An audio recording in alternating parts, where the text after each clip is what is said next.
and I'm the director of the Walt Disney Archives. Here at the Archives, it is our mission to protect, preserve, and make available the history of the Walt Disney Company.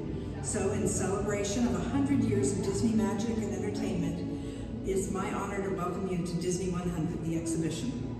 This very special exhibition will travel the world for 5 years in 2 units, one in North America and one in international locations. Both units feature hundreds of iconic Disney artifacts from throughout its history, including props, costumes, models, attraction vehicles, and artwork, as well as our original immersive activities that are sure to please visitors of all ages. We hope you'll enjoy your visit today and look forward with us to the next 100 years of Disney magic.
Welcome aboard. At this time, I'd like to ask everyone to please remain seated throughout our show, and please keep your arms and hands inside the vehicle at all times.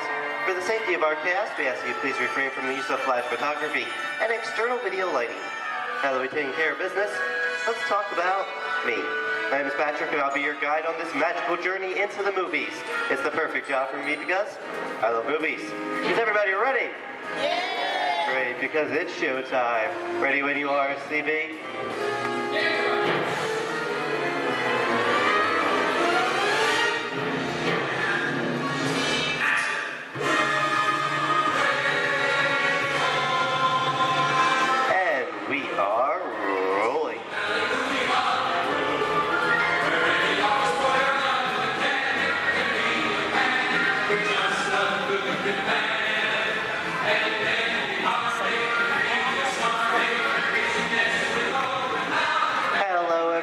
Welcome to the Great Movie Ride. Once again, my name is Patrick, and I'll be taking you from this Hollywood soundstage into some of the greatest movies of all time, all on one tour.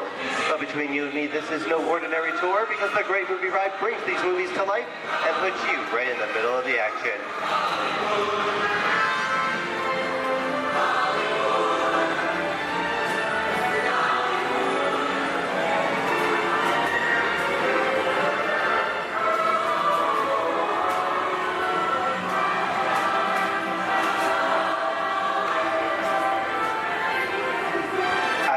Folks, but I just love the great Hollywood musicals of the 1930s. This is a scene from one of my favorites, the Busby Berkeley musical extravaganza, Footlight Parade, starring James Cagney, Ruby Keeler, and Dick Powell.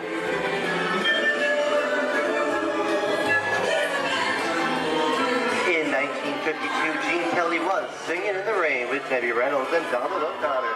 Did you know that Gene Kelly co-directed this movie? Who can tell me what movie this is?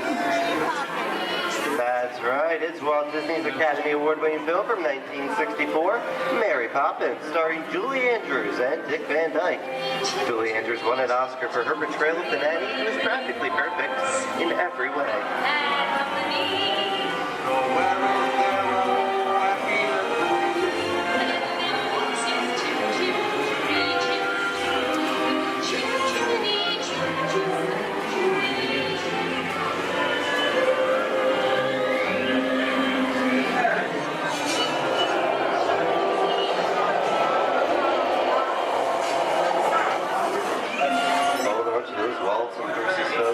This doesn't look like a very good neighborhood. It looks a lot like the underworld.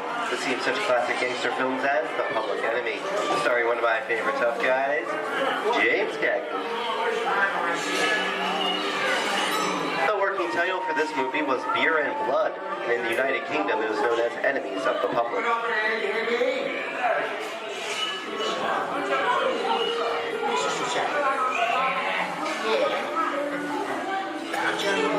Very nice.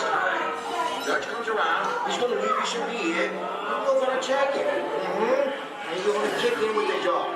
If you don't, somebody's going to drop by here and kick the key out one at a time. You me? I get you. Get down,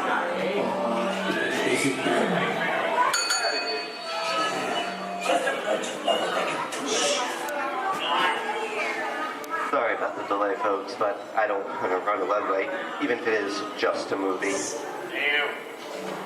You talking to me? You talking to me? That's okay. I'm talking to the demon who's putting the mouth over there. I'm talking to me. I'm not supposed to leave my vehicle. I say get away. Oh, okay, Moxie, whatever you say. Hey, you should know my name anyway. I've seen this movie before. Oh. I've seen you fancy guys like making out of your surveillance. You make me think about this. Come out of here. You gotta get out of here. That's the movie. I'm beating you, son. Here they come, boss!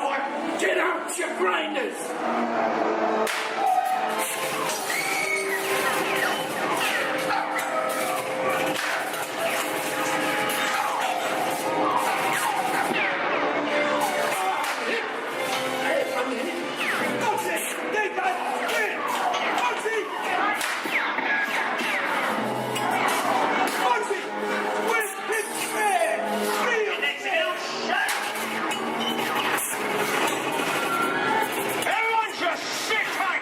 Running a red light against the law, and I never break the law. Lady, watch this.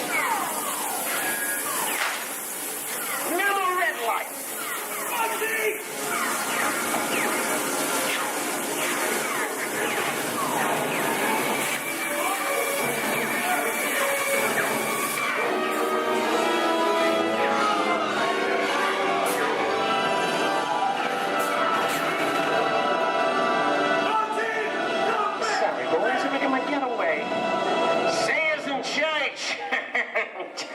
What are you looking at? Everyone mind your P's and Q's, and maybe you won't get hurt. What is this? Jay-Z? And now, the Old West, and two of Hollywood's legendary stars, Clint Eastwood and John Wayne.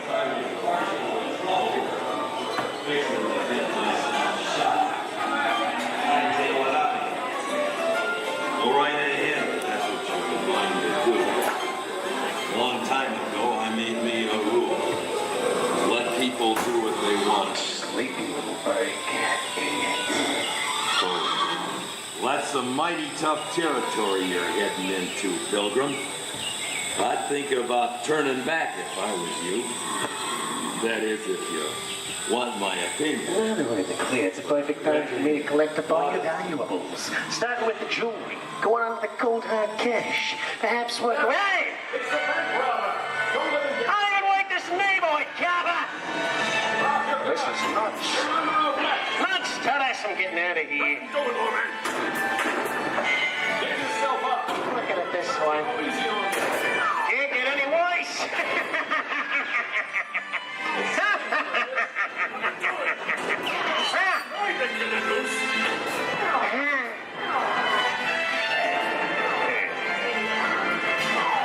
Okay.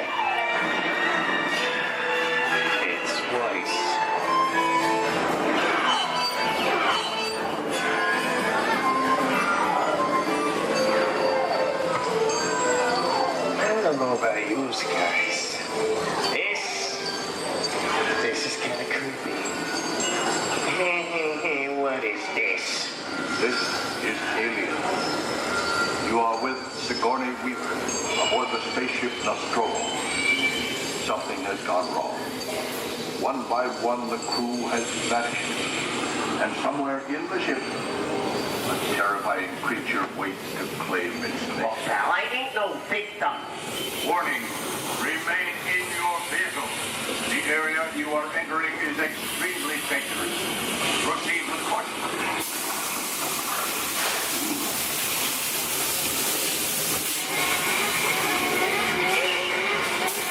The emergency distress system is now active. Ship will detonate in T-minus 10. The option to override automatic detonation expires in T-minus 5 minutes.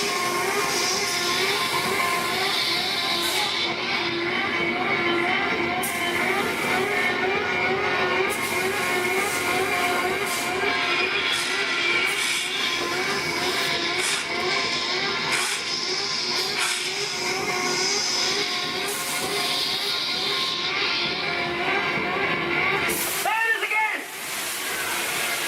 Okay, that's some of them creepy, crawly things for Monday, huh? Hey, hey, stop! Wrong! Here in Raiders of the Lost Ark, amid 1,000 deadly snakes, Indiana Jones unearthed a great treasure. Will Harrison Ford escape with his discovery? And what will be your fate? Beware. Snakes. Why did they have to be snakes?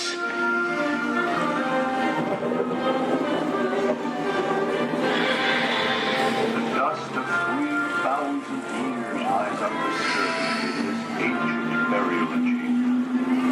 And on the chest of the great stone god, a priceless Get a load of that chunk of ice. Time for me to get back to work. Don't nobody move while I go get the goods. I don't think they'd notice a few extra bodies around here. Know what I mean? But the jewel is guarded by a curse, and those who dare defy that curse must pay with their lives.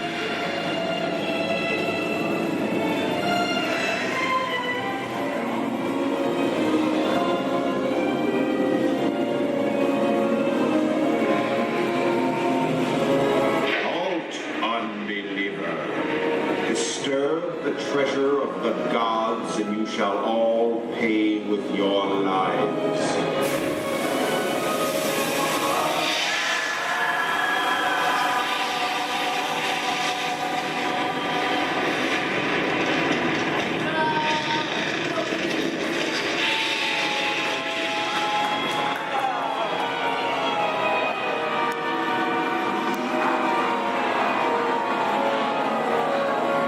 Told you I was just going for popcorn.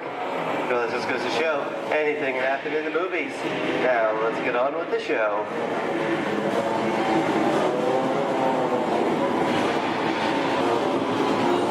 Ooh, I see dead people. The horror movie is my all-time favorite genre. Some of the best horror films were made back in the 1930s and 40s, but monsters, mutants, and maniacs are still audience favorite and continue to haunt us today. And that's what I call a wrap.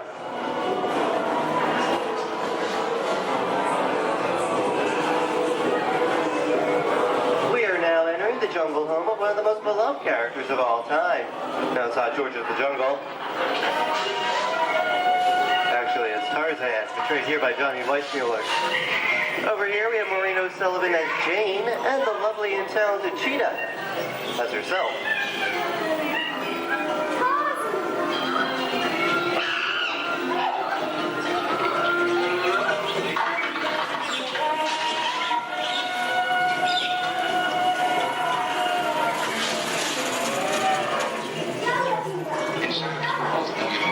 Zoe, I think this is the beginning of a beautiful friendship. Best last line of a movie ever. Humphrey Bogart and Ingrid Bergman in the classic romance, Casablanca. Always have passed. You didn't have me. You lost it until you came to Casablanca. You got it back last night.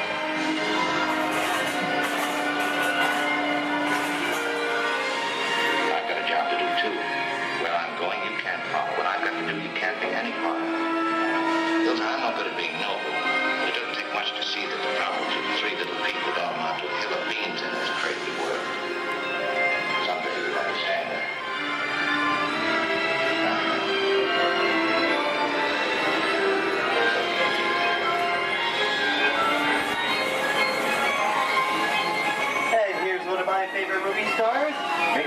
in one of his greatest roles, the Sorcerer's Apprentice in Fantasia.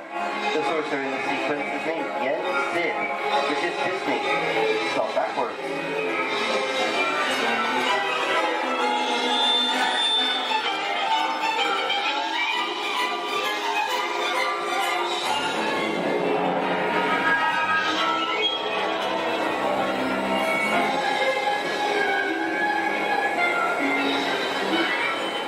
Toto, I have a feeling we're not in Kansas anymore. How often do you get to say that? I'd say we are definitely somewhere over the rainbow in one of the most beloved movies of all time.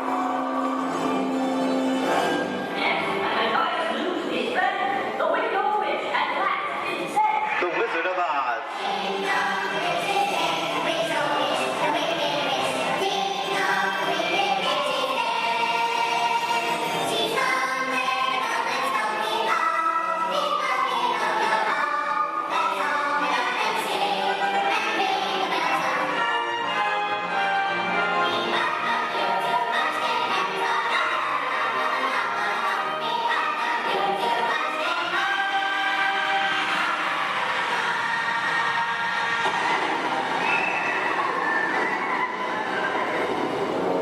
Who killed my sister? Who killed the Witch of the East? Was it you? No, it was an accident. I didn't mean to kill anybody. Well, my little pretty, I can cause accidents too. Oh, rubbish. You have no power here. Be gone before someone drops a house on you, too. Very well. I'll bide my time. But just try to stay out of my way. Just try. I'll get you, my pretty, and your little dog too. I wonder how we get out of here. What do you folks think? Which way should we go? Follow the yellow brick road. Follow the Yellow Brick Road? No one, I think of that. Bring along, folks. You know the way.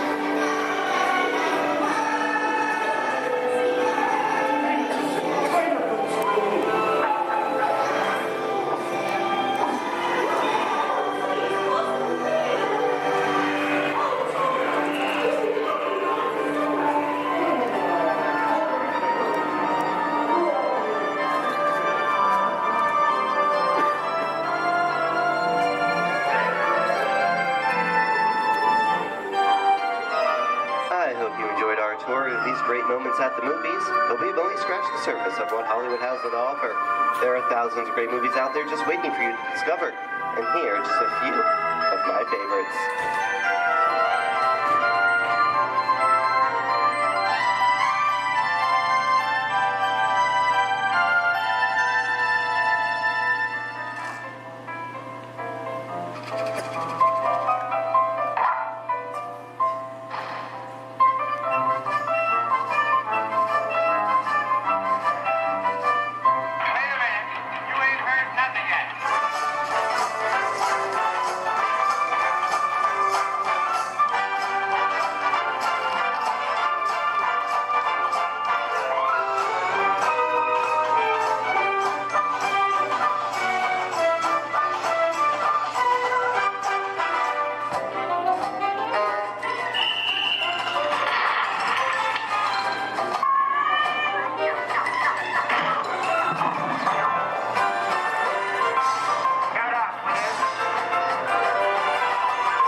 joining us on the great movie ride. But before we wrap this production, there is still one more scene to do.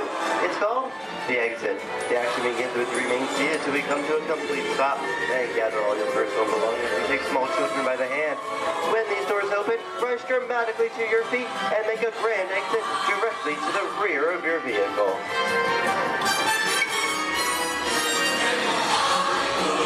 Oh, and one more thing. When I yell action, don't forget the thunderous applause for yours truly. All right, places, everybody, and action! Thank you, thank you. Have a wonderful day here at Disney Hollywood Studios, and we'll see you at the movies. The stuff movies are made of. Goodbye, everyone.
Remain seated with your hands, arms, feet, and legs inside the vehicle and supervise children.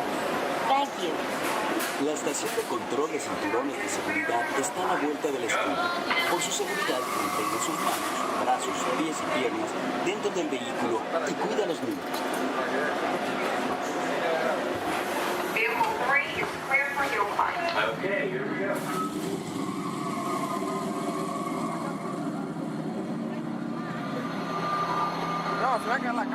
The torque and transmission load data are looking good. Great. Let's proceed to the rough road tests. You got it.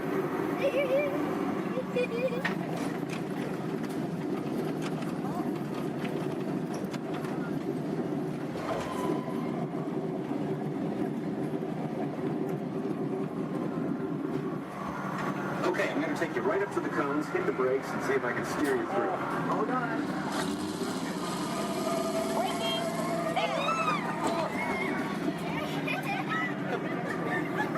Okay, we're back on track. Let's do that other sequence. Okay, let's try it again, this time with the anti-lock brakes. ABS reactivated. Braking! All right, that's the way it ought to be. You see how ABS lets you keep control of the vehicle while braking?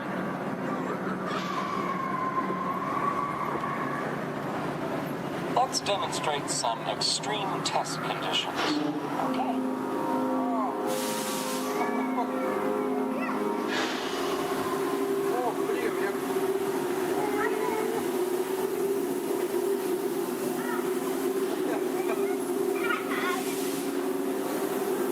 Did you remember to turn off those robots?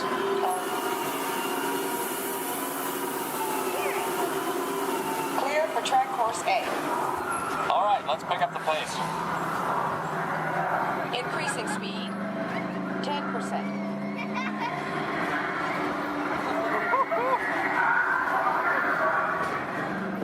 20%.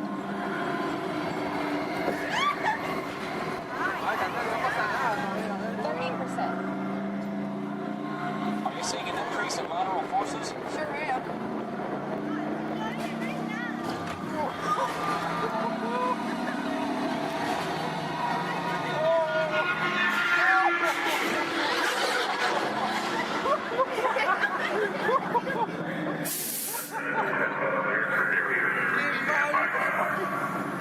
Ready for the barrier test.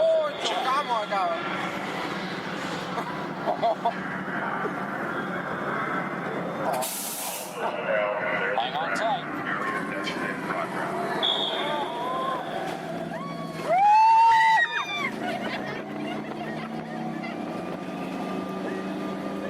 Increase.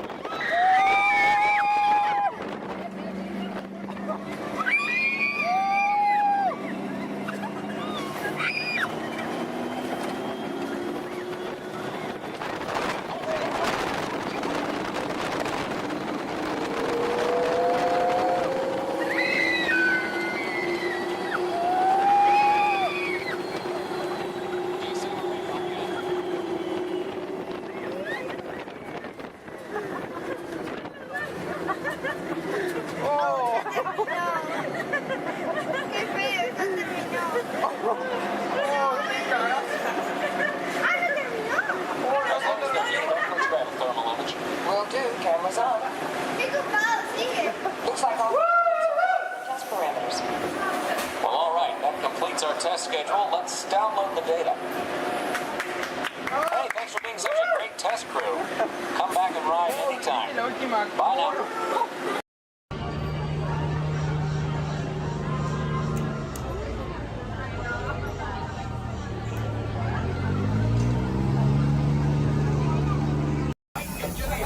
Repair next with your flashing button. We tend to be faster when we get in real trouble. Right, pilot? Push the flashing button to take off. Pilot on the left. Move your stick to fly right and left. Pilot on the right. Pull back on the stick to fly up. And push forward. Weapons are online.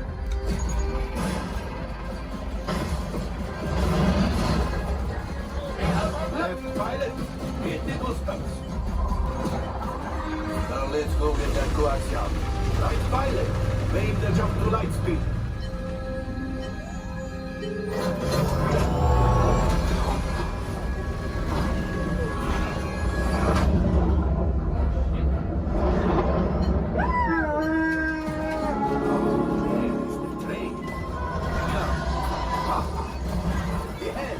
Yes, keep shooting.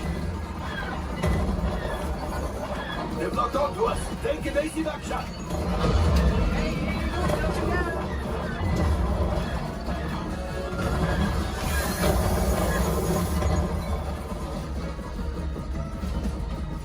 There it is. After that plane. Flight engineers, fire the harpoon. Now, shoot the cargo free. Let's pilot brakes. Well, my friends, that could have been much worse. Okay, it's much worse.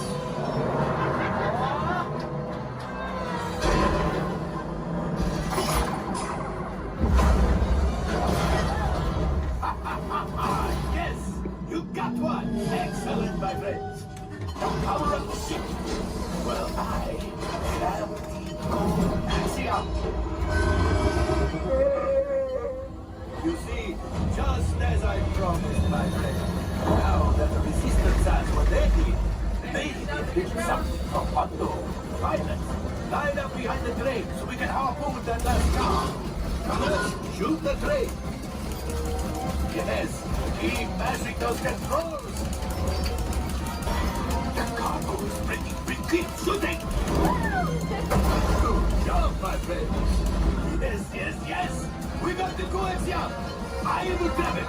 You keep after the train.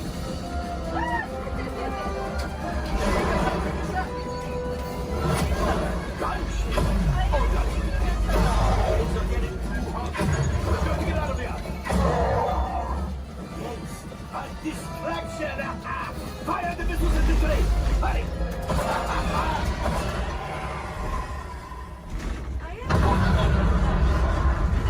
It's coming down. Let's pilot. Hit the boosters. Boost. Look. We did not die. Let's get out of here.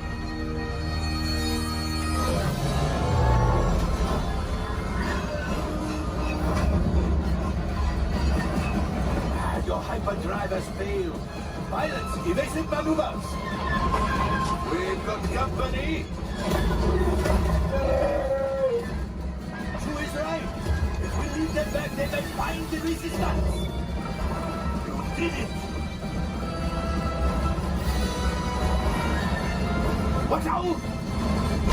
Oh, that's going to be a lot.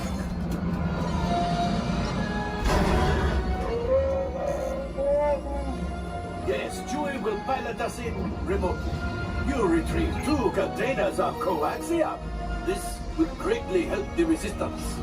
You have heard the First Order and made Chewie proud.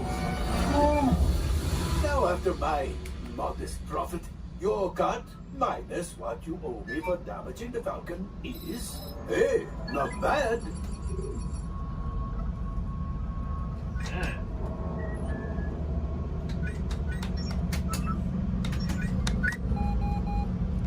R5, damage report.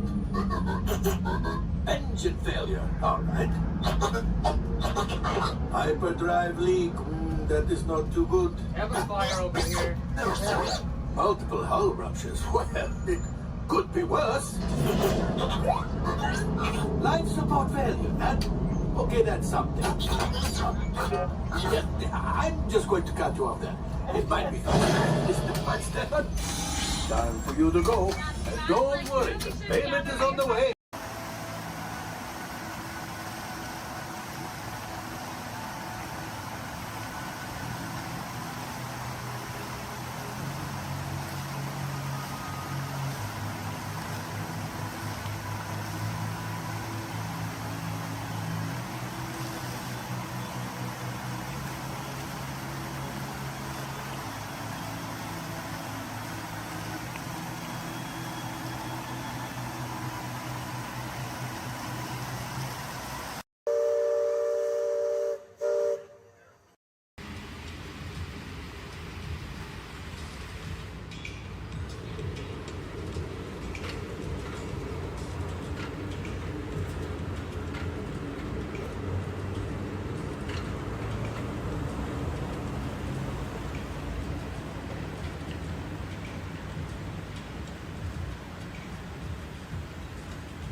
On you a positive to positive or negative to negative?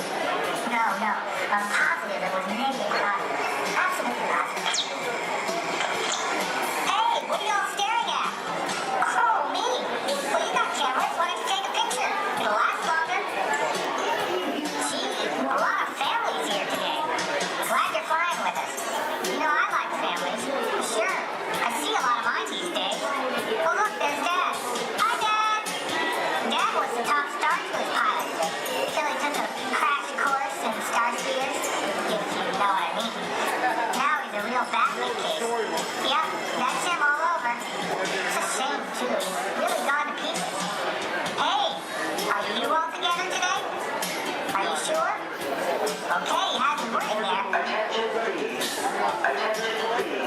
We are experiencing experiencing unusual behavior from the G2 droids in Sector 2. Maintenance units begin surveillance of all Sector 2 G2 droids. I'm listening to K-Droids, my favorite station. This is the latest hit from Danny and the Droids.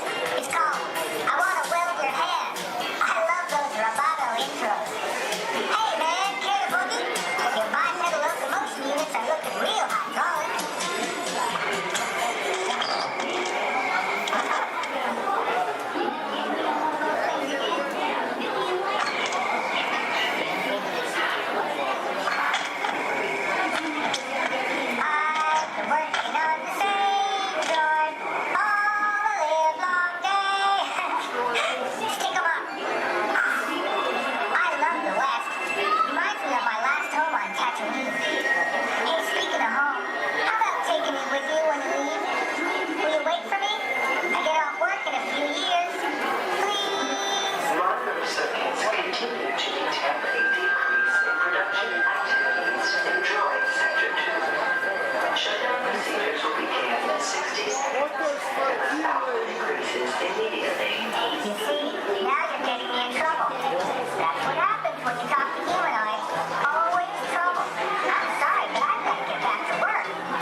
In 1923, a young man from the American Midwest, along with his older brother Roy, started a cartoon studio in the back rooms of a small real estate office in Hollywood, California.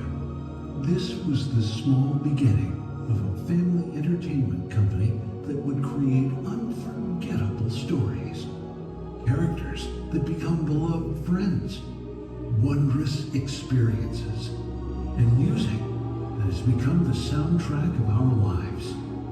That young man was Walt Disney, a master storyteller whose imagination knew no bounds, and who delighted in making the impossible possible. Disney 100, the exhibition, is a journey through 100 years of Disney magic, presented in themed galleries based on Walt Disney's creative concepts and philosophies. These include storytelling, creating believable characters, the spirit of adventure and discovery, the magic of sound and music, the world around us, real and imagined, curiosity, imagination, and technological innovation, the worldwide wonder of the Disney parks, and an everlasting sense of optimism about the future. Walt Disney famously said that it was all started by a mouse, but it really was all started by Walt himself.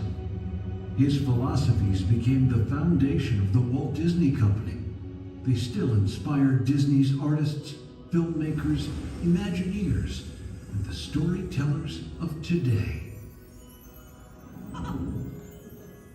Oh boy! Oh, steady! Whoa! Hi, Mouseketeers! Well, here we go again, so hang on. Anything goes. You ready? And let the show begin! Here's my pal Walt to tell you how the magic is made. There's a lot of satisfaction in developing ideas into reality when we consider a new project we really studied. Not just the surface idea, but everything about it. And when we go into that new project, we believe in it all the way. We have confidence in our ability to do it right, and we work hard to do the best possible job. There's really no secret about our approach. We keep moving forward, opening up new doors, doing new things, because we're curious. And curiosity keeps leading us down new paths. We're always exploring and experimenting.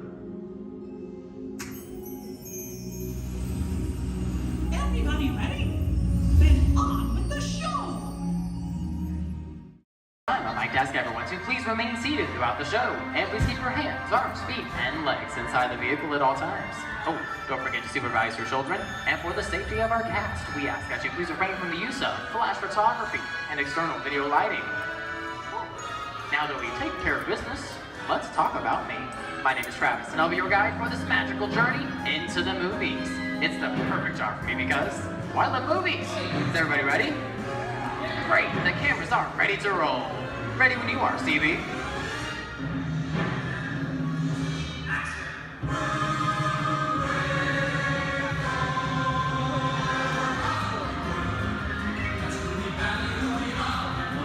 And we are rolling.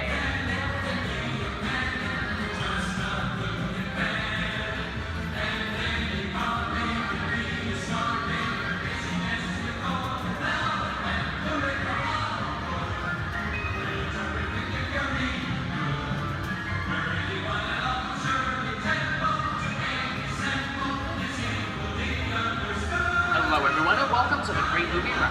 Once again, my name is Travis, and on behalf of Disney's Hollywood Studios and Turner Classic Movies, please welcome our host for this one-of-a-kind tour, Robert Osborne. Thank you. Hooray for Hollywood indeed. What better way to start our journey?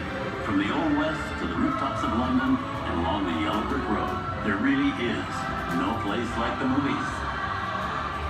One of Hollywood's significant contributions to the world of film were great musicals. This scene is from one of my favorites, the 1933 Busby Berkeley spectacular, Footlight Parade.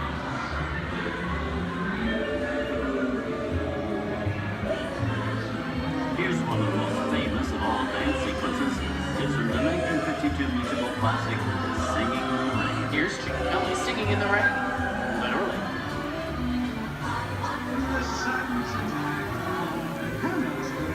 Here's one of the quintessential Disney musicals, Mary Poppins, starring Julie Andrews and Dick Van Dyke. This classic earned 13 Academy Award nominations. I love this song. Sing along.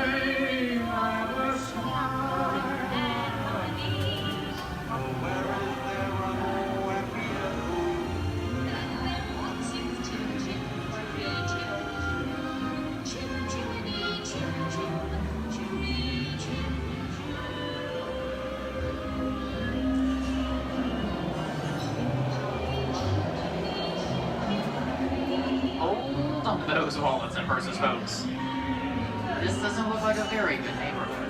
Here's the birthplace of the gangster film, the seedy underbelly of Chicago, from The Public Enemy, starring James Cagney. Released in 1931 before strict censorship rules were enforced, The Public Enemy is a gritty, realistic, and violent look at the world of gangsters of the Depression era. I love this movie. In one famous scene, James Cagney shoves a grapefruit in May Clark's face. She can never look at breakfast in the same way again. These tough guys could turn anything into a weapon.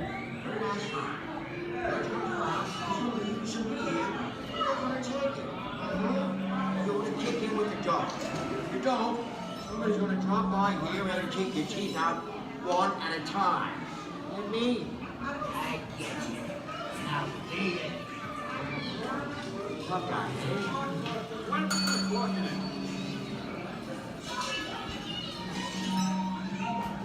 Sorry about the delay, folks. I don't want to run a red light, even in the movies. I don't let her leave my vehicle. I think it's time for a visit to a concession stand. Bye. So I was born waiting. Okay, Muggsy, whatever you say. Hey, how'd you know my name anyways?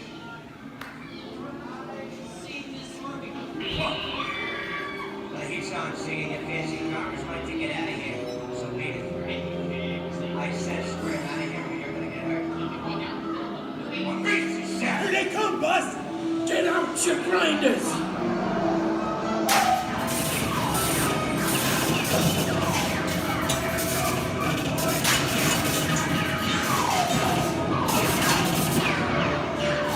I'm hit! Hey, I'm hit! Muggsy! They got spin! Muggsy! Muggsy! Where's hit? Hey! Feel hey!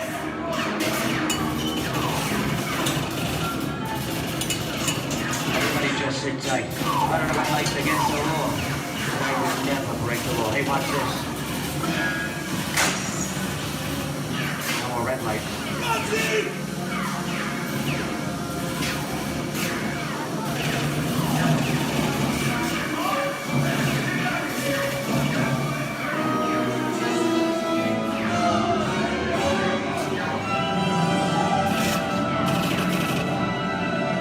Muggsy! Come back, you rat! Sorry, boys. I'm making my getaway. Give my regards to the warden. Suckers. What are you looking at? Everybody just mind your P's and Q's and, maybe you won't get hurt. Oh. This must be the west side of town, huh? Western films depict the legendary American wild frontier, where cowboys and their loyal steeds maintain order in towns against the untamable wilderness. John Wayne and Clint Eastwood are two of the iconic stars who epitomize this ideal of the stoic gunslinger.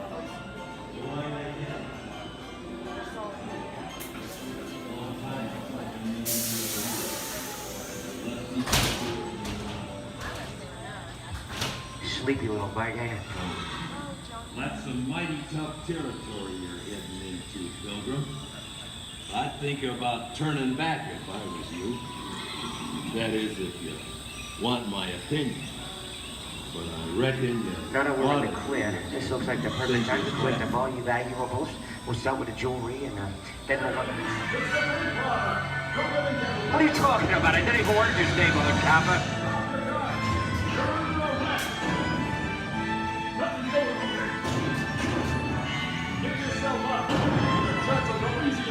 This is nuts. Nuts for this. Look at it this way.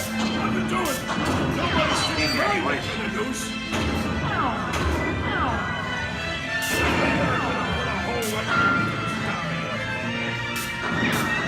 Okay.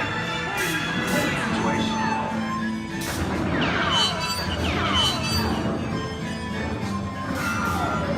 I don't know about you guys, but this is starting to get kind of creepy. Where are we? Jason? Science fiction has been a staple of classic movies, from George Méliès's Trip to the Moon to George Lucas's Star Wars. In 1979, director Ridley Scott and Sigourney Weaver made audiences believe that in space, No one can hear you scream. This is Avian. Hey, you dogfish. How do we get out of here? Warning. Remain in your vehicle. The area you are entering is extremely dangerous. Proceed with caution.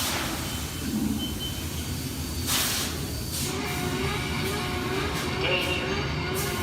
The emergency disrupt system is now activated.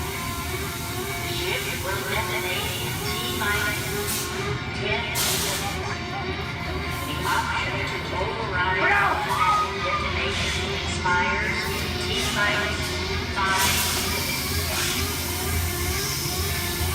What is that thing?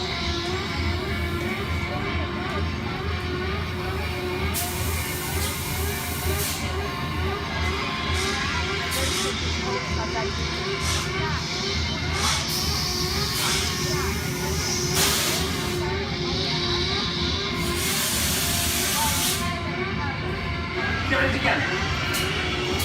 I'm getting out of here. That's enough creepy crawly things for one day, right? Wrong.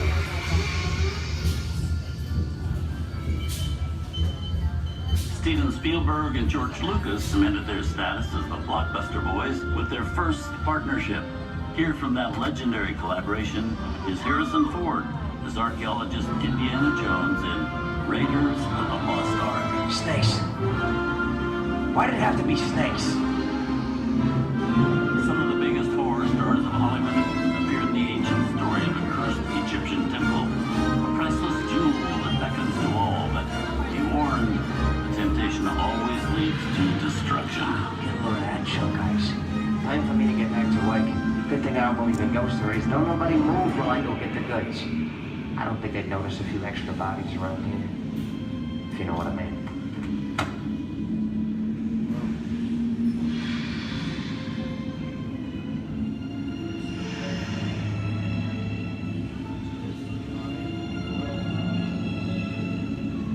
I've seen enough movies to know that you really shouldn't even think about trying to steal a jewel.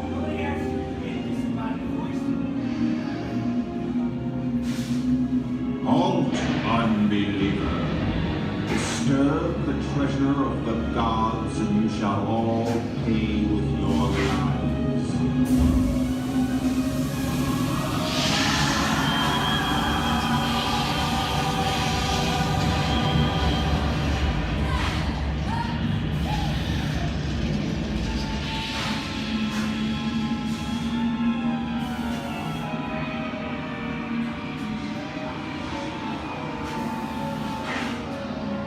Not bad for my first movie, huh? The twist ending.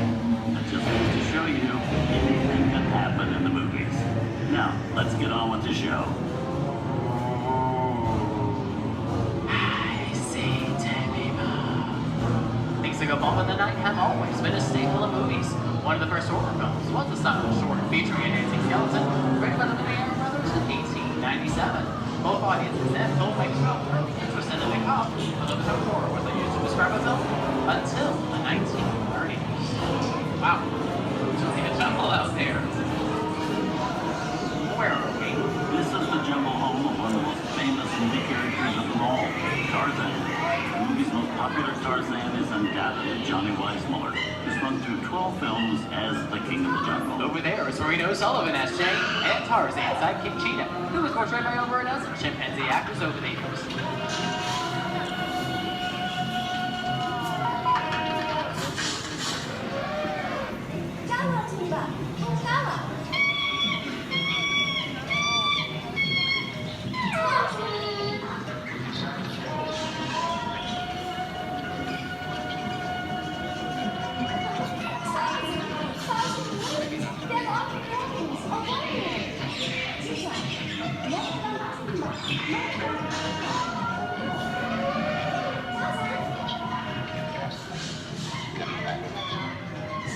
Here's Humphrey Bogart in his most famous film role.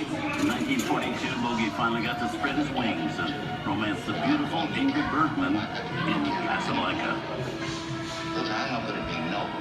It doesn't take much to see that the powers of three little people don't amount to a hill of beans in this crazy world.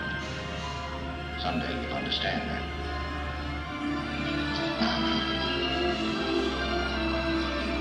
He's looking at you, kid.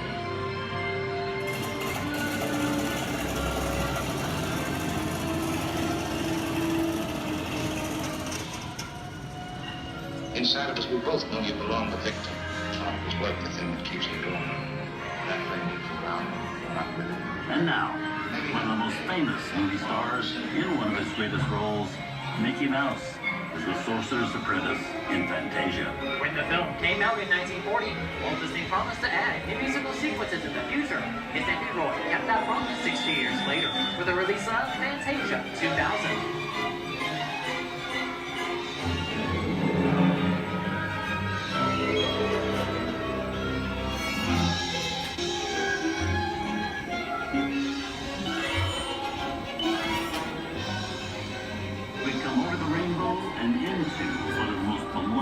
Most watched films in movie history, The Wizard of Oz. Toto, I have a feeling we're not in Kansas anymore.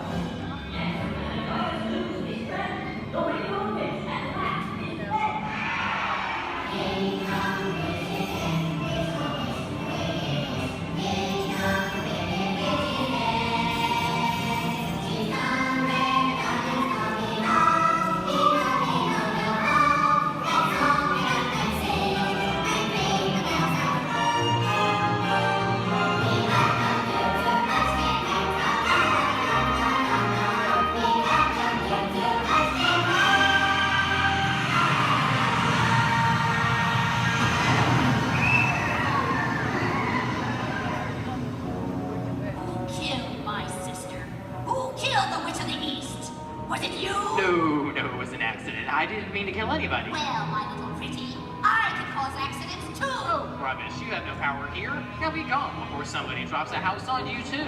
Very well. I'll bide my time. But just try to stay out of my way. Just try. I'll get you, my pretty, and your little dog, too. I wonder how we get out of here. What do you folks think?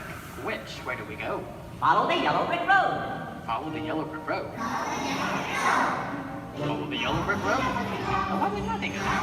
Sing along, folks. You know the words.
From all of us here at Disney's Hollywood Studios and Turner Classic Movies, we hope you've enjoyed our tour through some of my favorite films.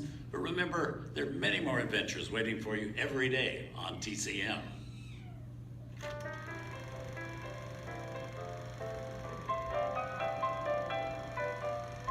We didn't need dialogue. We had faces. Wait a minute. You ain't heard nothing yet. Step in time!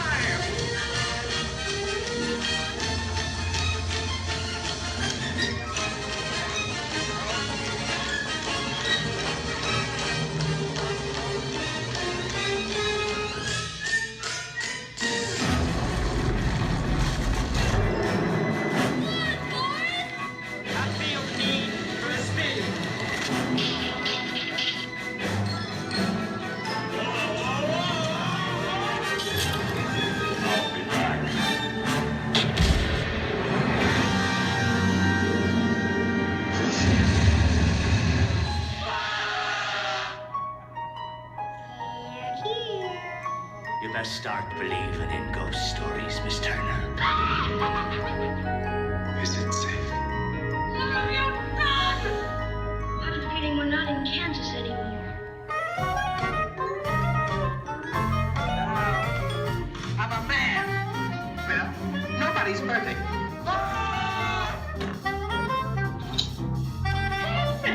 Shut up.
Enjoyed our ultimate celebration of classic movies, and remember, you can find many more beloved stories and legendary stars on Turner Classic Movies. On behalf of Disney's Hollywood Studios and Turner Classic Movies, we'd like to thank you for joining us on The Great Movie Ride.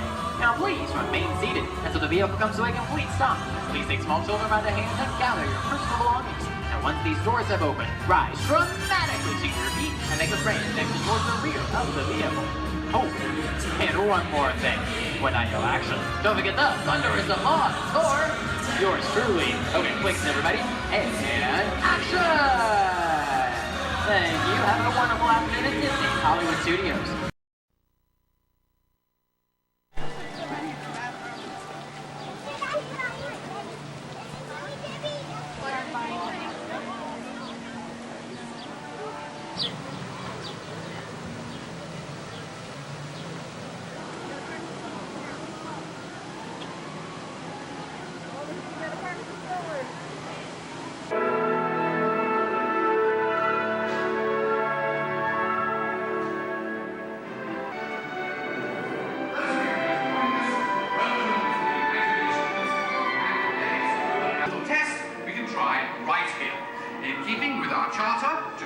And encourage the imagination, and because it has been clinically proven that certain types of music can actually make you smarter, a little Mozart, please.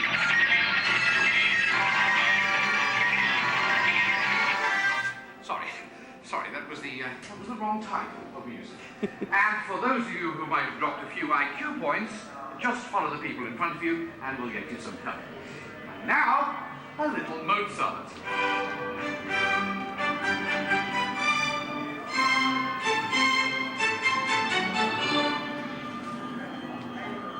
Dr. Chang, please pick up line 4, line 7, and 9. Telecommunication. Dr. Nigel Channing here with a quick one of my imagination. Please remain seated with your hands and arms inside the vehicle at all times.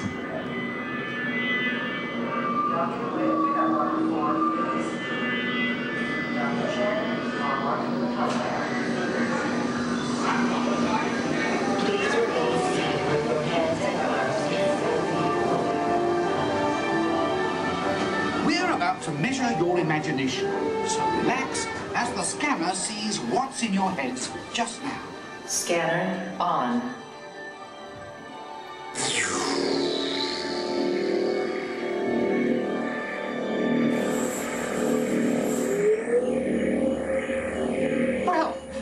can see, there's not much going on upstairs, imagination-wise, but that's just perfect for our experiments. Yeah, I got the same rate of bond, the mark right there. Perfect. End of sequence. Give me tones and rapid description.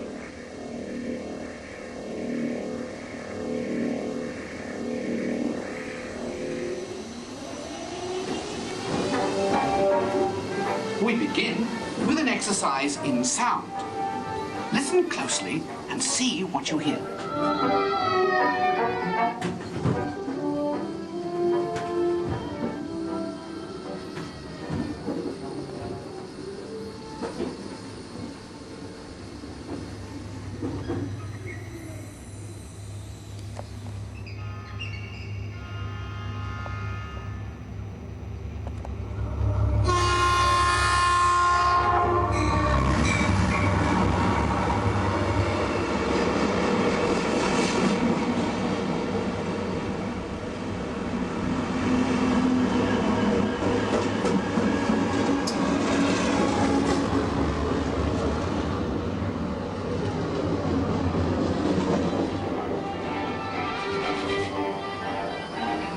Is this looking glass actually magnifying, or is it your imagination?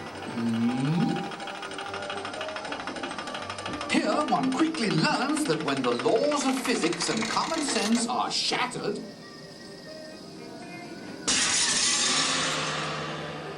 imagination takes over. Welcome to the Illusion Lab, where things are not always what they seem. Looks can be deceiving, can't they? Well then, take a second look. Now what do you see? When you use your imagination, nothing can truly hold you back.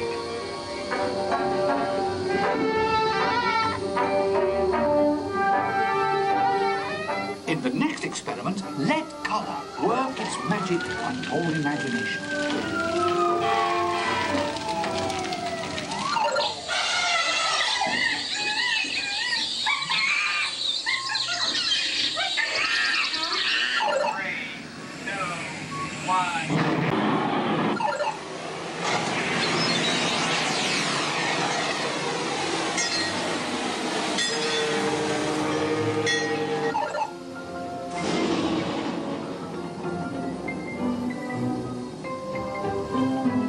And now an exercise all about making connections. Stare at these points long enough and your imagination will take flight. You'll see.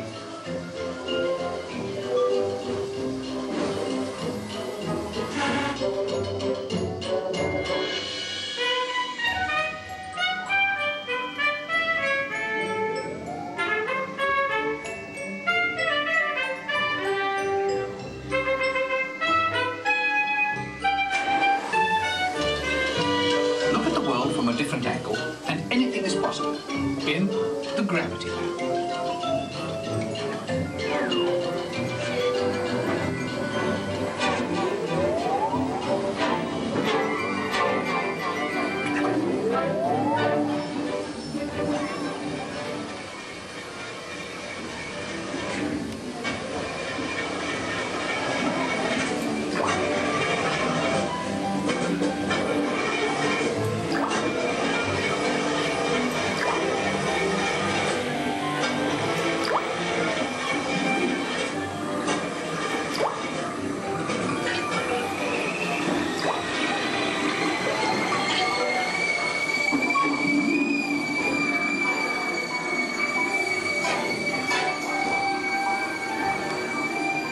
Well, our experiments are now complete.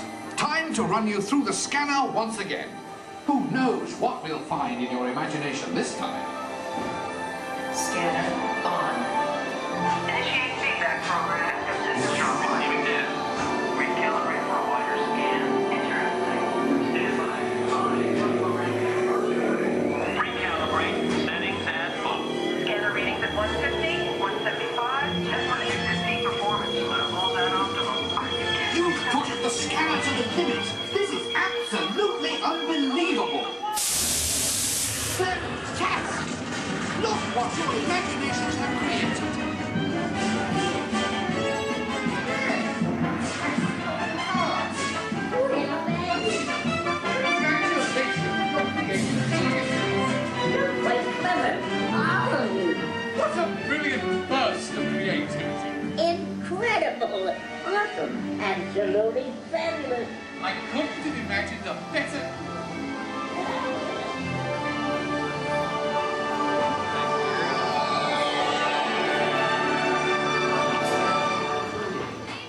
reality restored.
Here we go.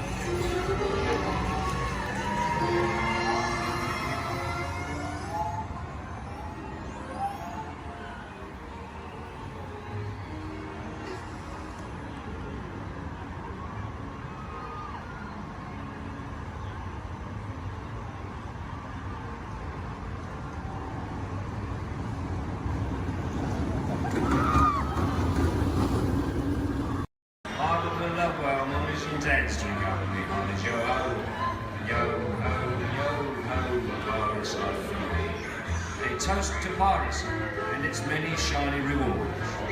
As a career, what could be more rewarding? Drink up, we have a show home. I humbly accept this magnificent treasure as my reward for a life of villainy, larceny, skullduggery, and lucidity. Drink up, we have a show home. Pirates love from me. I raise a toast to one of my many shipmates lost at sea. Salute, as a me. Drink up, be on the show. Rascals and scoundrels, villains and knaves, drink up, be on the show. But devils and actually really bad eggs, drink up, be on the show. Drink up, lads. There's treasure enough for all. I shall take this paltry sum as a stipend to cover my expenses. Riches and jewels. Drink up, be on the show. Yo ho, pirates love for me. It is true, I am a pirate, bloody good. That is bad. Drink up, me on the show. I'm foolish in so much gold just lying about hidden away. Some miscreant might be tempted to steal it, eh? Or order embezzle and even hijack. Drink up, me on the show. Hijack. Ah. Friend, you've a divine singing voice. Do help yourself for a trinket.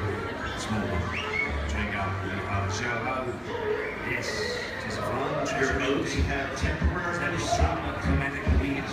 Remain seated throughout your journey, keeping your hands, arms, feet, and legs inside your car. And please supervise the children. Stay clear of the doors which will open and close automatically. Enjoy the trip. Para su seguridad, permanezca sentado y mantenga sus manos, brazos, pies y pies dentro del car. Vigila sus límites.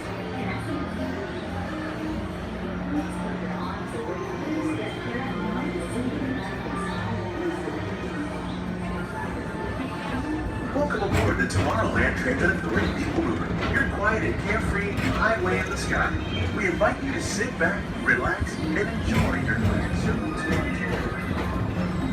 Along the way, you can preview many of the exciting places you'll want to be sure to enjoy today while visiting this land of tomorrow.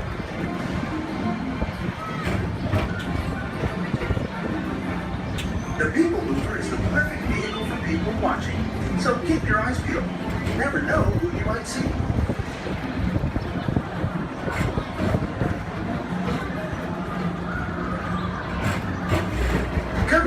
Stitch's Great Escape, where you can report for duty as a security agent for the Galactic Federation.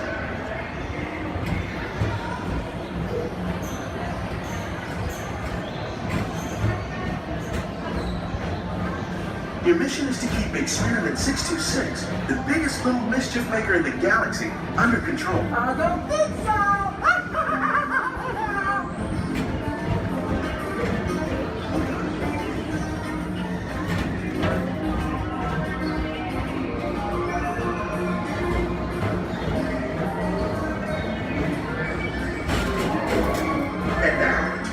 Transit Authority proudly presents Progress City, Walt Disney's dream for experimental prototype radiant tomorrow. Progress City was the inspiration for everything moving toward the line.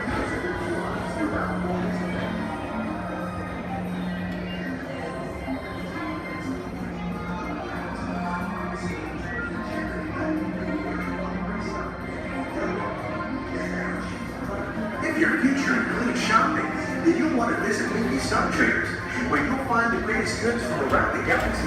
That's right. It's out this world.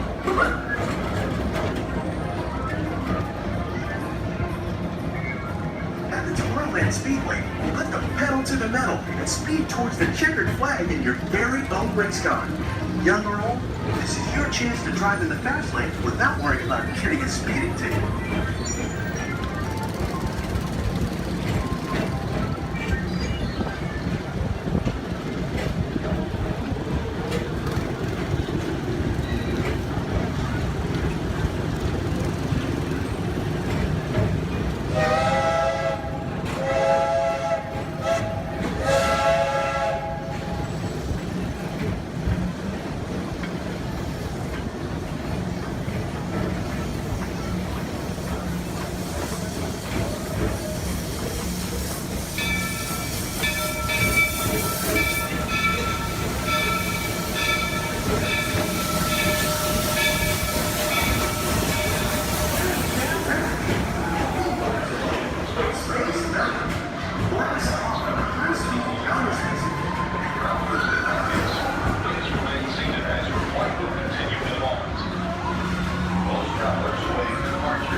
Paging Mr. Morrow, Mr. Tom Morrow.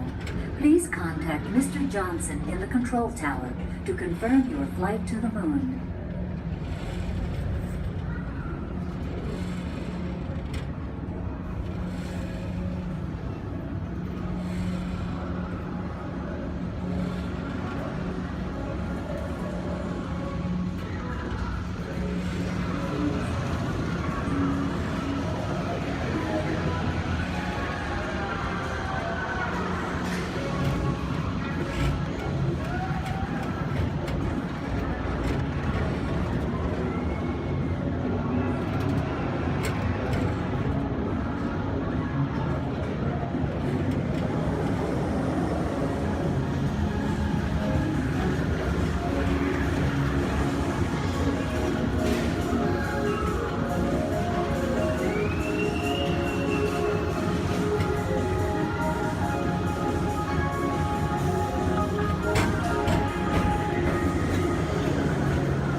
adventure, hop on board the Astro Orbiter.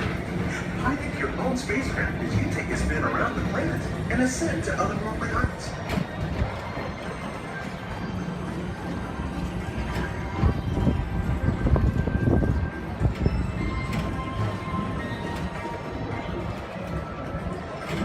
We're now approaching Walt Disney's Carousel Progress. Inside this rotating theater, whole families welcome you into their homes from yesterday and today, starting way back at the turn of the 20th century.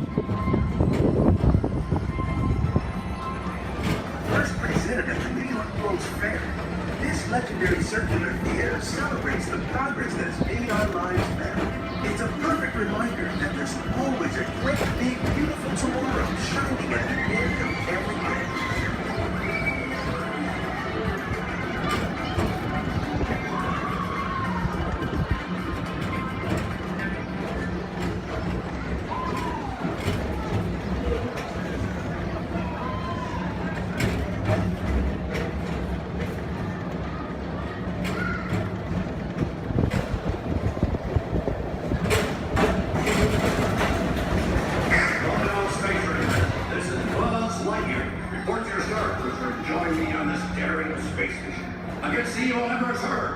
As an honorary space ranger, you'll use your own personal laser cannon to save the entire galaxy.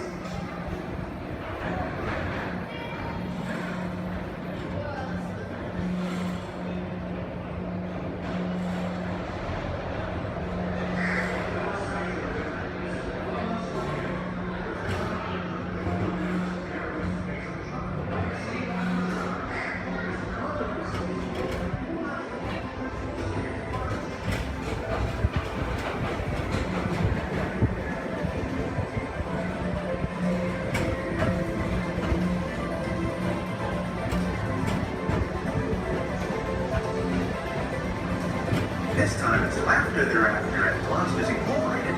So drop in and join Mike Wazowski and all his pals at Monsters Incorporated. Laugh more. Share fun. Yeah, very good. Keep it moving. We're on a tight schedule here.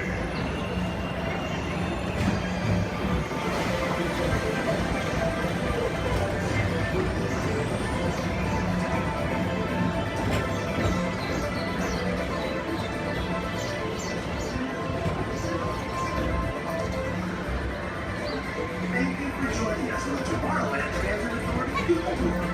It's been a pleasure to have you aboard.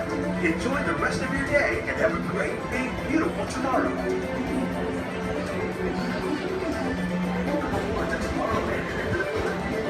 Your flight is right for the Oscar. Step on the leading platform with caution and exit by stepping away from the car. Thank you.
Go.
When hinges creak in doorless chambers, and strange and frightening sounds echo through the halls, whenever candlelights flicker, where the air is deathly still, that is the time when ghosts are present, practicing their terror with foolish delight.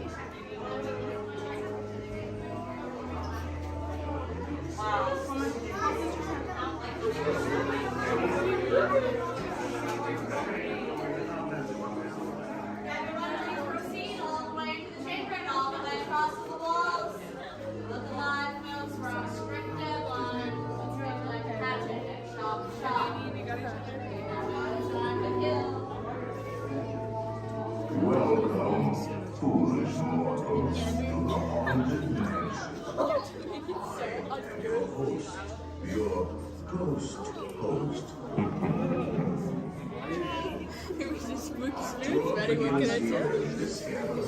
Here where you see paintings of some of our guests as they appear in their corruptible, mortal state.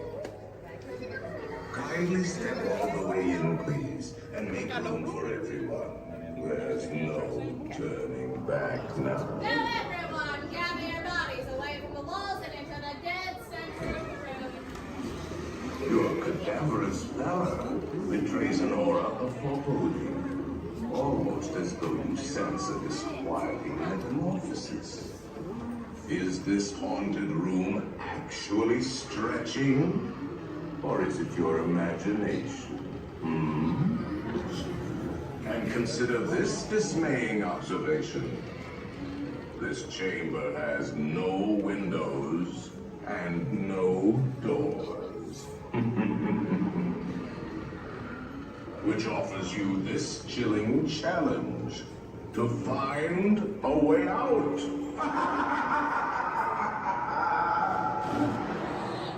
Of course, there's always my way.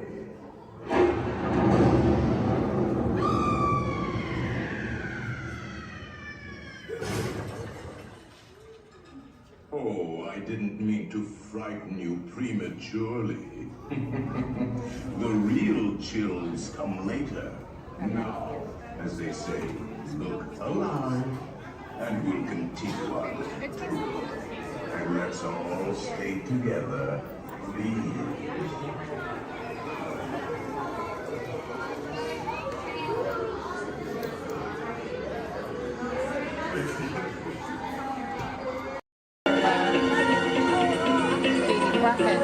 Robots have been a part of our imagination for longer than you might think. The idea dates back to ancient times, when Egyptians created talking statues to serve and protect people.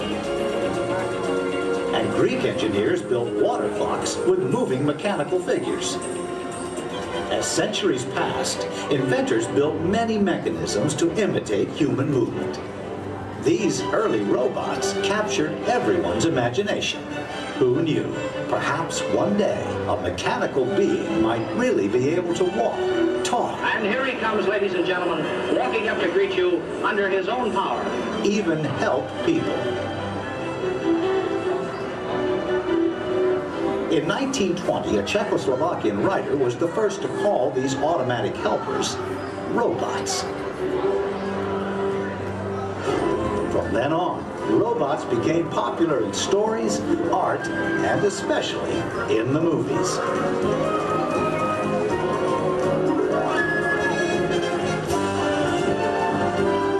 Movie robots often had fantastic abilities. And not all were helpful. Some were downright scary. Like most 20th century kids, Walt Disney grew up fascinated by robots. They quickly found their way into classic Disney cartoons.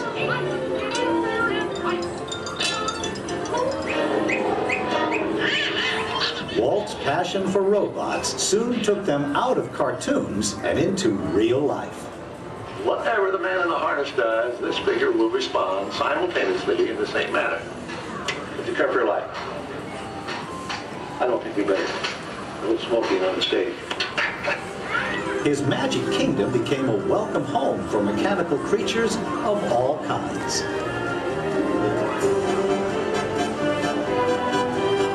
Walt's pioneering work in audio animatronics made robots familiar entertainers at Disneyland, delighting millions of visitors.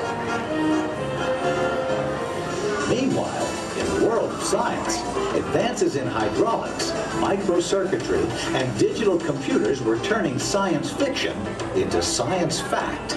Robots had stepped out of the realm of imagination. Today, they are everywhere we and they look. In outer space, in factories, even in our homes. For years, the biggest challenge robotics engineers faced was something we usually take for granted, the simple act of walking. Of course, walking on 2 feet isn't always so simple, especially when we're young. Even as adults, walking has its ups and downs, because it requires well-developed balance and coordination. Making a humanoid robot walk on its own 2 feet is very complicated. Yet this is the challenge that Honda, the mobility company, took on almost 20 years ago. Honda's first prototype walked in a straight line only, and falling down was a big part of learning. The next prototypes had better balance, but turning was a very slow process. Step by step, the engineers persisted.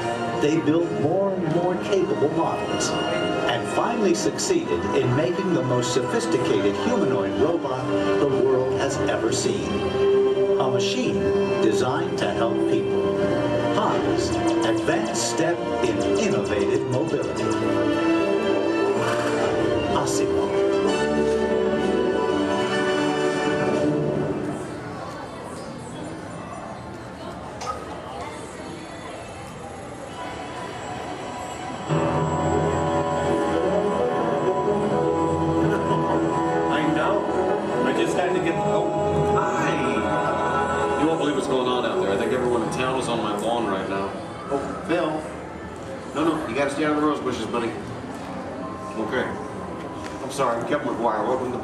Household. You see, we've been chosen as the first family to test the new Honda Osimo robot, and I just sent it out to go check on the mail. It was so much fun watching the neighbors' faces when they first see Osimo.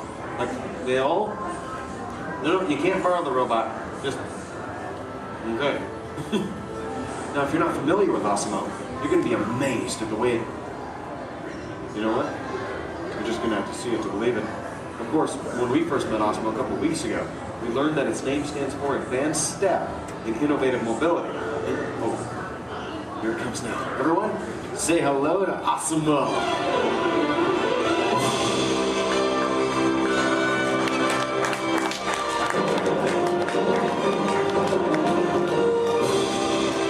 That's a good idea. Everyone welcome the newest member of the McGuire family, Osimo.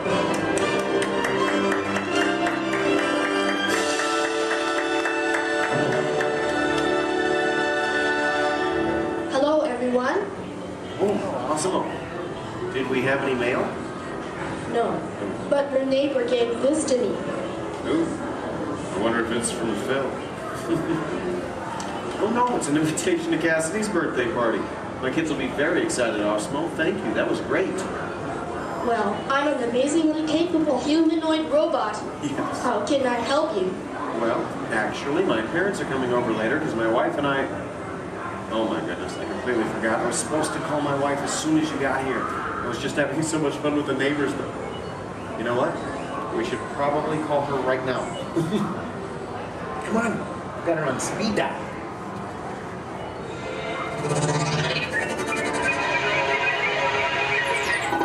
Hi, honey. Hi. Hey, look what just arrived. Awesome-o. Yeah. Can I keep it? Sure. Hello. Hi, Osimo. I'm leaving work early today, and I'll pick up the kids. Okay. They are so excited. So I'll see you in a while. Oh, and honey, don't forget we're going out tonight. So remind your parents that they're babysitting and order pizza. Oh, yeah. Thanks. See you. Bye, honey. Bye. Bye, Osimo. Goodbye. Well, Osmo, welcome to the family. Thank you. I just need to remember to order that pizza. What do you think, sausage or pepperoni? What am I talking about? Now, developing the world's most advanced humanoid robot didn't happen overnight. It took teams of Honda experts over 20 years to create this amazing piece of technology. And we're talking about experts in the fields of physics, anatomy, mathematics, computer sciences, chemistry, mechanical, and electrical engineering. Oh, check this out. Osimo? Come this way, please. Now, if I'm sitting down, or in a wheelchair like my wife, Osimo's camera eyes are at about the same level as my eyes, and this makes communication very simple. In fact, if you take a look at the screen, you can see Osimo looking at me. Hello, Osimo. Hello, Kevin. Oh, Osimo, please turn out to all of our new friends. And everyone, wave and say, hello, Osimo. Hello, everybody. And there you are. Now, you might be wondering why Osimo isn't on wheels or treads or something like that. Well, Osimo is designed to help people, and to be a helper in our world, a world where we need to reach for things and pick things up, or to navigate along floors and sidewalks, even just from a set of stairs. What better design than that of a humanoid robot? One that has 2 arms and 2 legs. And Osimo, how tall are you? I'm 4 feet and 3 inches tall.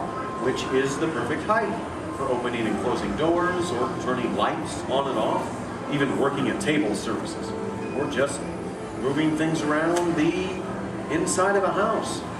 And Osimo, how much do you weigh? I weigh 119 pounds. And I wonder what all that would be in metric.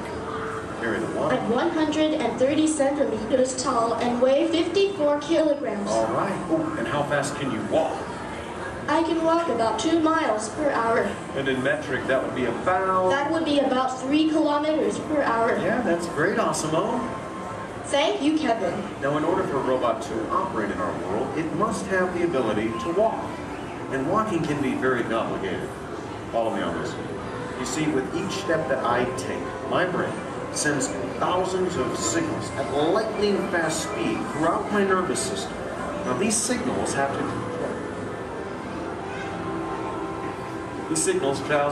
to the muscles, tendons, and ligaments in my legs, hips, arms, and shoulders, which all have to move in sync just for me to keep my balance. But the really amazing thing is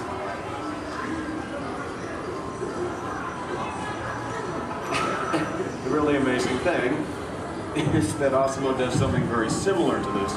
It uses motors, sensors, and computers to keep its balance and walk like a human. Now, Osimo can also sidestep in a straight line or on a curve. And this makes navigating through a house with all of its constantly changing obstacles very simple. And believe me, Osimo, that move's going to come in very handy with my kids and all of their constantly changing obstacles. But what's even more impressive, not only can Osimo walk forward, but Osimo can also walk backward as well, constantly adjusting its center of gravity with each step, just like us. And Osimo's balance is so good, you know what? Let's just show them. Osimo, please balance on one foot, like this. Yeah. Now Osimo makes it look easy. How about the other foot? All right. And Osimo must constantly analyze the data from all of its sensors and 34 separate servo motors. Well, Osimo, I guess it's true. There's really nothing you can't do, except fly, right? But I could play soccer. Yes, you can. You know, I think Molly left her soccer ball here, so yeah. Why not show everyone? Oh, hold on. just a moment? Let me get some goalposts so we can make it official. All right, Osimo. Bend it like Beckham. And that's a goal! Very nice, Osimo. Yes. Now it looks simple, but kicking the soccer ball actually requires some technically advanced balance, stability, and coordination. But you know, Osimo, with your ability to understand vocal commands and navigate effortlessly through the environment, it's easy to see how helpful you're going to be around the house. Oh, telephone. Okay, Osimo. I'll get it. Hey. Hey, is Osimo there? Yeah, right here. Hello. That is so cool. Osimo, we'll be home in like 5 minutes. Osimo, I told everyone in school they can come over and meet you. And I invited everyone in the neighborhood. Hold on. Also your video. Yeah, Osimo, you're a star. Bye, Osimo. Okay, my kids. I know. How about a bye, Dad? Bye, Dad. Love you. You're cool. Well, Osimo, looks like you're pretty popular with my kids. Oh, come on. You know what I'm talking about. Actually, what my kids are talking about is Osimo's DVD, Step to Safety with Osimo, in which it shows how we can use Osimo's unique walking ability to help teach young children safe ways of crossing the street. But Osimo can be helpful in many different ways. In fact, Osimo, did you use your wireless networking capabilities to go online and look for tonight's weather forecast? Yes, I will go online. Great.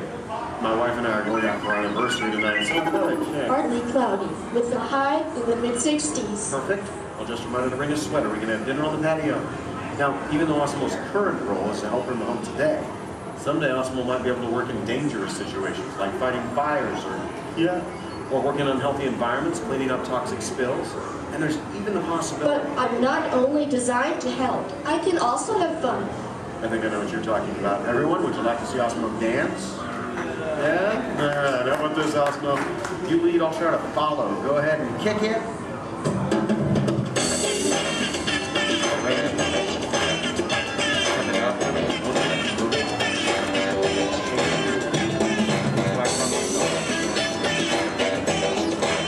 I have no real sense of rhythm. Maybe I don't have it.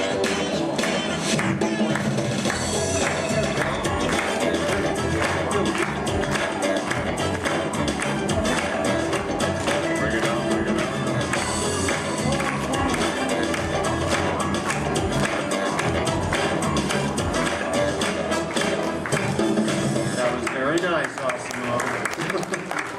Wish I could do something. Hey, guys. It's on, Dorothy. Hello. Oh, hi, dear. Hi, Mom. What are you doing? Trying to keep the rhythm. Tell them we'll be over in a while. Oh, your father says to tell you we'll be over in a while to watch the kids. Okay. That's about the robot. Oh, did that cute little robot arrive? Yes, Mom. Osimo's right here. Oh, good. Well, we'll see you soon. Okay. Make sure our room is ready. Make sure our room is ready. Dad, I can hear you. We can all hear you. So. Can hear you, girl. We're good. Okay, honey. Bye. Bye. How do I turn this thing off, girl? Use the remote. It is the button on the right. My parents and technology don't always mesh well. There you go. Oh, you know, this is the first time in a long time my parents have actually volunteered to watch the kids. I wonder why. It's a mystery. Anyway, if you'll excuse me a moment, I need to go check on them. A second, Osimo? Could you do me a favor? Yes, Kevin. Could you go upstairs and look into the room on the right to see if it's ready for my parents? Of course. Great. Now, what you're about to see is one of Osimo's most challenging maneuvers, made possible by combining all of its onboard technology. The ability to climb a set of stairs with balance and precision is a culmination of over 2 decades of research and development. Now, first, Osimo stops momentarily at the foot of the stairs and adjusts its position by reading a mark on the floor using the sensor in its torso. Oh, are you all ready, Osimo?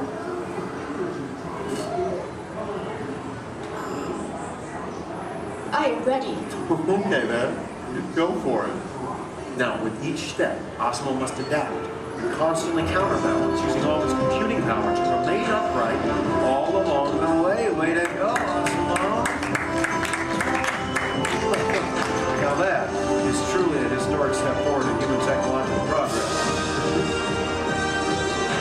Okay, Osimo, go ahead and take a look into the room and See if it's ready for my mom and dad, please. And... oh, that looks perfect. Thank you, Osimo. You're welcome. Now, if you thought going up the stairs was difficult, it takes even more balance and coordination to make it back down whenever you're ready, Osimo. Once again, Osimo will find its position by reading a mark on the floor using the sensor in its torso. And when it's ready, it will descend the stairs, constantly adjusting with each step.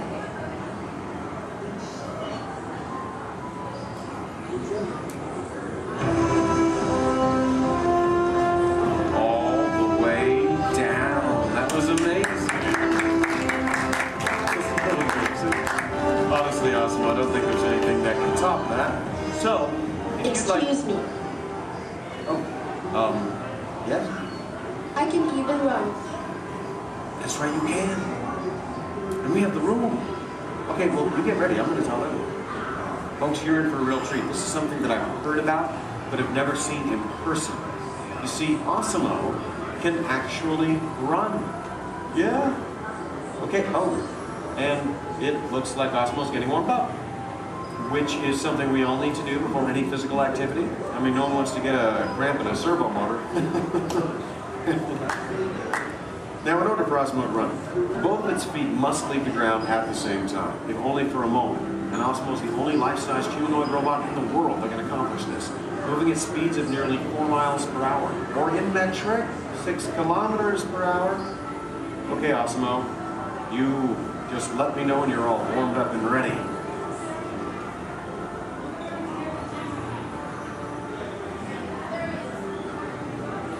I am ready. Alrighty then. On your mark, get set, go!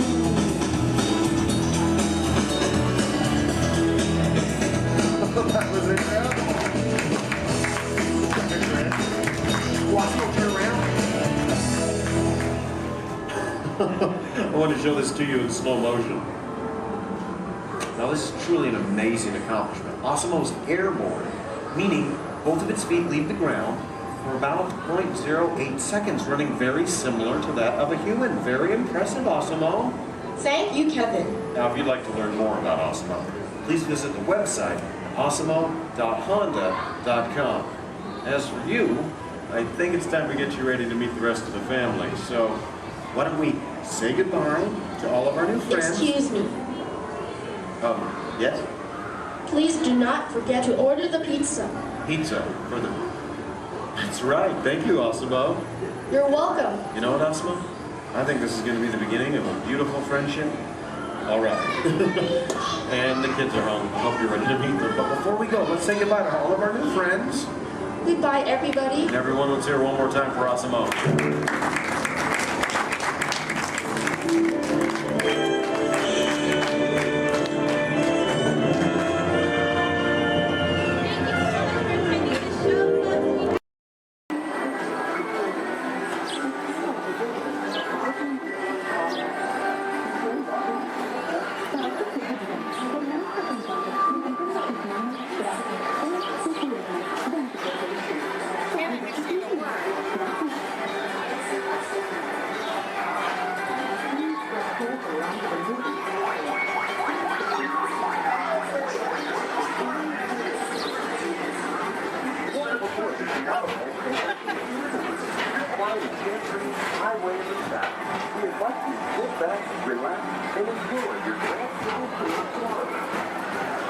Along the way, you can preview many of the exciting places you want to be sure to enjoy today while visiting this land of tomorrow.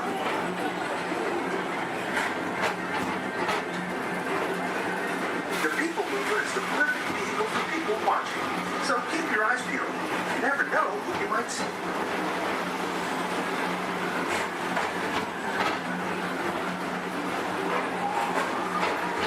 Coming up, Stage's Great Escape, where you can report for duty as a security agent for the Galactic Federation.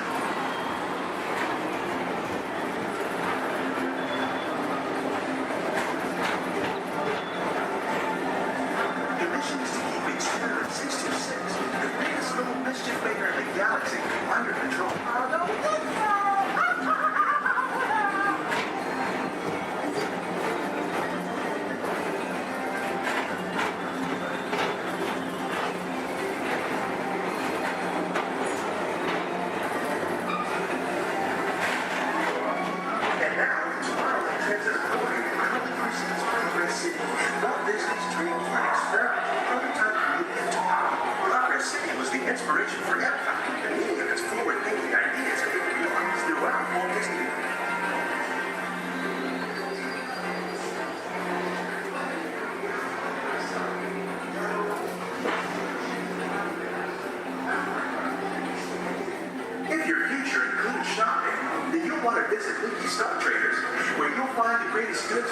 the galaxy. That's right.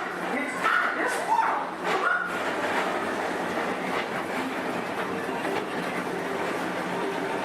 At the Disneyland Speedway, put the pedal to the metal and speed towards the checkered flag in your very own race car.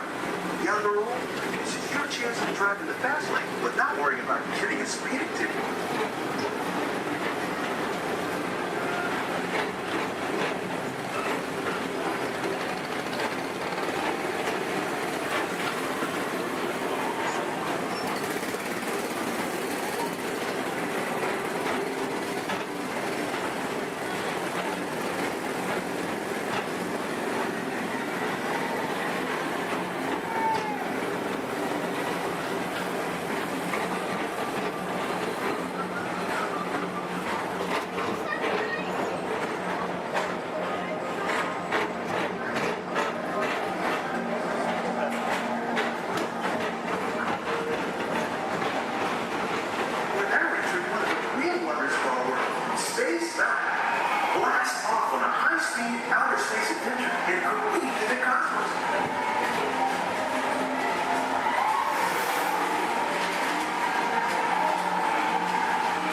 Please contact Mr. Johnson in the control tower to confirm your flight to the moon.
Walt Disney's Carousel of Progress. Inside this rotating theater, full families welcome you into their homes of yesterday and today, starting way back at the turn of the 20th century. First presented at the New York World's Fair, this legendary circular theater celebrates the progress that has made our lives better. It's a perfect reminder that there's always a great, big, beautiful tomorrow shining at the end of every day.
rest of your day and have a great, big, beautiful tomorrow.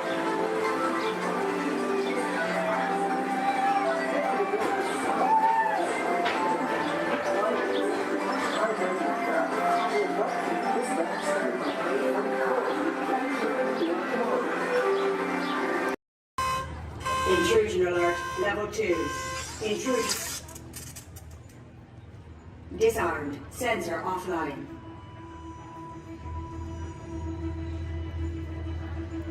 Nothing to see here. Move along.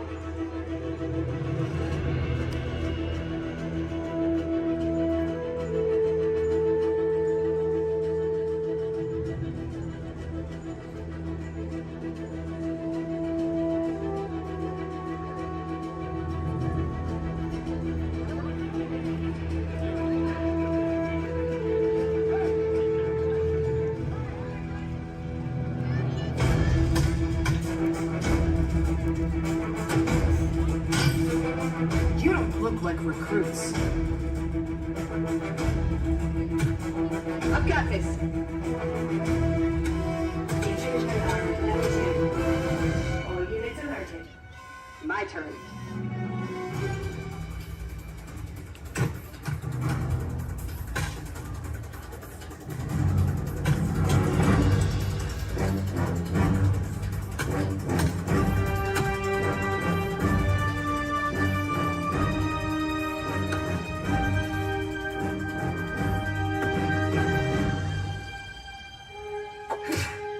Let's try this again. Who sent you? An old friend. System offline.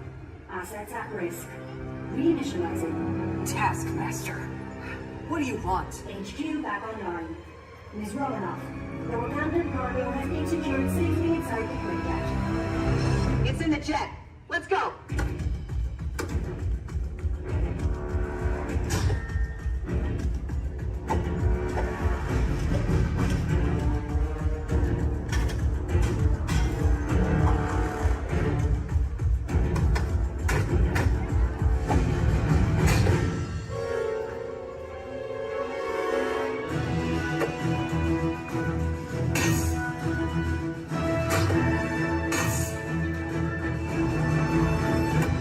Incoming call from Mr. Stark. Friday, don't put him through! Yeah, she put me through. Hi, Nat. Everything okay? You need help? I don't need help! Yeah, I said help. Intruders, step aside. I won't ask a second time.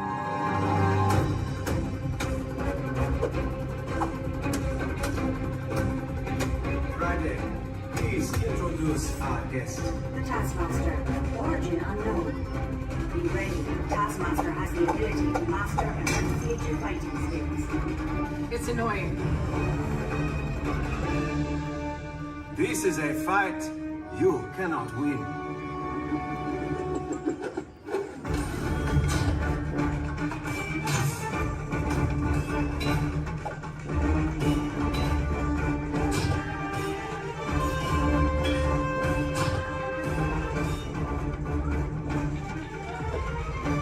T'Challa, the vibranium!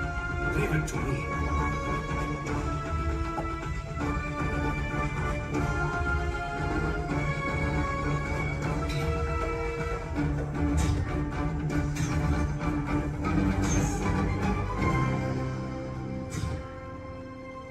We got it. Let's go.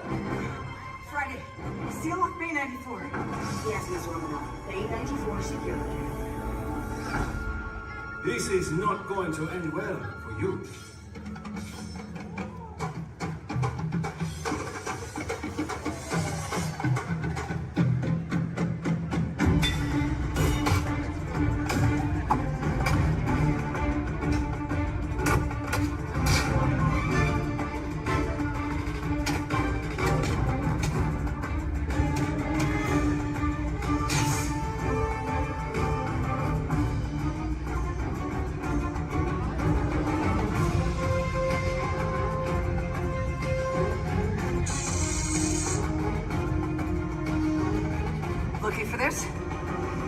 Not today. You know how this ends.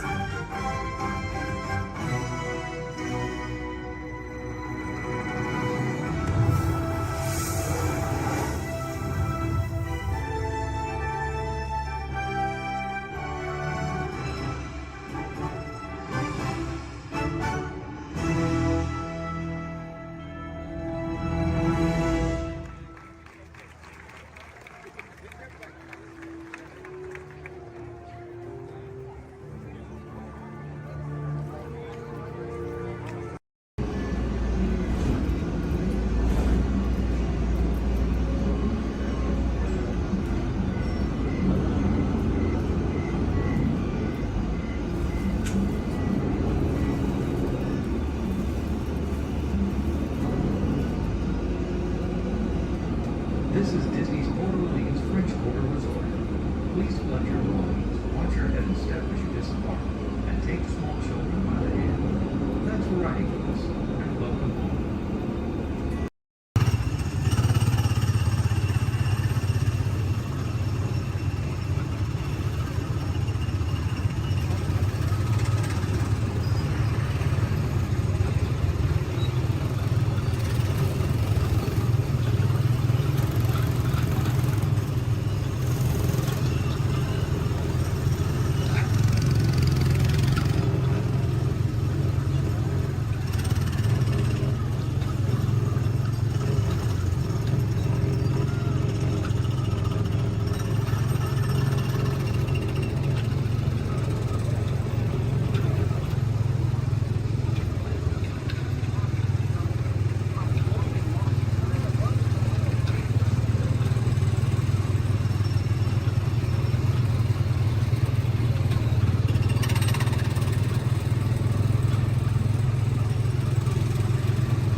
No rabbits to look at that nefarious coup, the sworn enemy of the Galactic Alliance, the evil Emperor Zurg.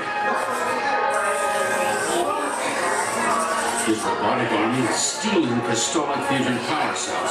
Without those cells, we'll all be powerless and at the mercy of Zurg. Star Command picked a fine time to send the new recruits. All right, you junior space rangers, listen up. Zurg is using the stolen battery cells to energize his secret weapon. Our mission is to find his robots and his secret weapon and blast them. Green Squadron will retrieve the power cells, while the rest of you concentrate on those robots. You'll rendezvous at Planet Z. I will remain here at Star Command to coordinate the mission. Battle stations. Report to the flight deck for immediate launch. To infinity and beyond.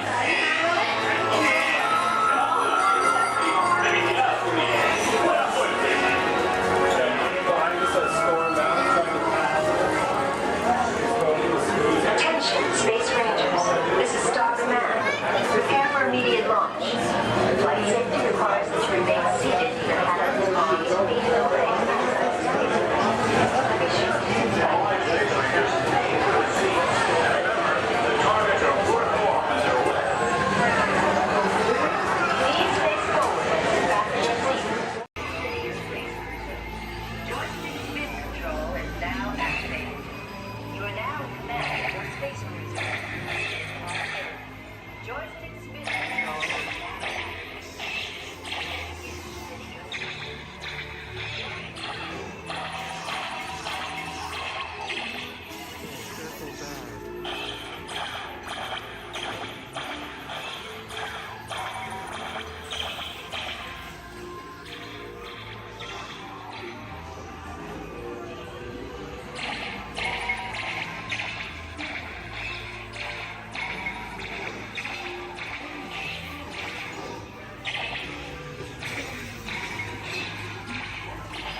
Yes, we will return sir to the store. He is a bad toy.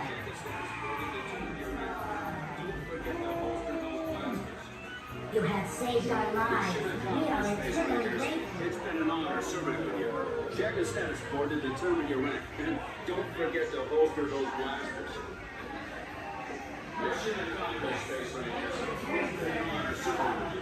Check the status board to determine your rank. We might try to get her going, but...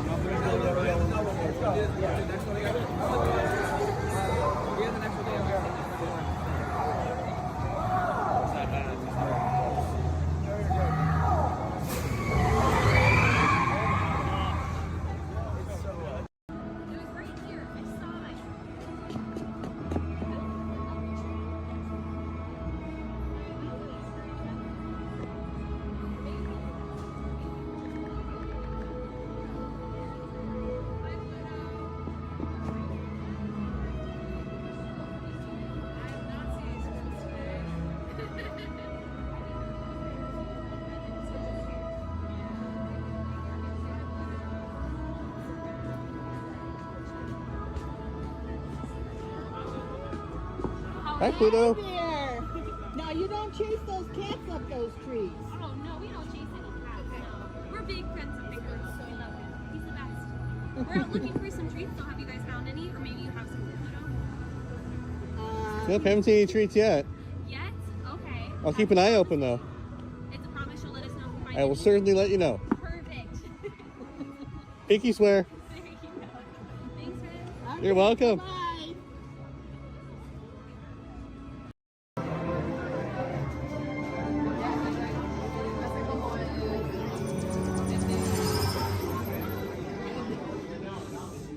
Greetings, Terrans.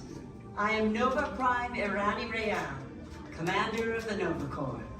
On behalf of all Xandarians, I hope you have enjoyed exploring the wonders of Xandar. As you have seen, your world and ours were born of the same moment, one which you refer to as the Big Bang. As such, we are all galactic neighbors in a vast universe which we and countless others share. For you to travel to Xandar would take 2.5 million years, assuming you had a ship that could fly at the speed of light. So we decided to come to you. But even we could not have reached you so easily were it not for the Cosmic Generator, an advanced piece of Xandarian technology that creates jump points, artificial tunnels that act as shortcuts, linking distant points in space. It is our desire to share this wondrous technology with your people so that together we might explore new worlds and create a brighter tomorrow. And now, as the culmination of the wonders of Xandar, you will be teleported to a Nova ship above your planet for a demonstration of the Cosmic Generator.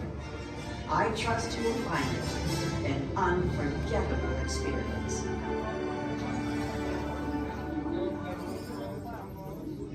Welcome, people of Epcot, Epcoters, Epcotians, citizens of Epcot. Does anyone know what they call themselves? What? I'm on? Someone needs to tell me what I'm on. Welcome, Epcot Terrans. I am Centurion Tal Merrick, and we're just about ready to teleport you up to the ship for the demonstration. As you're about to enter a secure Nova area, I must ask you to put away your Terran communication devices at this time. Recording of any type is strictly prohibited. I am very serious about this. Now, please step forward into the chamber. You're gonna love this.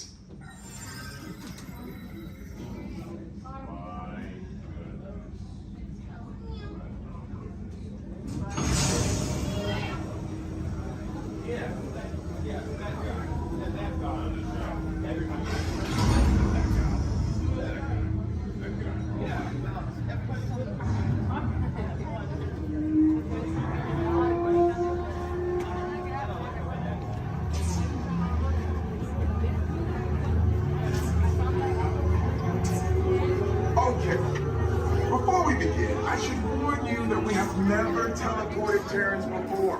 But since your molecular structure is very similar to Xandarians, it should work. It'll work. So long as you are standing inside the lighted ring. You do not want to know what happened last time someone did not stand where I told them to, okay?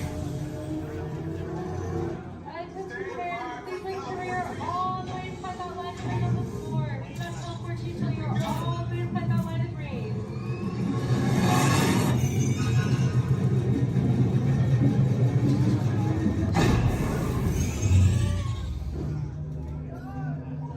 You made it!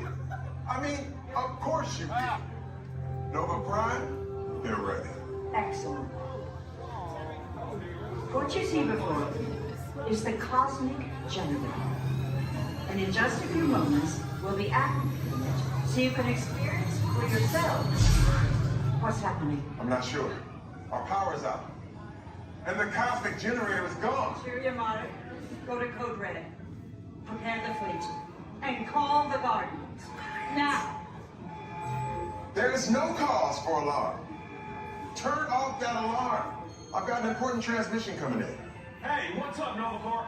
Our cosmic generator has been stolen. What? How? Why didn't we think of that? That thing's gotta be worth a fortune.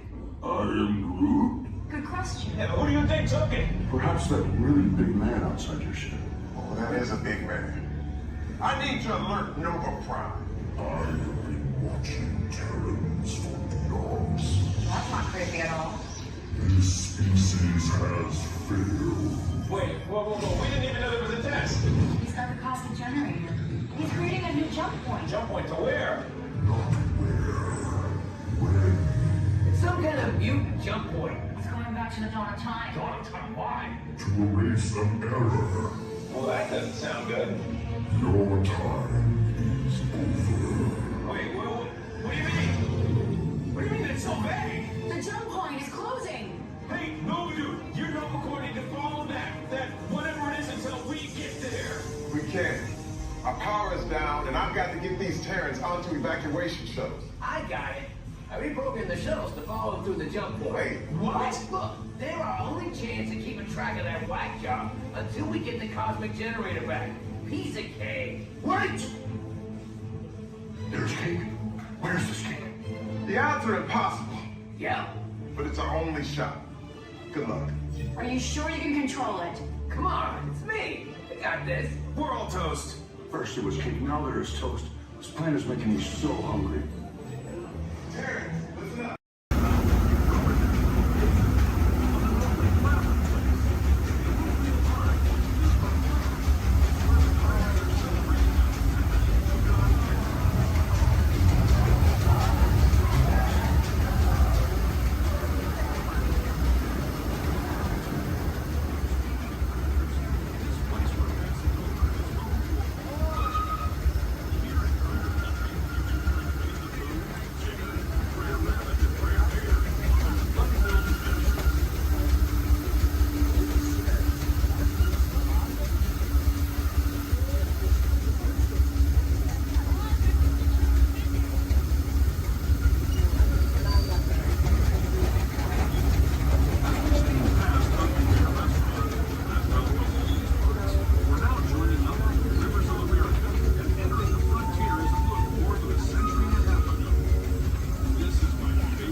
Ladies and gentlemen, please remain seated. Your train has made an unscheduled stop. It will be moving again shortly. Thank you.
It's great to see ya. Welcome to the celebration, everybody.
Now, you are working for me. Be careful.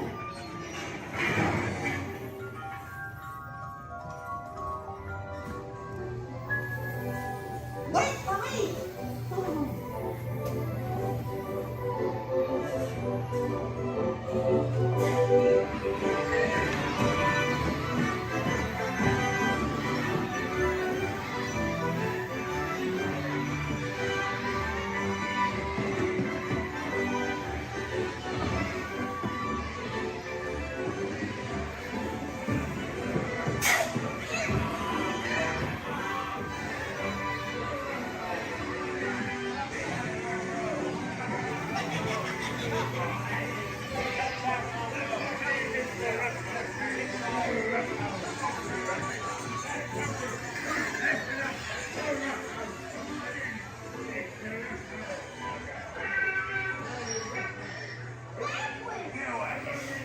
Make a jackass out of yourself.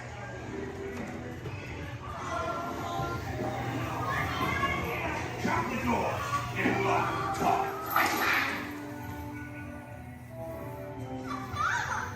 Please let me go. Please. Quick, hurry up. You blokes going somewheres?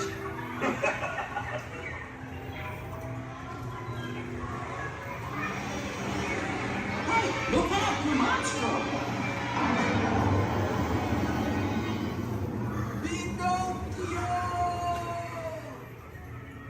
You're almost there.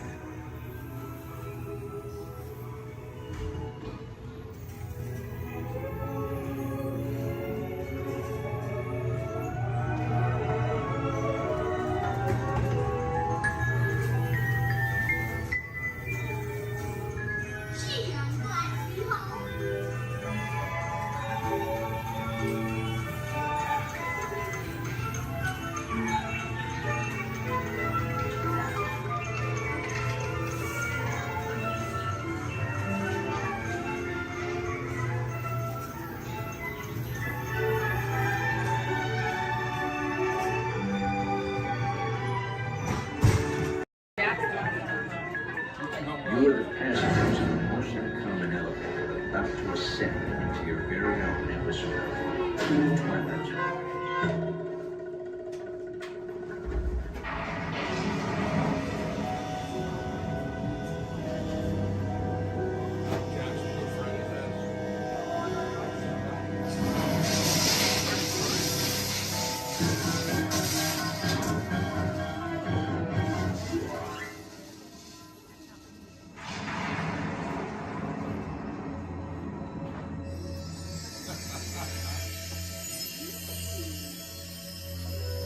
It takes you in somewhere before you have to drop.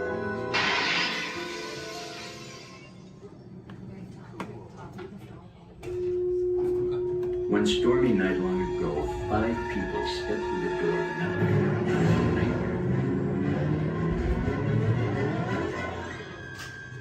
That door is opening once again. This time.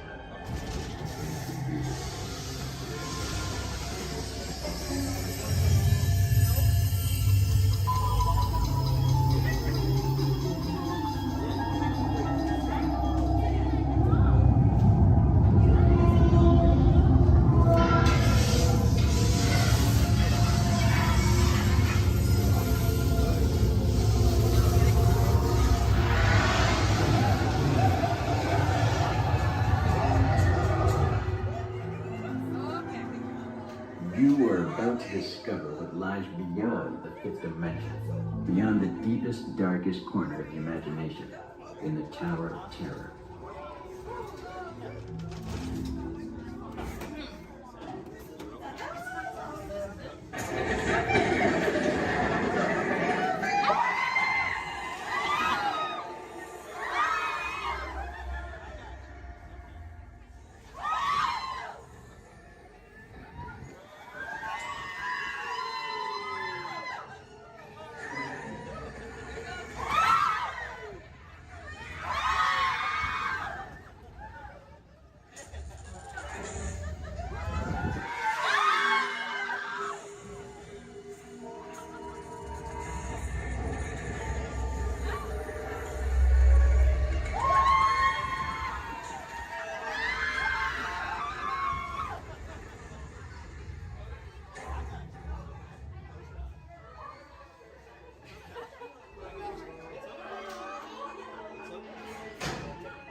A warm welcome back to those of you who made it, and a friendly word of warning.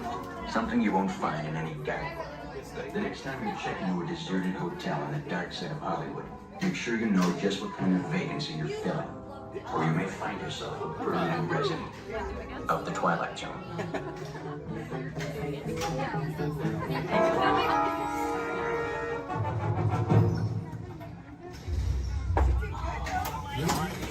Welcome back, everyone. Thank you. Oh, we got company. Hey, Wow. hey. All right. How do, people? All right. Hey, don't mind us. We'll be finished in just a minute. What's hey? How What are you you doing? guys still doing here? You're supposed to be at a show. I'm working. Now. I'd like to introduce our lovely manager. Yeah, she's usually not like this. Yes, she's usually worse. I heard that. Where is my limo? Good. Okay, come on, guys. Please, get in the car. Sorry, folks. We gotta go. Make sure Come on. Chris, can you grab my black Les Paul? Hey, wait a minute. We can't leave these people here like this. We can't? No. Come on, you know how we feel about our fans. Yeah, that's right. Well, guys, what do you expect me to do? Send them all with you? Wait a minute. I love that idea. How about some backstage passes? Oh. Yeah. Come on. Make it happen. Give me some. Okay, I'll make it happen.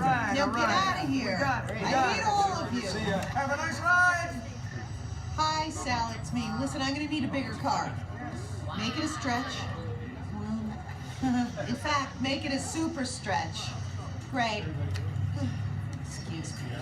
Okay, folks. Look, the show is all the way across town, but I got you a really fast car. Your journey, keeping your hands, arms, feet, and legs inside the car. There are the doors, which will open and close automatically. Enjoy your trip aboard the Metroliner.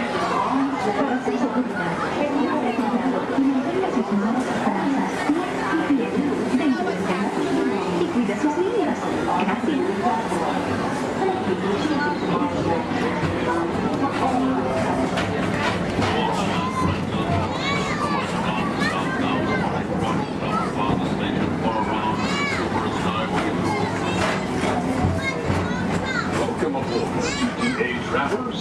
We hope you enjoy Tomorrowland Transit Authority's Super Skyway.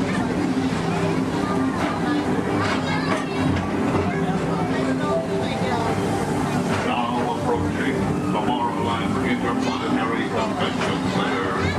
The Convention Center is host to a galaxy of wonders from the following tracks.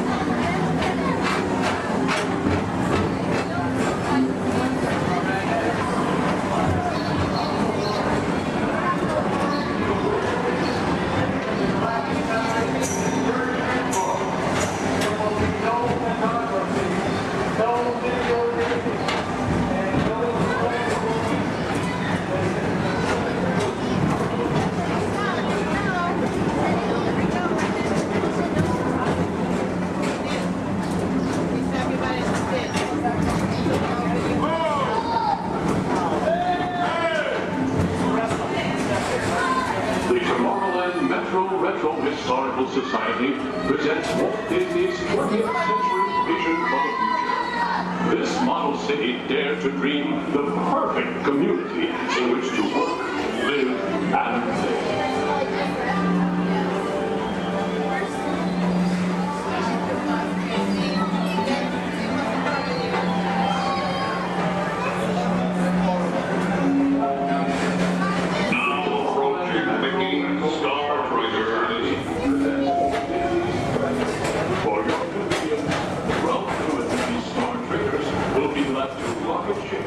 To many planets in the galaxy.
Galaxy M31. Please keep forward-facing tentacles clear of oncoming Metroliner vehicles. Thank you.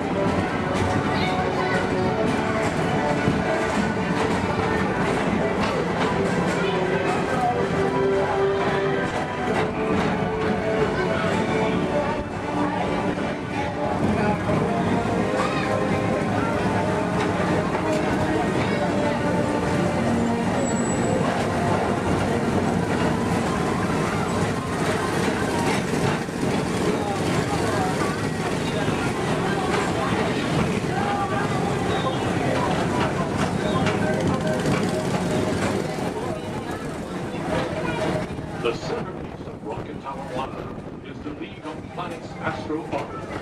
This symbol of universal harmony and infinite culture provides all beings with an exhilarating spin around the planets.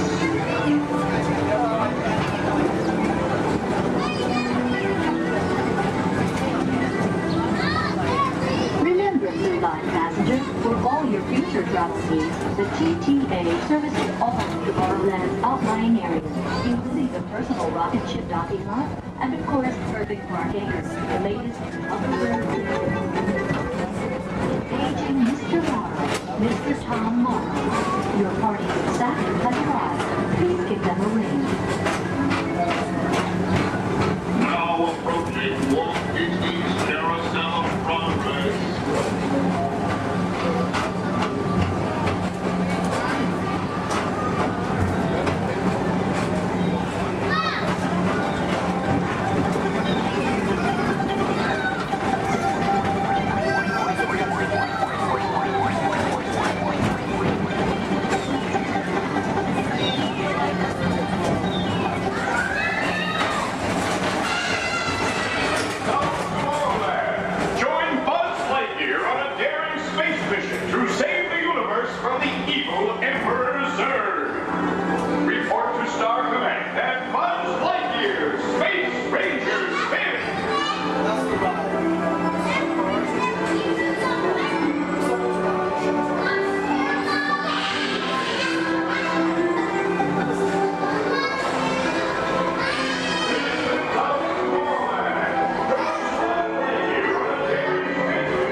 At the heart of tomorrow.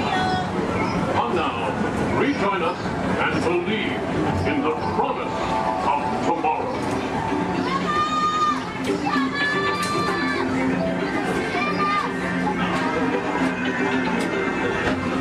Rocket Tower final station.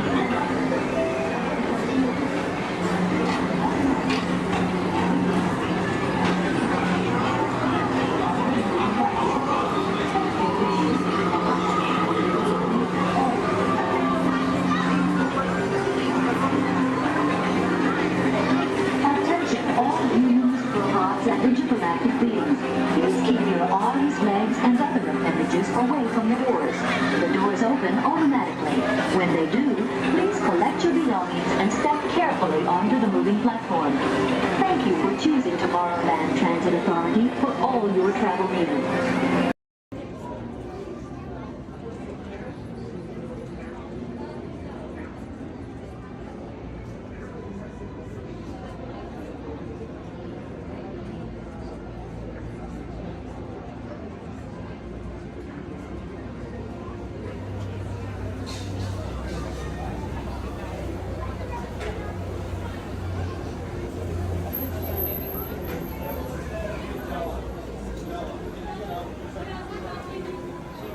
Everybody's to let us know what we need to get done back on the road. Spoiler alert, 9 9 times out of 10, it's either body work or a transmission. Guys, spread on over to this side, left side, left side. People on the left side, step forward, step on up, make a friend. Everybody here looks freshly laundered, okay? You'll be fine. Come on in, right this way, everybody. Keep on coming, folks in the hallway, let's go. I don't want to see anybody end up working on the transmission that doesn't know what they're doing. Come on in. Hey, oh, look at that, there's Mia. What's up, Mia? Hey, Pat, I see our party goers have arrived. Yeah, they're still coming in, but say hey, everybody. Hey, I'm Mia, Dom's sister. Well, another race just wrapped, and it looks like my brother has another car for his collection. Anybody surprised? Honestly, I don't know why anybody challenges him. It me and a man. Well, we're meeting up at Sullivan's Garage for the after party, and while Tej works on your rides, you guys enjoy the break room. My brother calls this the family room. Oh, here we go. Dom says he doesn't have friends, he has Family. And the faces you see on these walls are our Family. When I'm in this room, I feel like we're all Family. So, welcome to our family. There it is. It's a thing around here. Hey, Tej, how's that Matthew McConaughey impression? All right. What's up, Mia? Hey, better. Tej, just welcoming these good people to our family. How are their rides coming along? The rides are ready to roll out and roll out in style. Perfect. Let's get the show on the road. I'll let Dom know. You guys have fun at the party. Bye, Mia. Bye. She just called. Okay. All right, Pat. Yeah. Let's get these people on their way. Send them over to the war room. Sounds like a plan. Are you sure, though, Jamie's kind of a piece of work? Right. And he hung up. Okay, so in a moment, those doors are going to open. When they do, head on into the war room with Jamie. That's Tej's new assistant. First day without Tej, so good luck. Be nice. Don't touch nothing. Alright folks, we'll be on our way up to Sleeping Beauty's Castle Center Park. Please remain seated, you're in.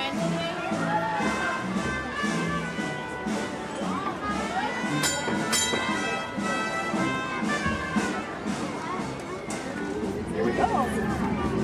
Get your back, okay? Yeah, with 1 horsepower motor. Yeah, 1 horsepower.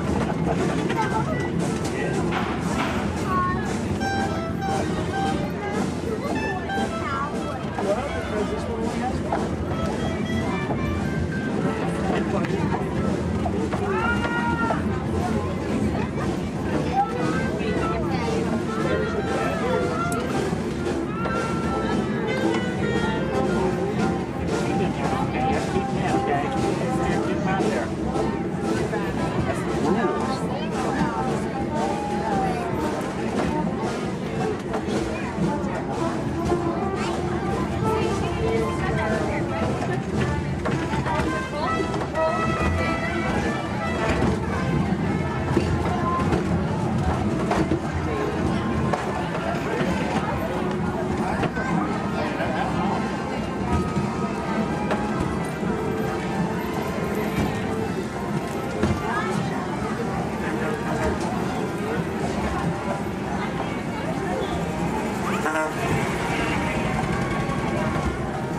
Time travel commencing in T-minus 10 seconds and counting. This is Seeker. Listen up. We've got to get in, grab the iguanodon, and get out before that asteroid hits. Let's roll!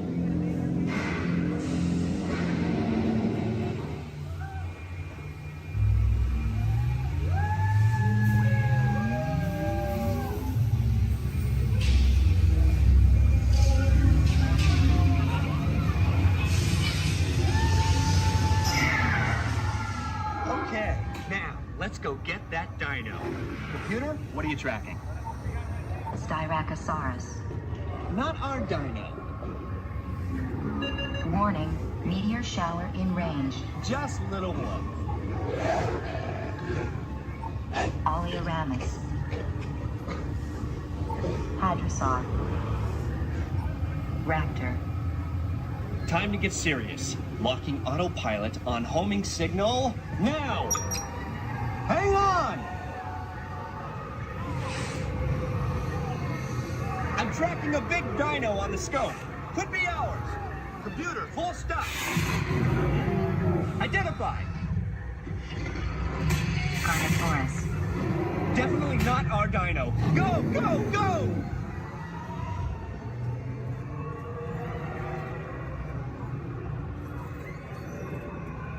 Another big guy coming up.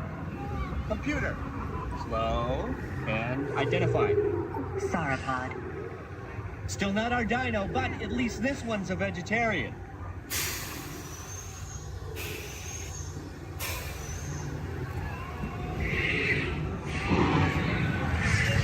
Asteroid impact in 90 seconds. We better move it. Pterodactyl. Incoming! Asteroid impact in 60 seconds. We can't stop now. Keep going, keep going. Compsognathus. Computer, what's happening? Loss of traction. Four-wheel drive, move it! Warning, meteor strike. Evasive maneuver! Left! Right! Left! Right! That was close. Computer, now what? Carnotaurus. That's it! Abort mission! Abort! Abort! Iguanodon. Forget it!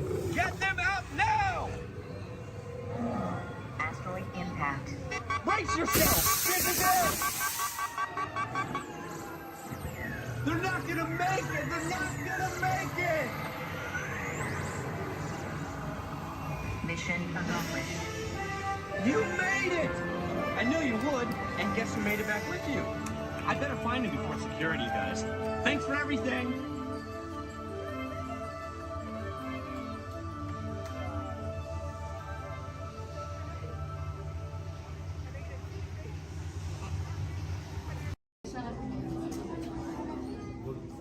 All right, everyone, for your safety, please do me a favor. Leave this center aisle clear and all side aisles clear as well.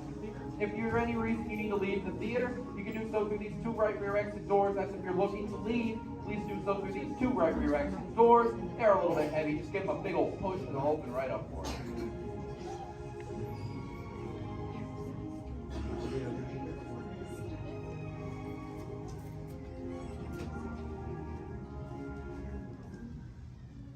Welcome to Turtle Talk. My name's Andrew. Before we get started, there are a few things that I would like to go over with everyone.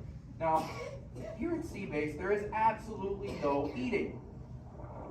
no drinking, no smoking or vaping, and no flash photography. Thanks, guys. Now, this piece of equipment here is known as a hydrophone. It allows us to hear sounds from beneath the sea, and it's also going to allow us to hear from our very special guest today. Does everybody know who our special guest is? Please shout it out. Crush is coming to talk to us to learn more about the human world, and we're going to get the chance to ask him a couple questions about the turtle world. So, little ones, you're thinking of questions that you may get to ask Crush, okay? Now, it does seem like Crush is off surfing at the moment. In order to call him out, we need to yell, "Hey, Crush!" on the count of 3, all right? 1, 2, 3. Hey, Crush! Well, righteous, well, awesome. Check it out, man. Hey, dude, look. Double barrel, 360, totally tubular. Whoa, look at the humans in the human tank. Hello, humans. Righteous, man. Oh, dude, speaking of most righteous, look at this, bro. Hatchlings, grommets, offspring, totally chillin' sub-level. Look at this, right next to you, you got a little dudette, blue shell, brown noggin, goggles, and extra ears. Yeah, right there on the coral. Hey, bud, what's your name down there, dudette? Bella? Hey, what's up, bud? Are you having a good day, man? Yeah. Awesome. Can you talk like a turtle? No. Oh, I got your back. It's really easy. Just say awesome. Awesome. Nailed it. Try this one. Say totally. Put them together. Say totally awesome. Totally awesome. Give it up for that dude. Hey, righteous. Good job, bud. Totally good. You talk like the turtle. Hey, I got a dude over here with a gray shell, curly noggin, and goggles too. Sweet. Hey, man, what's your name down there, bud? Gustavo. Hey, where are you from, Gustavo? Where are you from? New York. Whoa, dude. Who brought you here today? I went on my car. Oh, well, we'll find out together. Don't sweat it. Hey, dudes, is there like maybe a parental unit, a life guardian of the Gustavo? If anybody's with them, right? Okay, let's talk to that chick and see what's up. All right, awesome. Hey, dude, what's up, bud? What is your name? Karen. Hey, Karen, what's up? How many kids you got? My English is not good. I'm from Brazil. Oh, I don't speak English either. I talk turtle. Karen, does it freak you out? Gustavo has no clue you're here. Don't worry, Karen. They come back when they get hungry. Karen, did you feel it, bud? Did you feel it? We're sharing a moment. Awesome. Dude, my son's short. He's like this. He goes, Dad, what's up with all the humans? And I go, dude, I do not know. Human dudes, I need human help. Can all of you help out and answer Squirt's questions? If you want to help, say, Chaw! Righteous! You so totally rock, dude! Oh, wait a minute. Sorry, dude, my bad. Check this out. When a turtle says, you so totally rock, everyone says, dude! Here we go. You so totally rock! Dude! You so totally rock! Dude! Now all of you totally talk turtle. So, on to Squirt's question. Numero uno. He goes, Dad, if humans go to a beach, what do they do? I said, bro, I do not know. Humans, do you go to the beach? Yeah.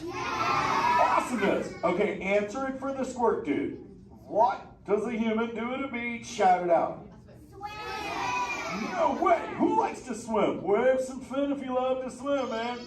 Oh, man, I got wavers. Look, even on the bench. What's up, wavers? Nice. Dude, want to see me swim? Say go crush. Go crush. Let's rock. Everyone yell. Rip it. Rip it. Roll it. Roll it. Punch it. Punch it. Rip it.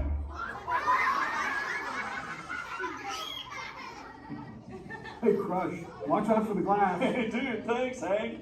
How long has that dude been there? Oh, no, man. My bad, bro, my bad. Where are the manners? I've been asking the questions. Dudes, do any humans have a question about being a turtle? Raise a fin.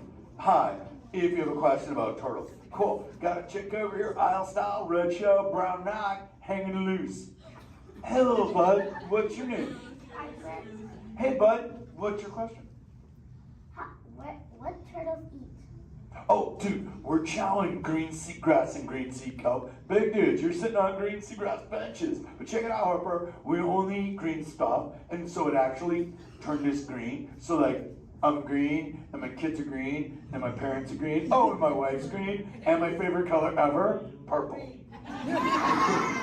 He's pulling your fin. It's green. Hey, there's a purple chick over here with like a jellyfish lid. Let's talk at this one on this side. Hey, bud, what's your name down low? Hey, cool name, Scarlett. What's your question? My name's not Scarlett. Oh, wait, what's your name? It's Charlotte.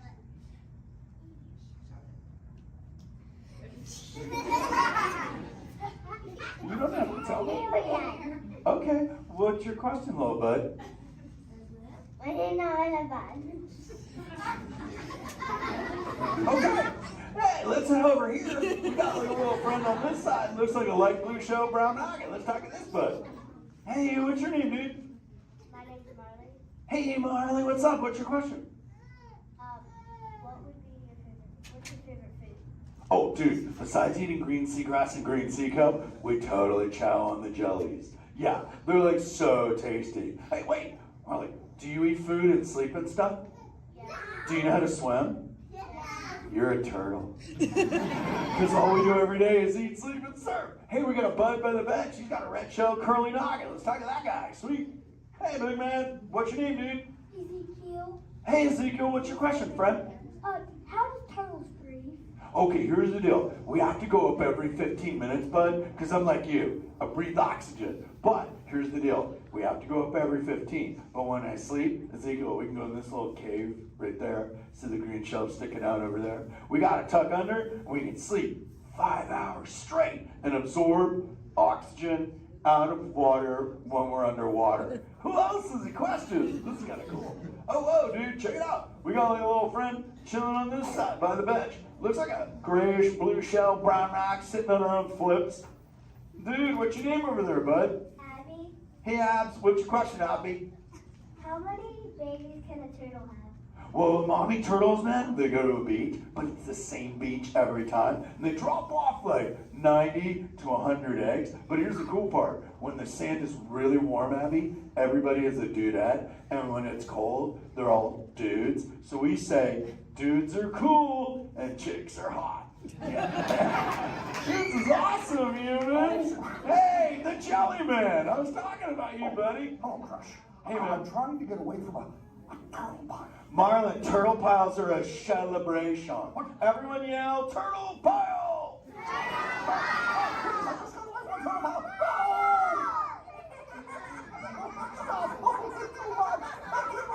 Oh, cool. Hey, boys, surf's up, dudes.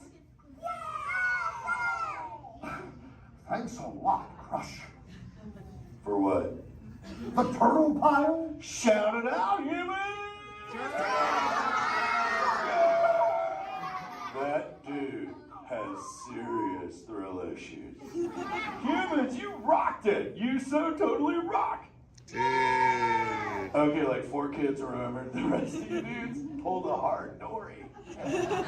Dudes, don't space out! Remember, Turtle says you so totally rock. Everyone screams!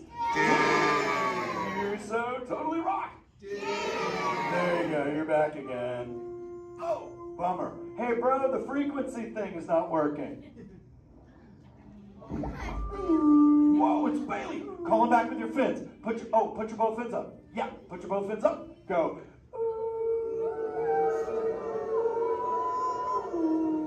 Crush. Hey, Bailey, look at my friends. They're humans. Oh my goodness, funny looking humans, huh? Hey, dude, stop. That's not cool. Those are my friends. They can hear you. No, they can't. Watch this. Hi, humans. Oh, okay. Why didn't you tell me? Dude, I tried, man. You got stoked out. Wait. Ooh. Yeah, that thing. I'm getting something. Ooh, wow. Some of you have 4 ears. Weird. I'm not judging. Humans. Later, Crush. Later, Bailey. Everyone say, later, Bailey, dude. Bailey's echolocation's awesome. We're going to do it. Everyone, both fins up. Go. Okay, sublevel. Really good. Back bench. Solid. Grandma, in the corner. This is where we put our fins up. Good job, Grandma. Good job. Fins up. Eyes closed. Go. How many fins am I holding up now? No, you gotta go. Yeah, you so totally rock. Squirt, Squirt, come here. Squirt, look at this. Squirt, I just taught humans your ultimate favorite. Sweet. Dude, go for it. They'll blast you. You so totally rock. Yeah! Rock on, human dude. Rock on, Squirt. That's my son. I'm in a jam. Oh, wait. Remember this thing. You gotta be good to the oceans. And the oceans will be good to you. And slap the fins together for my man Andrew. Rockin' the mic, man. Oh, righteous. Lovely. Use the word dude all day long because your parents will love you. Hey, Karen. You're welcome, Karen. Let's go. You so totally rock. Let's give it up for Crush. If you would like to learn more about Crush and friends like green sea turtles, manatees, or sharks, you can do so up on the second floor of Sea Base. Now, little ones, don't move until your adult comes to get you. Adults, please collect your belongings, collect your children, head on up to those two right here exit doors. Or if you're safety, please don't stand up. Stand clear of doors and hold on to handrails. The shuttle will be departing momentarily for gates 100 through 129. Orlando and Central Florida have so much to offer. There's a good chance you didn't see and do it all. So please come back and visit us again very soon. This is Orlando Mayor Buddy Dyer. We hope you enjoyed your Orlando experience.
At the center, Goofy in the left, Minnie in the right, and your happy driver in the bus, Carlos. We want to give you a very warm welcome to Walt Disney World. Welcome, everyone. If you are ready, give me a big yes.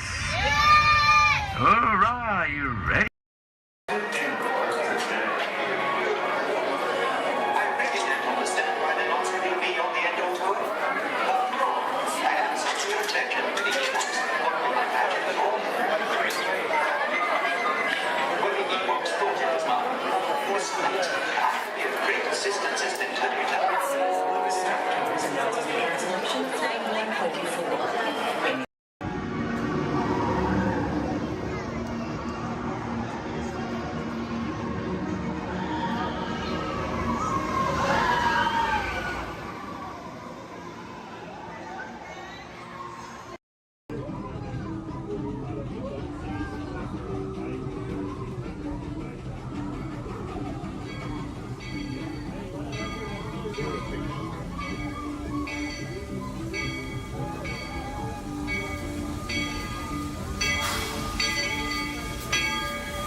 people entering the base.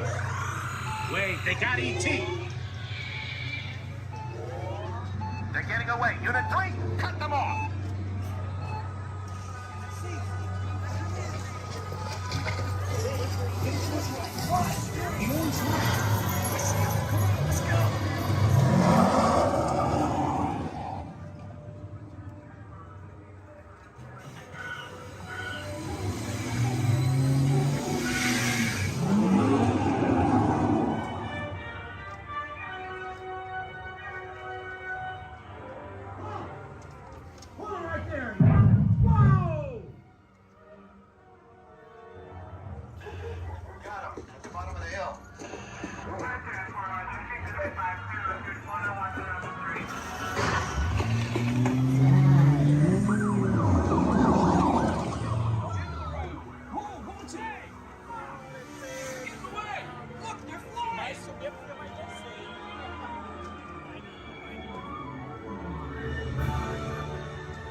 E.T. Go to Tickly. Hurry.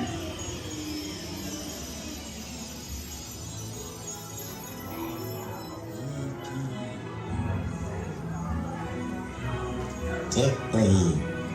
Ouch. Welcome home. You returned to Orc dog. Welcome home.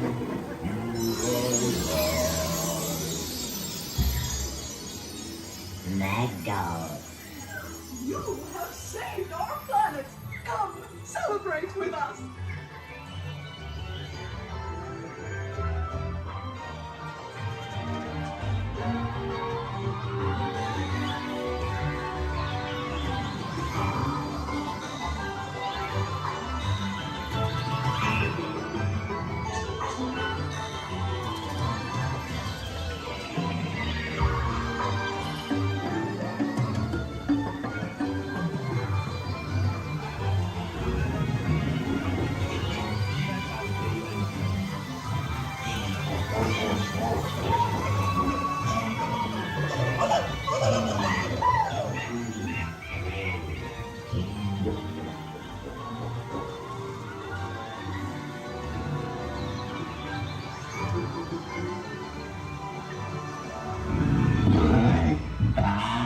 Beautiful, mighty friend.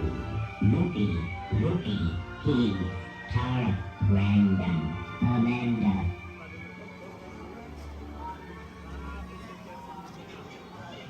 Attention, please remain seated, keeping your hands and feet inside the ride vehicle.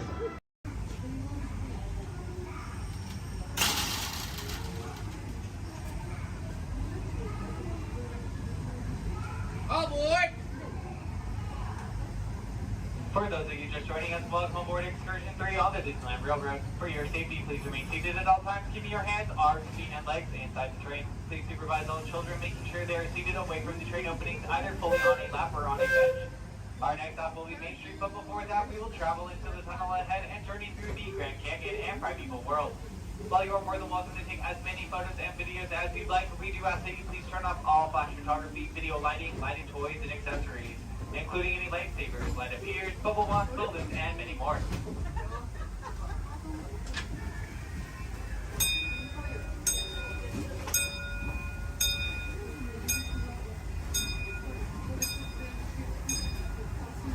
To those who have just come aboard, welcome. The next leg of our journey will take us from the fantastic world of the future to the breathtaking beauty of nature's own design, the Grand Canyon. For your safety, stay seated, with your hands, arms, feet, and legs inside the train. Watch your children and no flash photography. Para su seguridad, permanezca sentado y mantenga las manos, brazos, pies y piernas dentro del tren y cuide a los pequeños. Por favor, no tome fotografías con flash.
That was the Grand Canyon as we know it today.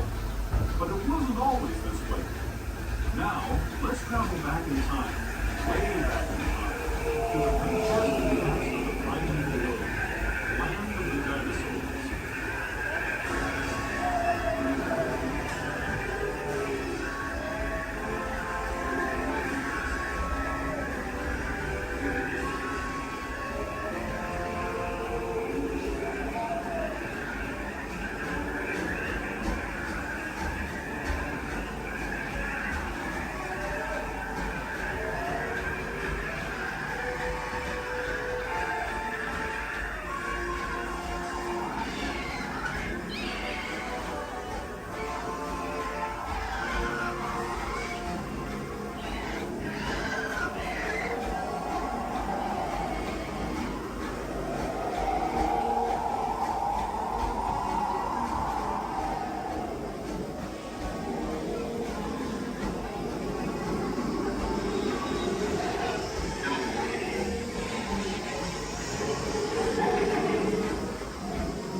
We're now returning to our own time and to Main Street Station, gateway to Disneyland. If you're leaving us here, stay in your seat until we come to a full stop. Remember to gather all your personal belongings and step carefully from the train. I'd especially like to thank those of you who've been with me. As we make our way back to Main Street Station, remain fully seated until the train has come to a full and complete stop. As a reminder, Main Street Station has very there are no ramps or elevators, so if you do not wait on the off or stand wheelchairs, only necessarily reach the very bottom of the exit stand. This will be your stop for the National Disney District Park exit and of course Main Street.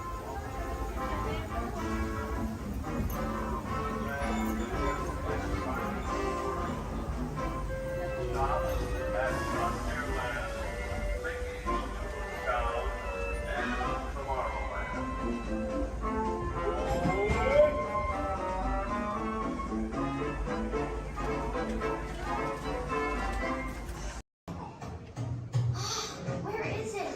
I know I left it around here somewhere. Mom! Have you seen my cowboy belt buckle? I can't find it. Never mind.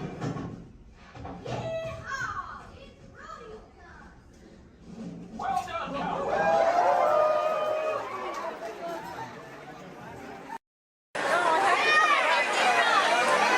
Chills, thrills, games that test your skills. It's all right here at Toy Story Midway Mania. Do you think I'm kidding? Do you think we call it Mania for nothing? Oh no, you gotta see it to believe it.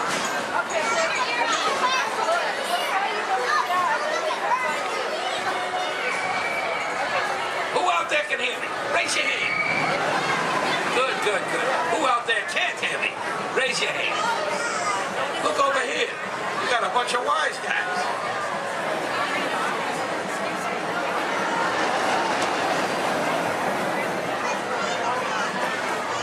Now, where was I? Oh, yeah. Hurry, hurry, hurry. Right this way. Toy Story Midway Mania. It's a ride that's a game. It's a game that's a ride. Step right up and see what's inside. Now, where was I? Hurry, hurry, hurry. Right this way. The Toy Story Midway Mania. It's a ride that's a game. It's a game that's a ride. Step right up and see what's inside.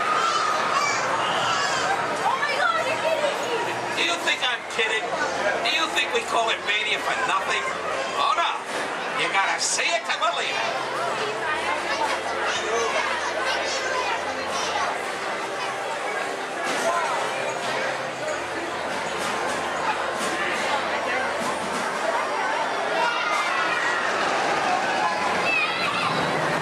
Quiet, everyone. I think I hear Andy coming. Everybody, freeze.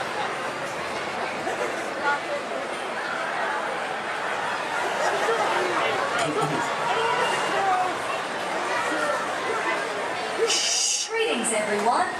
We are pleased to announce that tonight, Disney's California Adventure will remain open until 10 p.m. for your enjoyment. Again, Disney's California Adventure will remain open until 10 p.m. this evening. It's okay, folks. Hold so long.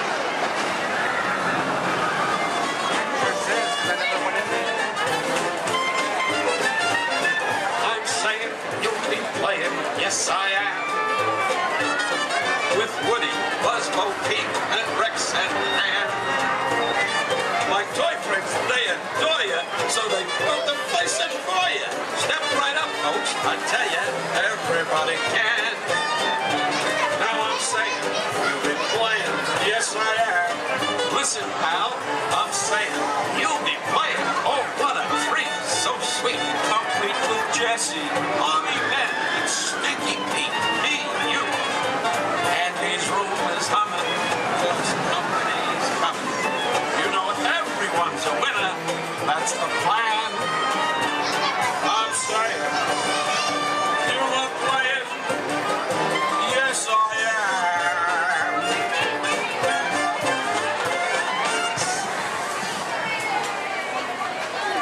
Thank you, thank you.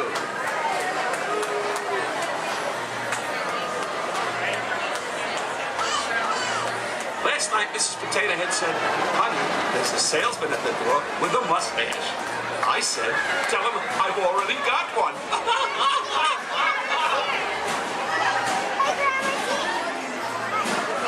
Check out my new hat.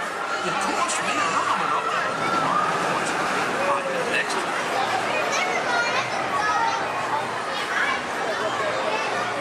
Okay, now, give me a D. I said, give me a D. Give me another D. Give me another D. What do you got? 3D. Yes, that's right, folks. Midway Mania is in 3D. So don't forget to pick up your game glasses just ahead.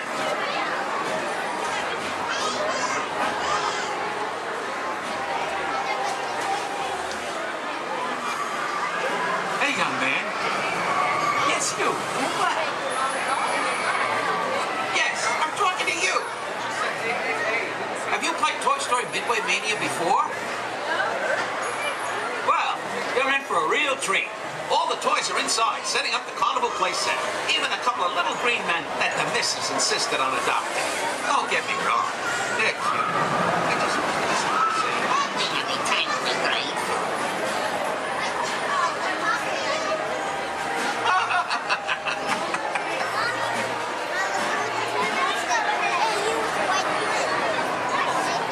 Hey, young lady.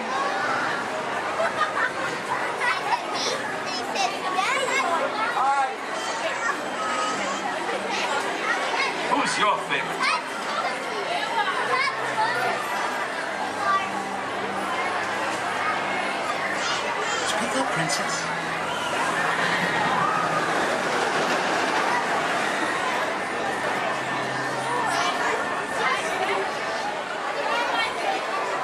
Take your time, kid.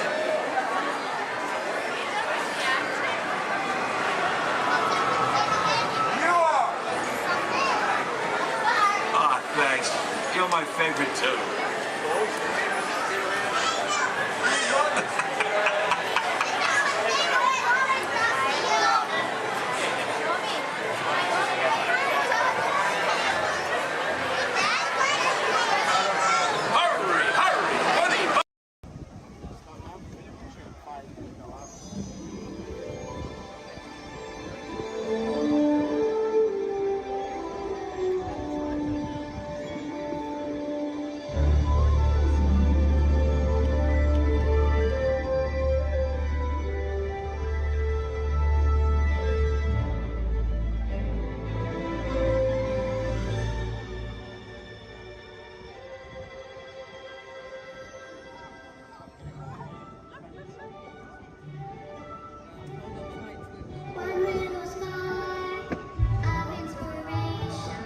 We call it F-Top.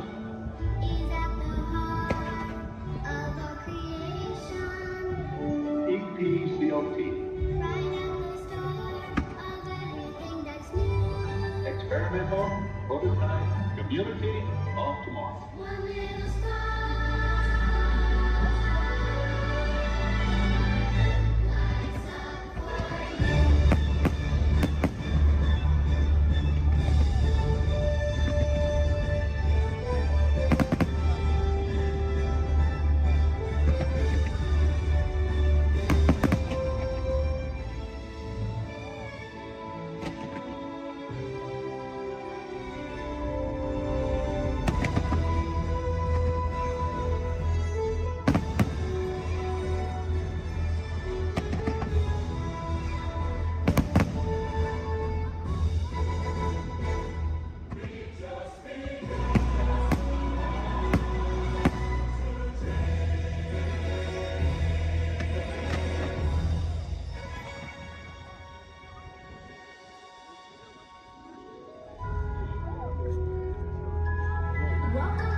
every acre wood. The East Wind traded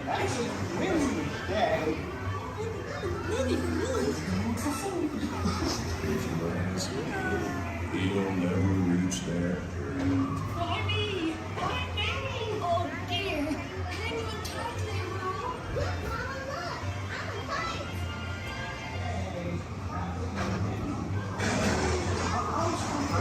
So hungover by our able to secretly by mistake.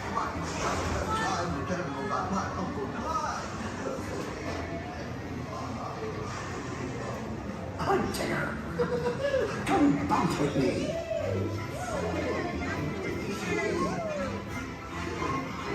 Music makes you feel just great, doesn't it?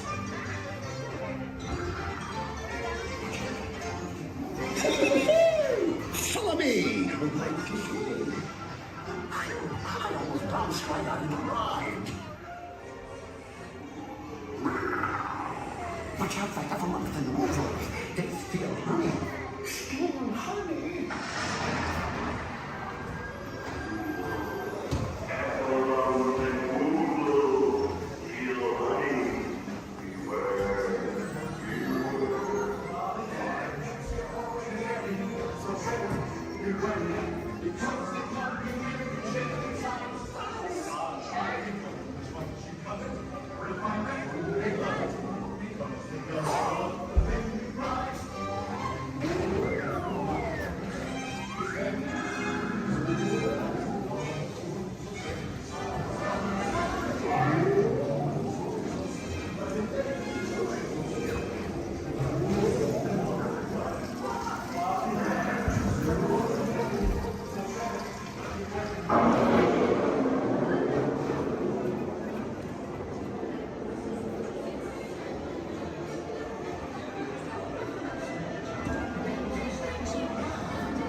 Rain went away, and everyone gathered together to say, Hooray for Pooh, too!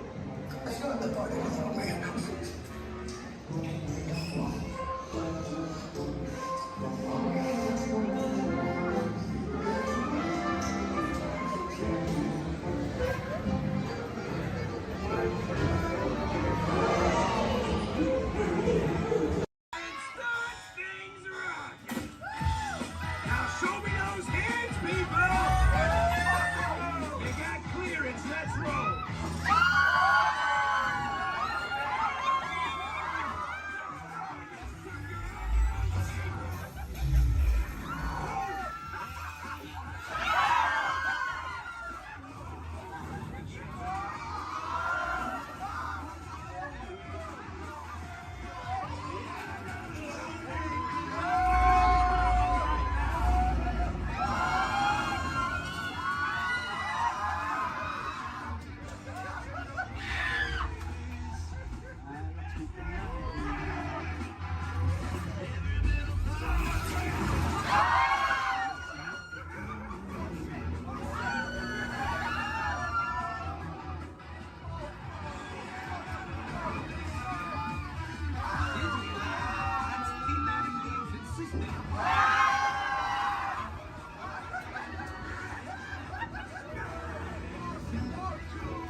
Por su seguridad, permanezca sentado con sus manos y brazos, pies y miembros dentro del bar y cuida a los pequeños. A manera de recordatorio, no tomar fotos con flash y luz de video antes de llegar a un hotel.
Beneath the surface of the lake, roots trap water from the flowing mud, extracting precious nutrients and minerals. These elements, when combined with sunlight, create the diverse living systems of our planet.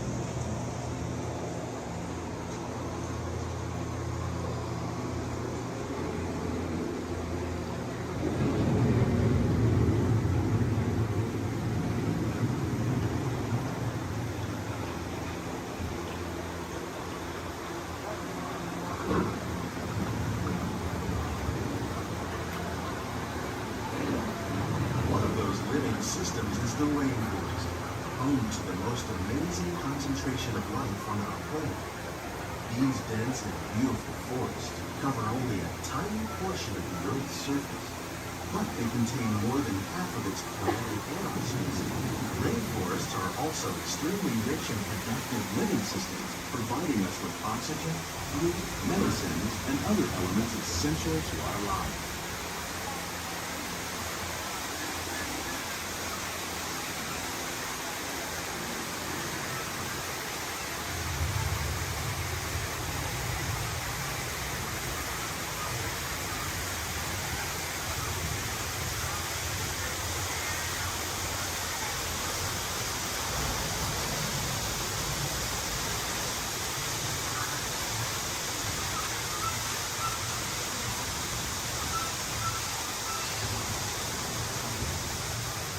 In the desert, nature has created a very different, but no less beautiful living system. And while this arid landscape may seem lifeless, it is very much alive. The plants and animals that have learned to survive in these harsh conditions make use of what little water they can find and avoid the scorching rays of the relentless sun.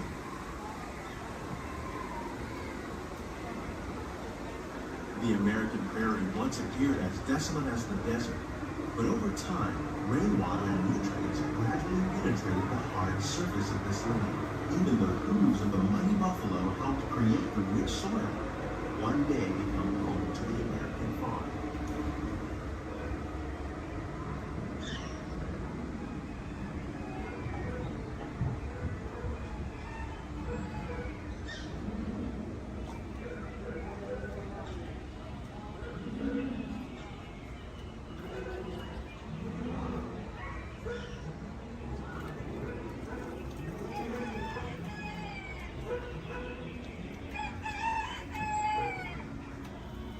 Of all the forces at work on the land, humans have had one of the most profound effects.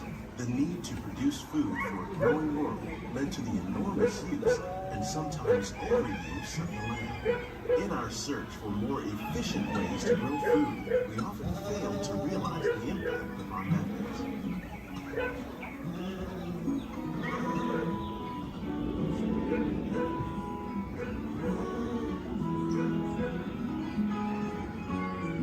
Today, we're learning to live with the land, discover discovering better ways to grow food that will assure both human and environmental well-being.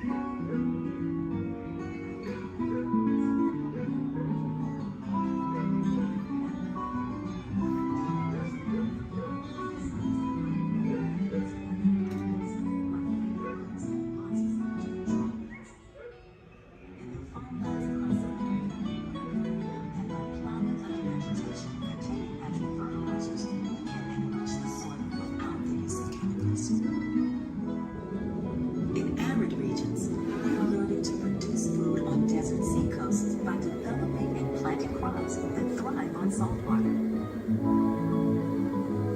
In Japan, we're learning that by mixing leaves and other living materials into our soil, we can make farmland more fertile without the need for chemicals.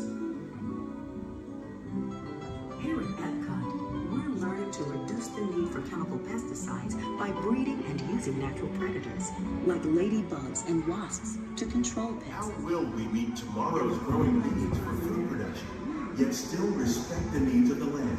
Some of the answers are being discovered just ahead. To help us maintain these carefully controlled ecosystems, and for your safety, please remain seated in your boat at all times.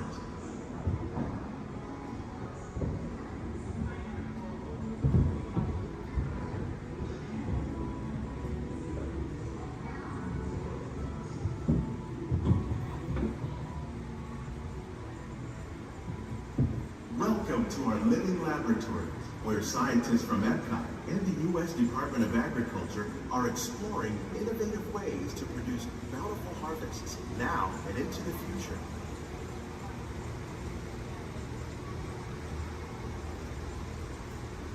The tropics are home to the greatest diversity of plants on the planet. Many of these, like papaya, bananas, cacao, coffee, and rice, are well known around the world.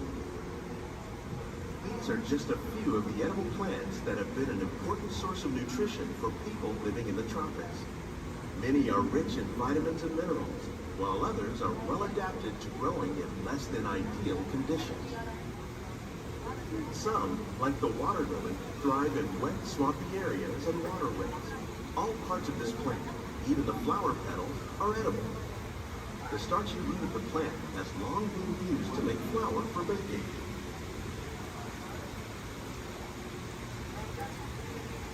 One day, many of these lesser-known tropical plants may be as important as the bananas growing on both sides of the boat. More than 28 million tons of bananas are eaten annually, making it the most popular fruit in the world.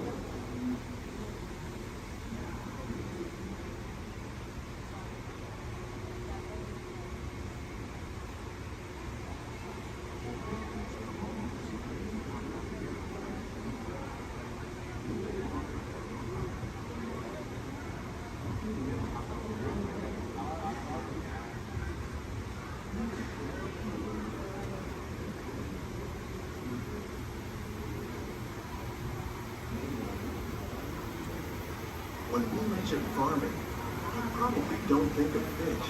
But fish farming, or aquaculture, accounts for nearly half of all the seafood consumed globally. Tilapia, bass, and catfish, like the ones you see here, are three of the more popular crops raised by fish farmers. The sustainable system you're using here recycles the water in the tanks. As a result, we're able to save millions of gallons each year. Our small fish farm produces nearly 5,000 pounds of fish each year to serve in restaurants around Walt Disney World.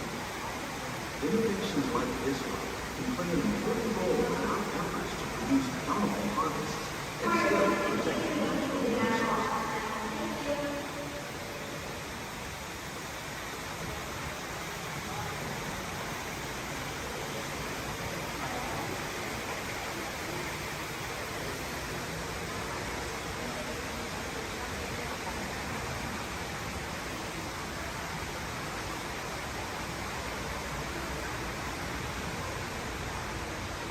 While there are more than 50,000 edible plant species in the world, most of us are only familiar with the handful that make up our everyday diet.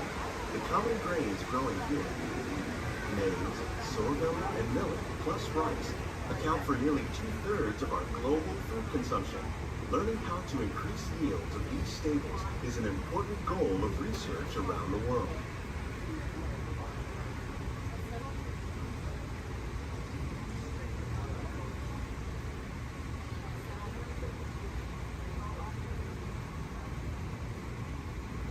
These plants are definitely on their way up. Innovative growing techniques like these increase yields while more efficiently using resources like water, fertilizer, and pesticides. Another innovation at work here is our integrated pest management program. By populating our greenhouses with beneficial insects that prey on harmful pests like aphids and flies, we are significantly reducing our reliance on conventional pesticides. We're growing these crops using our nutrient film system. This technique precisely controls and recycles water and nutrients. With it, we can produce over 27,000 heads of lettuce a year in this one small area.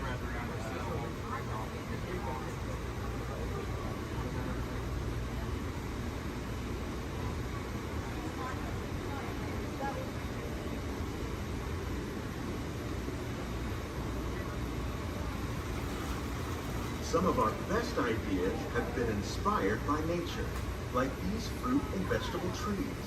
By growing these ground plants vertically, we can increase yields and better control diseases. These crops taste as good as they look.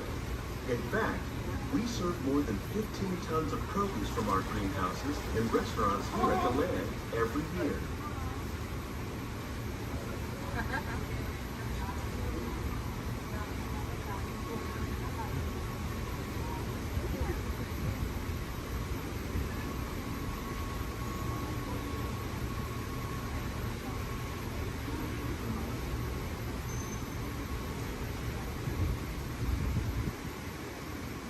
The future of agriculture may include innovative ideas like this vertical growing system. Plants grown in this way use a fraction of the space required by traditional growing methods. That saves water and increases production. The aquaponics system on your left combines hydroponics with aquaculture. The fish provide a natural source of fertilizer for the plants, and the plants help keep the water clean for the fish. It's another great way to produce more while using less. In our lab, Epcot scientists are working with the U.S. Department of Agriculture on a number of innovative projects. The goal of these efforts is to produce higher yielding and better quality plants.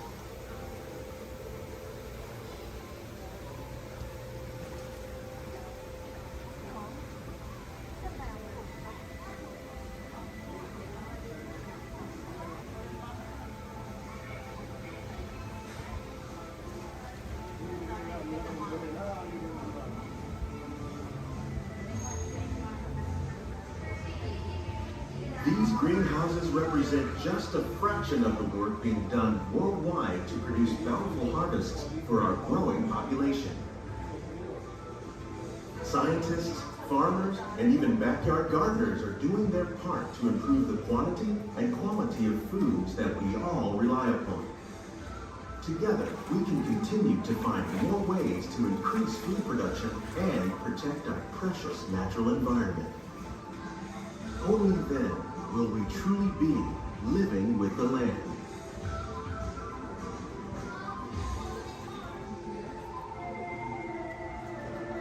On behalf of Walt Disney World, we hope you've enjoyed this unique journey through our living laboratories. If you'd like a closer look, then check out the Behind the Scenes walking tour. It's a chance for the whole family to get up close and personal with the plants and growing techniques in our laboratory. Please keep your hands and feet inside the boat and remain seated until the boat comes to a complete stop.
Hey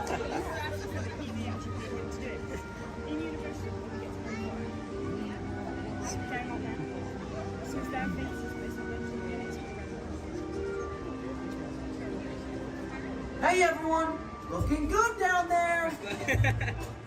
Wow, this is a friendly neighborhood. Welcome to Avengers Campus. Hey, what's going on, guys? Oh, me? Ah, you know, just spider stuff. Okay, time to run some tests. Spider-Man, Oh, hey, Sharon. shall we conduct an altitude test? Yeah, I guess I should do some work. Always good to have the data. On my way. Just need to find a clear path and something to swing from. Oh yeah, it's go time. Field testing, here I come.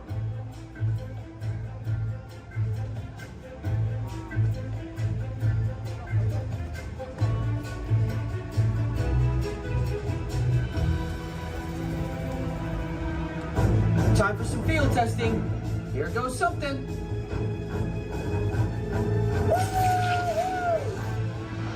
Brace for impact.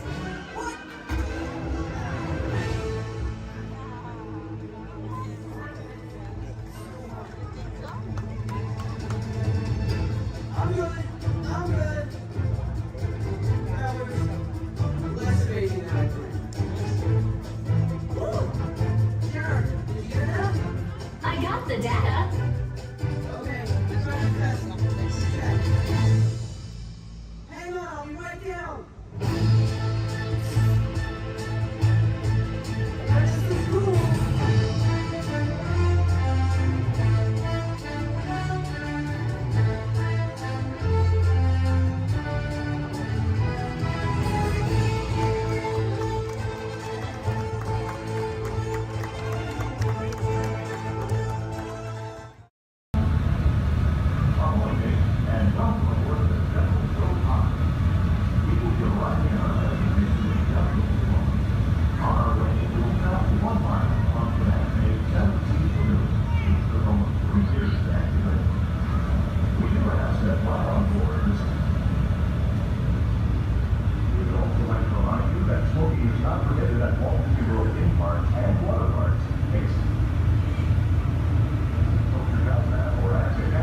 If you are standing or sitting on the stairs, we ask that you please clear the stairway.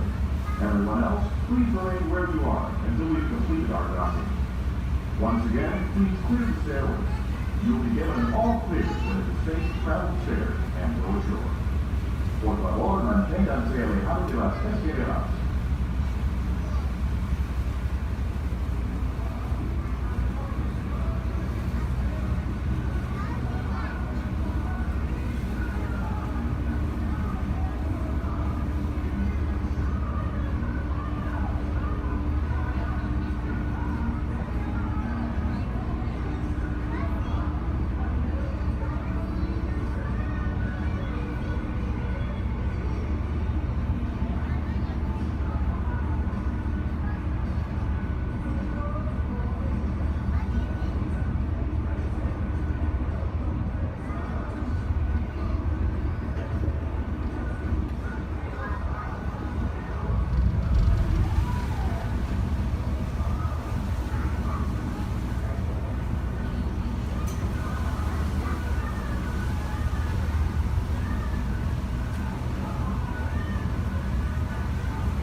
Greetings, Terrans.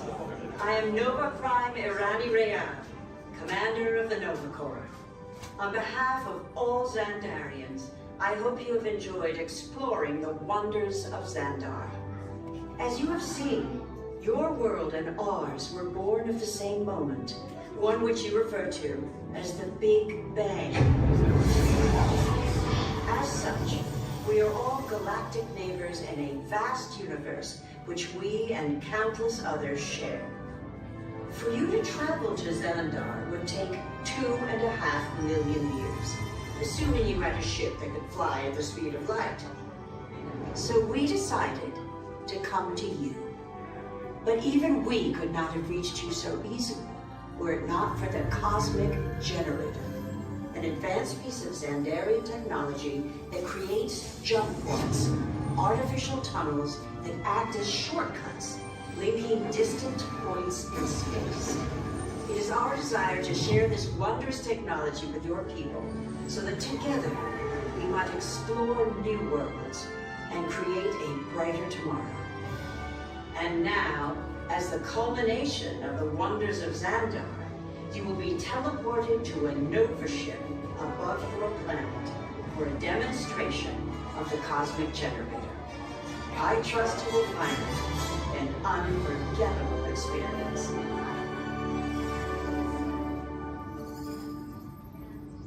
Welcome, people of Epcot, Epcoters, Epcotians, citizens of Epcot. Does anyone know what they call themselves? What? I'm on? Someone needs to tell me what I'm on. Welcome, Epcot Terrans. I am Centurion Tal Merrick, and we're just about ready to teleport you up to the ship for the demonstration. As you're about to enter a secure Nova area, I must ask you to put away your Terran communication devices at this time. Recording of any type is strictly prohibited. I am very serious about this. Now, please step forward into the chamber. You're gonna love this.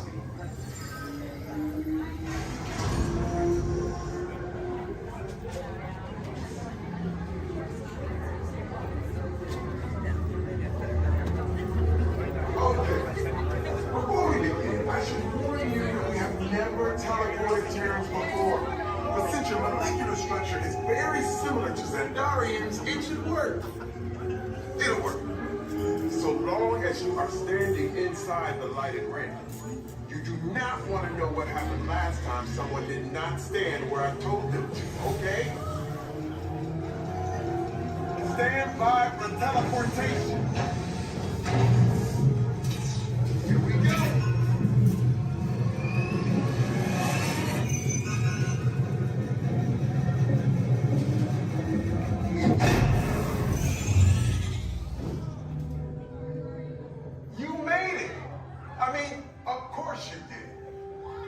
Prime, they're ready.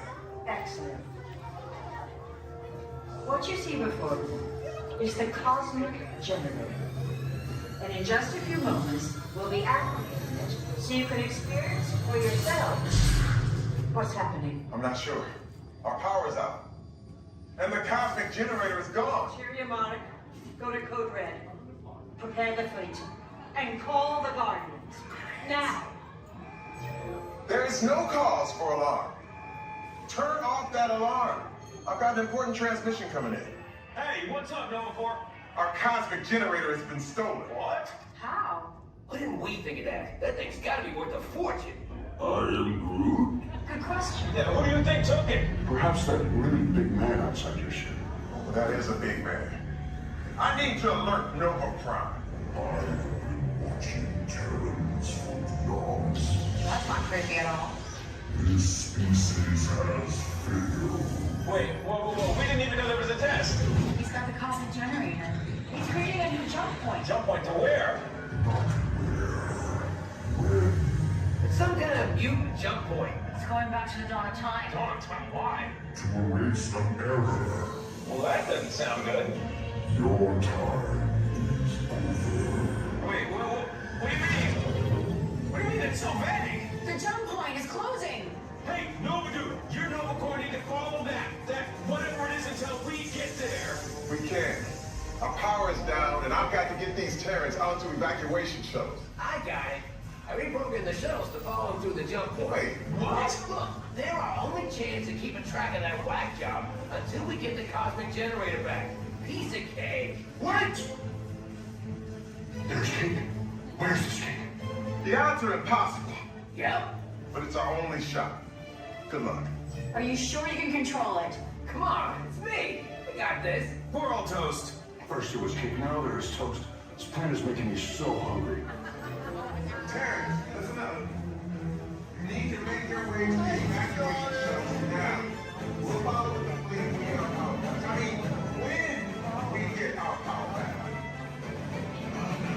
This doesn't stand a chance.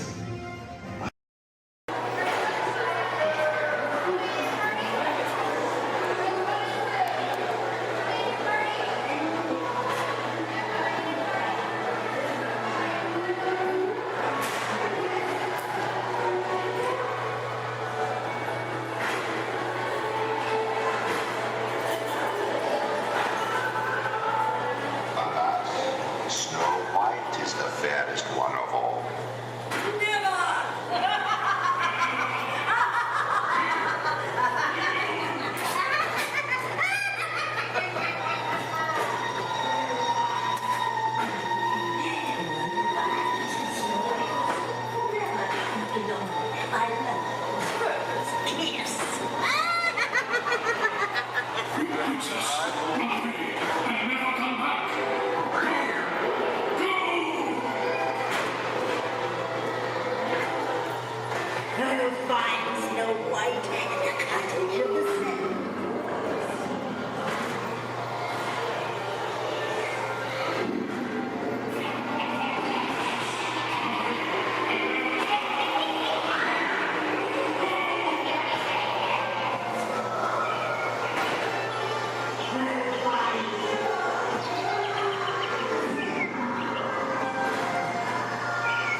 point. This plan is never gonna work. Rock it.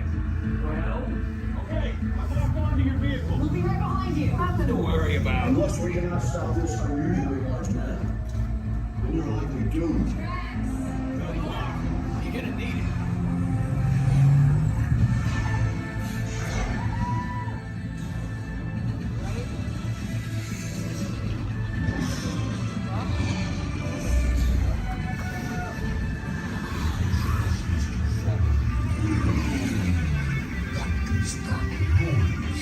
Noise. No one's gonna stop rock and roll from existing. What have we done? I think we're coming back.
You really think they deserve to be called heroes?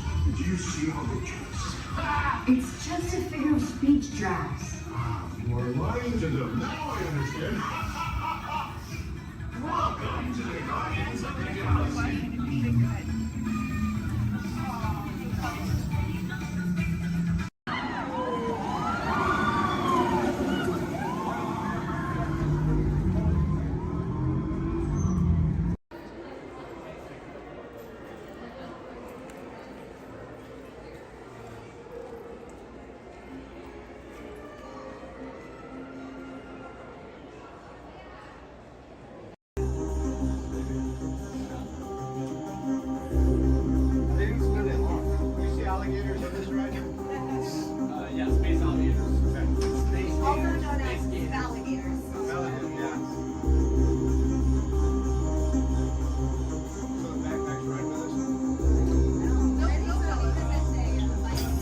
Users, prepare to be digitized into the world of Tron.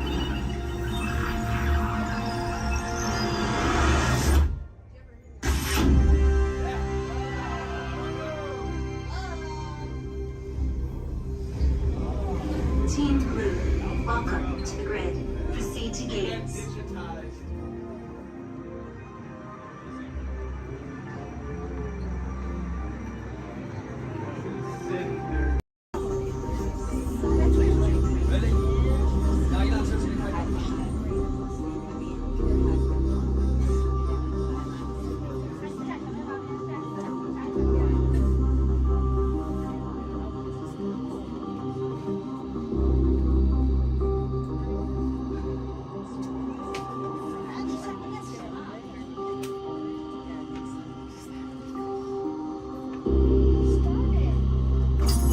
Users, prepare to be digitized into the world of Tron.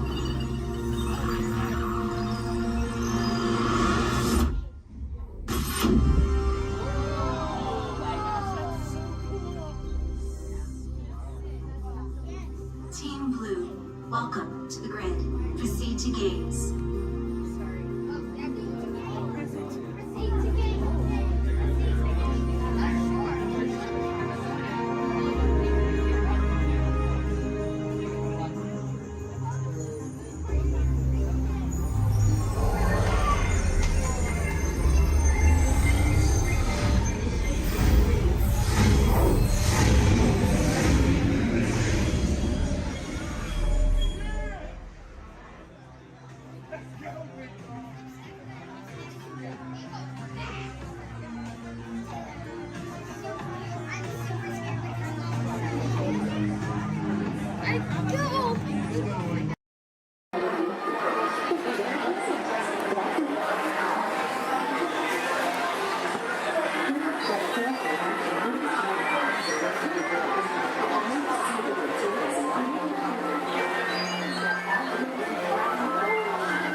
Along the way, you can preview many of the exciting places you'll want to be sure to enjoy today while visiting this land of tomorrow.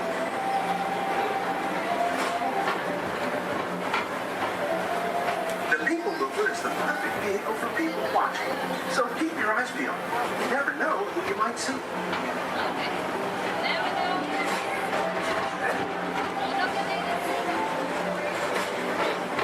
Coming up, Stitch's Great Escape, where you can report your duty as a security agent for the Galactic Federation.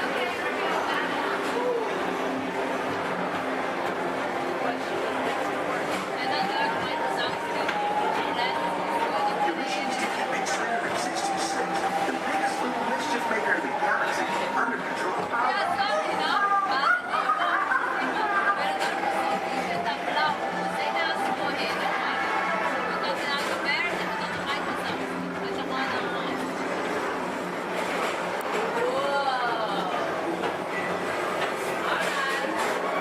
And now, Tomorrowland Transit Authority proudly presents Progress City, Walt Disney's dream for an experimental prototype media tomorrow. Progress City was the inspiration for Epcot, and many of its forward-thinking ideas have been realized throughout Walt Disney World.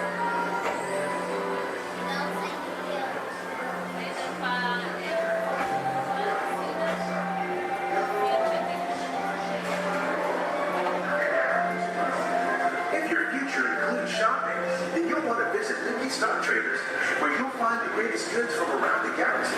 That's right. It's at this world. Come on.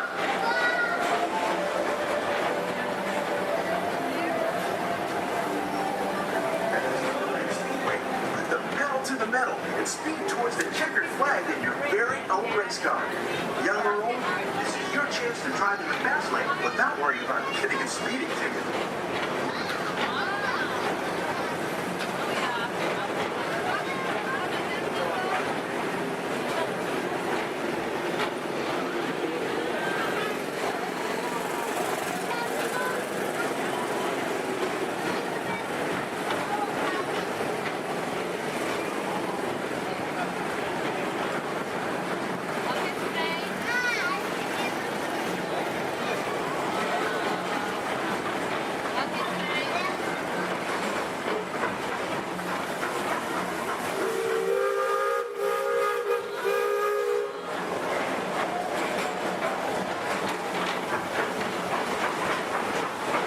We're now entering one of the real wonders of our world, space travel. Blast off on a high-speed outer space adventure and complete the cosmos.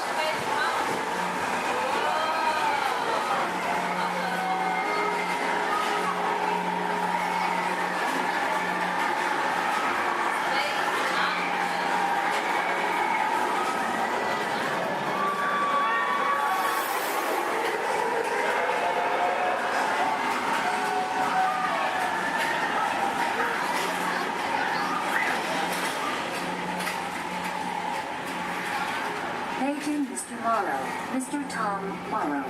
Please contact Mr. Johnson in the control tower to confirm your flight to the moon.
Welcome back to Tomorrowland.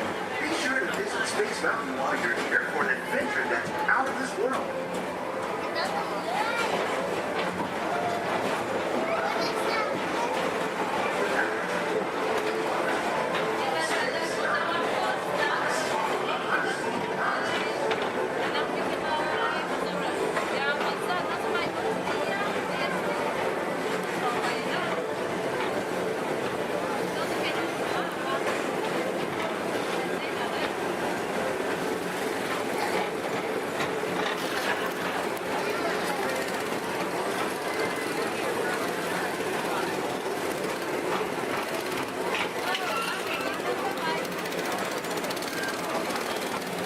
For a different high-flying adventure, how about the Astro Orbiter?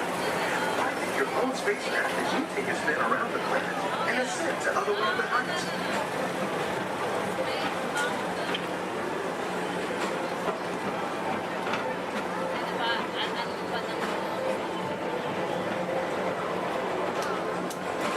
We're now approaching Walt Disney's Carousel of Progress. Inside this rotating theater, more families welcome you into their homes of yesterday and today, starting way back at the turn of the 20th century. First presented at the New York Folks Fair, this legendary circular theater celebrates the progress that has made our lives better. It's a perfect reminder that there's always a great, big, beautiful tomorrow shining at the end of every day.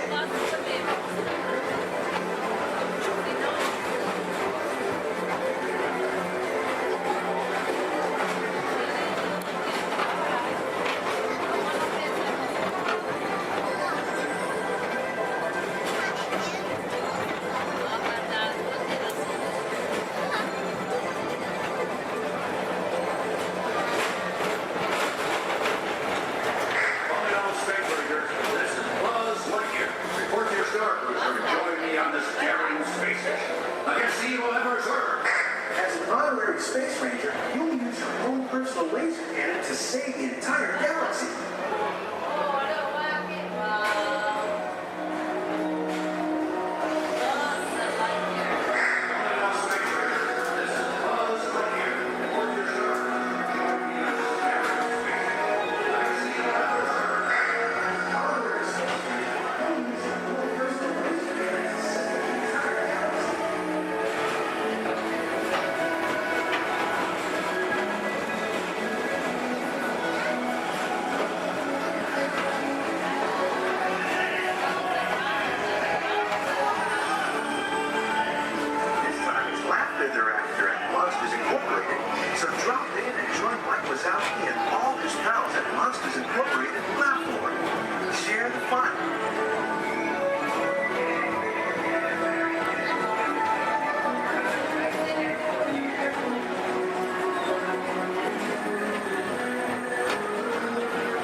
Tito comes to a stop, then walk to the nearest exit.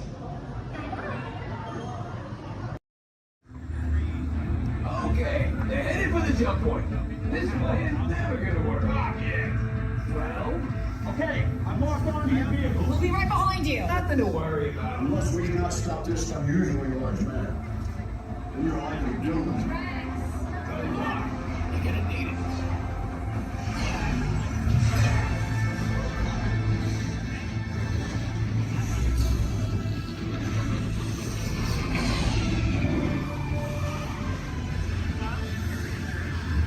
Useless to follow me. What is that noise? Noise? No one's gonna stop rock and roll from existing. What have we done? I think we took it back.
Heroes.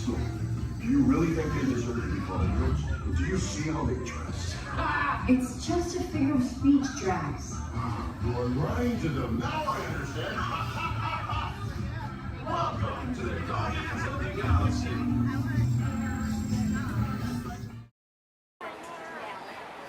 Okay, I'll pick what?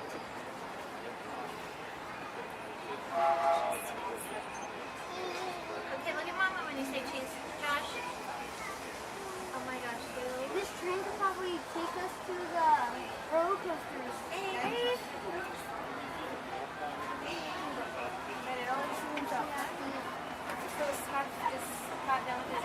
To those who just joined us, welcome aboard the Disneyland Railroad. To ensure a safe ride, remember to stay seated with your hands, arms, feet, and legs inside the train. And please, watch your kids. Para su seguridad, permanezca sentado y mantenga las manos, brazos, pies y piernas dentro del tren. Y cuide a los pequeños. Gracias. We're now entering Splash Mountain, where every day is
train station from River Town. This is also the biggest stop at Fantasyland, where you will find many of your favorite Disney animated characters and stories. If you need leaders here, please wait until the train comes to a full stop. Remember your personal belongings, then step carefully from the train. You all have fun and say hi to Mickey for me. For those of you continuing on with us, we'll be resuming our trip in just a moment.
Yes, sir, we've got all the latest things.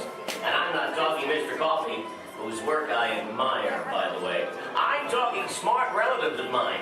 Genius gadgets that take the hard work out of housework. You want digital, analog, interactive, hyperactive, radioactive. Can you believe it? It's all here. You're gonna love it.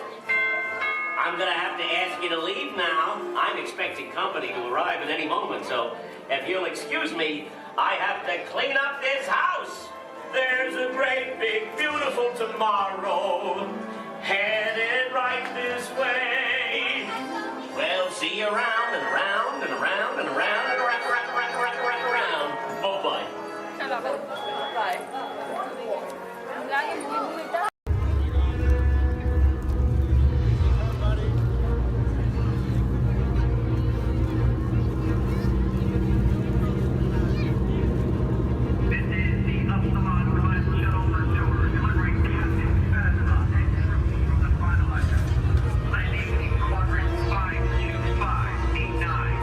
Prepare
the authority of General Hux. You are here under the authority of me. Stand proud.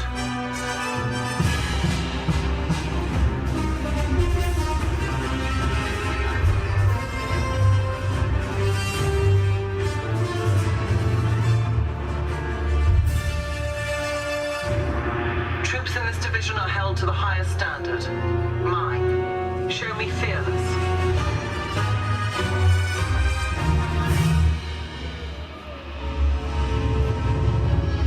Under my command, you will be proud to wear the armor of a stormtrooper. You will learn discipline, loyalty, and what it means to be a stormtrooper. Battle stance.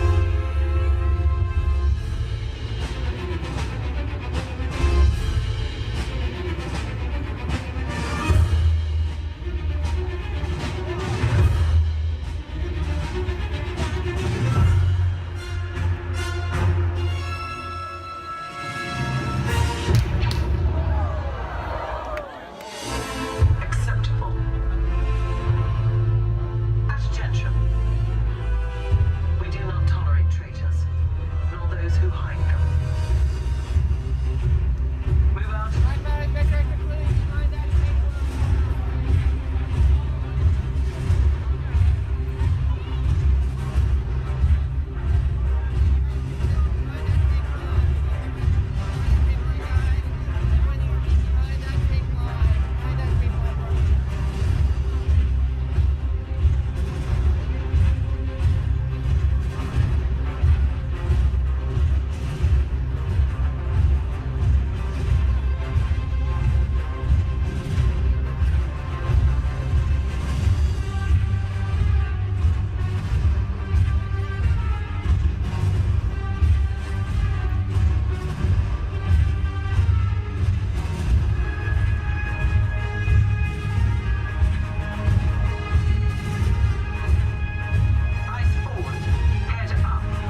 All aboard! For those of you just joining us, welcome aboard Excursion 3 on the Disneyland Railroad. For your safety, please remain seated at all times, keeping your hands, arms, feet, and legs inside the train. Please supervise all children, making sure they are seated away from the train openings, either fully on a lap or on a bench. Our next stop will be the Land of the Future, Tomorrowland Station. Oh, they're doing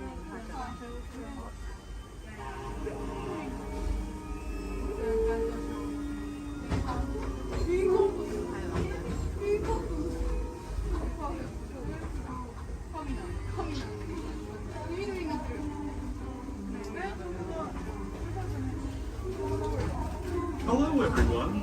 Thanks for joining us on the Disneyland Railroad. For a safe ride, remember to stay seated with your hands, arms, feet, and legs inside the train. And please watch your kids. ¿Qué tal, amigos? Y bienvenidos a bordo. Para su seguridad, permanezca sentado y mantenga las manos, brazos, pies y piernas dentro del tren y cuide a los pequeños. Gracias. As we leave Toontown Depot, we get a real nice view of the happiest land of them all, Fantasyland. You can see people stepping onto It's a Small World just below us. And, off in the distance, majestic Matterhorn Mountain.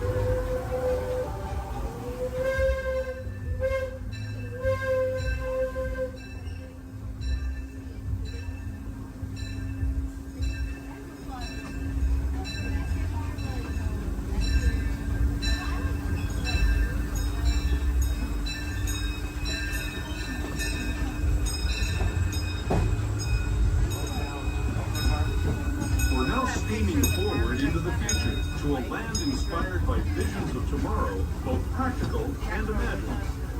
Here you'll find rocket ships and star speeders, submarines and astroblasters, and, if you look overhead, maybe a glimpse of a Mark 7 monorail. This is the latest version of the first daily operating monorail system in the entire Western Hemisphere, gliding above Disneyland since 1959. Below the monorail, and us, are the fun-filled roadways of the Autopia. Drivers of all ages can get behind the wheel of these cars. No experience or license required. If you're into soaring spaceships or doing battle with evil empires and emperors, Tomorrowland is definitely the place for you. Speaking of which, we're pulling into Tomorrowland Station right now. If you're leaving us here, just stay seated until we come to a full stop. Gather your belongings, including lightsabers and astroblasters, and step carefully from the train. Thanks, and have fun in the future. For the rest of you, just sit tight. We'll be on our way again in just a minute.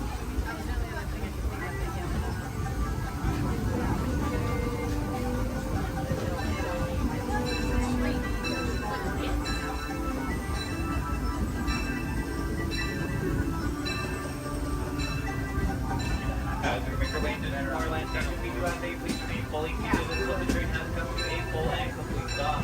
This will be your stop for all Tomorrowland attractions, including Space Mountain, Star Tours, the adventure continues. But you have our submarine voyage, the monorail, the Autopia, and many more.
Welcome aboard. At this time, I'd like to ask everyone to please remain seated throughout the show. Please keep your arms, hands, legs, and feet inside the vehicle at all times. Don't forget to supervise your children. And for the safety of our cast, please refrain from the use of flash photography and external video lighting. Now that we've taken care of business, let's talk about me. My name is Justin, and I will be your guide for this magical journey into the movies. It's the perfect job for me because I love movies. Is everybody ready? Well, great, because it's showtime. Ready when you are, CB.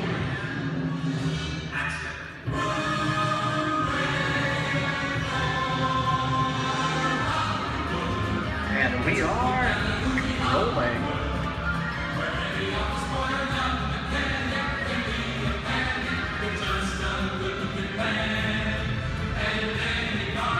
Hello everyone and welcome to the Great Movie Ride. Once again, my name is Justin and I will be taking you from this Hollywood soundstage into some of the greatest movies of all time.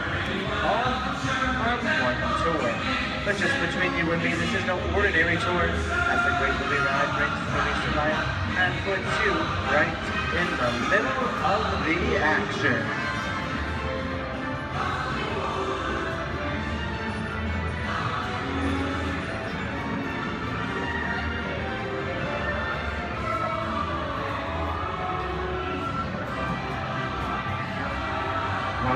I don't know about you folks, but I just love the great Hollywood musicals of the 1930s.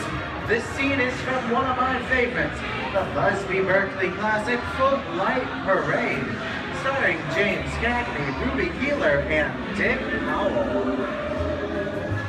In 1952, Gene Kelly was singing in the rain with Debbie Reynolds and Donald O'Connor. Did you know Gene Kelly co-directed this movie? And can anybody tell me what movie this is? That's right, Walt Disney's Academy Award-winning film from 1964, Mary Poppins, starring Julie Andrews and Dick Van Dyke. The London fantasy of Mary Poppins was shot entirely indoors on sound stages at the Walt Disney Studios in Burbank, California. There was no exterior shooting at all.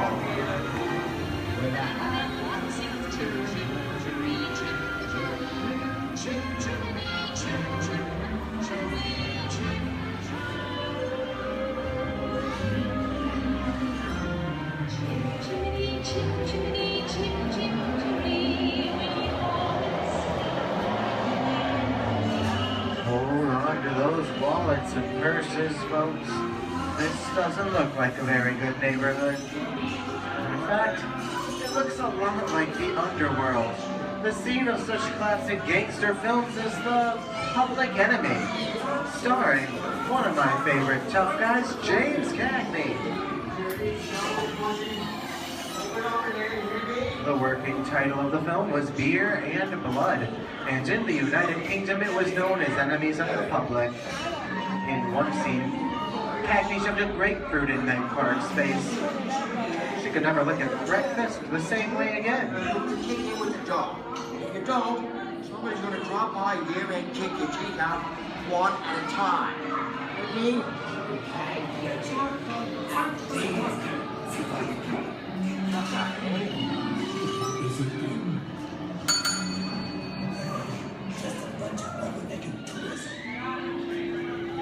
Sorry about the delay, folks, but I don't want to run a red light, even if it is just a movie. You talking to me? You talking to me?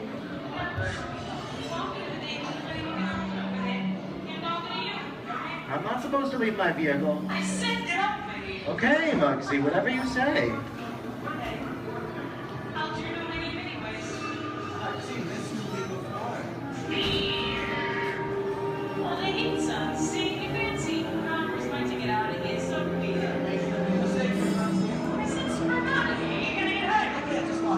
Here they come, boss! Get out your grinders!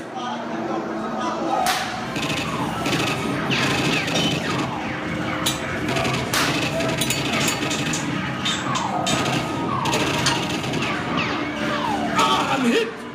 Hey, I'm hit! Muggsy! They got Squid! Muggsy! Muggsy! Squid's hit bad! Real bad!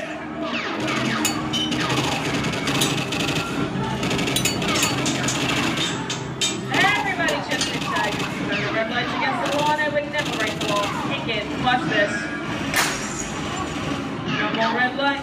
Bugsy!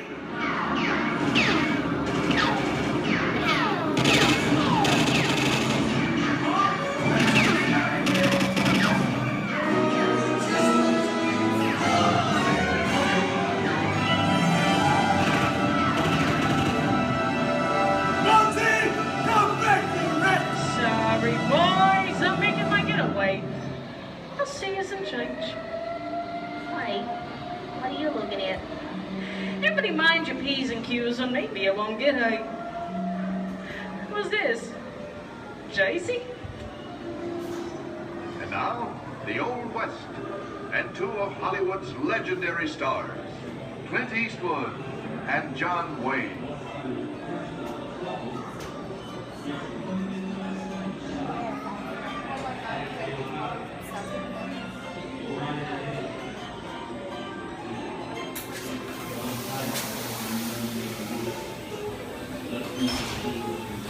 Sleepy little bag, ain't it? That's some mighty tough territory you're heading into, Pilgrim. I'd think about turning back if I was you. That is, if you want my opinion. But I reckon you ought to do Now that we're in the clear, it's a pleasure time for me to collect up all your valuables. We'll start with the jewels.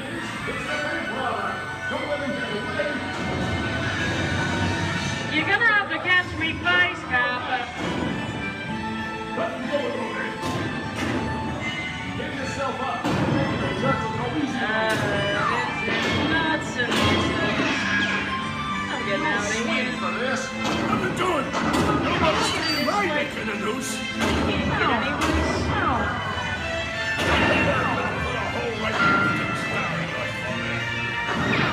Okay. That's worse. I don't know about you guys. This is kind of creepy. What is this? This is Alien. You are with Morning Reaper aboard the spaceship Nostromo. Something has gone wrong here. One by one, the crew has vanished. And somewhere in the ship, a terrifying creature waits to claim its next fate. Look now, name the victim. Warning, remain in your vehicle. The area you are entering is extremely dangerous. Proceed with caution.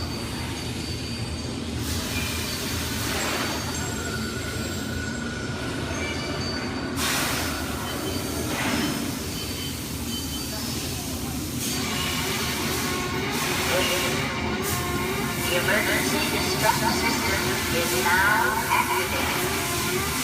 Ship will detonate in 10 minutes. The option to override automatic detonation expires in 5 minutes.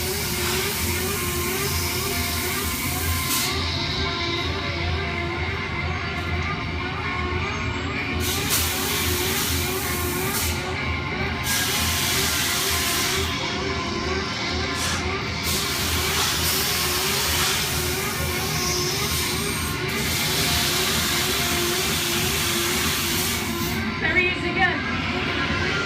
Okay, this is a creepy crawly thing one day, right?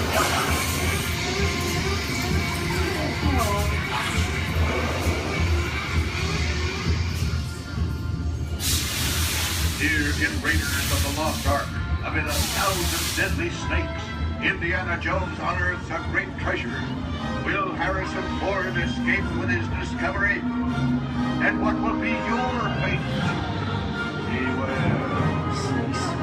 Why did it have to be snakes? The dust of 3,000 years lies undisturbed in this ancient burial chamber. On the chest, the great stone god. Priceless jewels. Get a load of action, guys. Time for me to get back to work.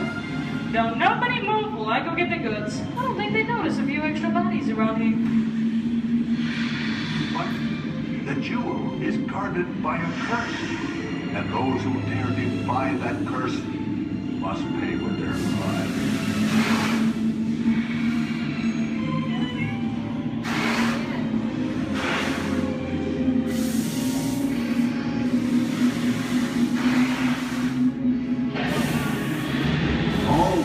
unbeliever. Disturb the pleasure of the gods, and you shall all lose your lives.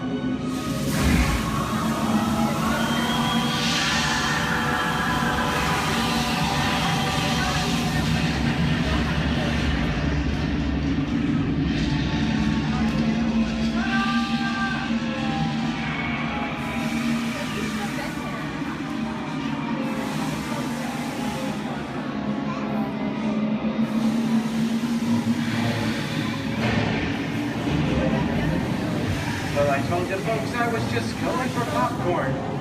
That just goes to show you anything can happen at the movies. So let's get on with the show.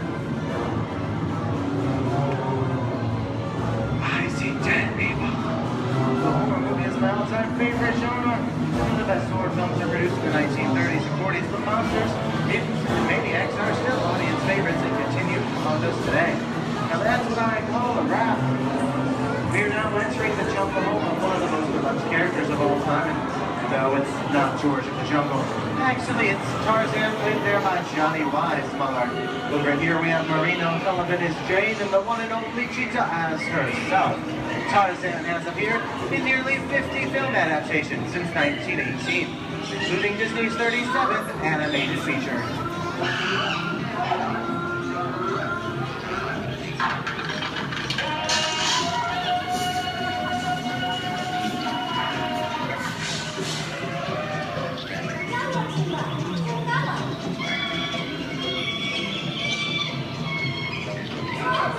I think this is the beginning of a beautiful friendship. That's the last line of the movie ever.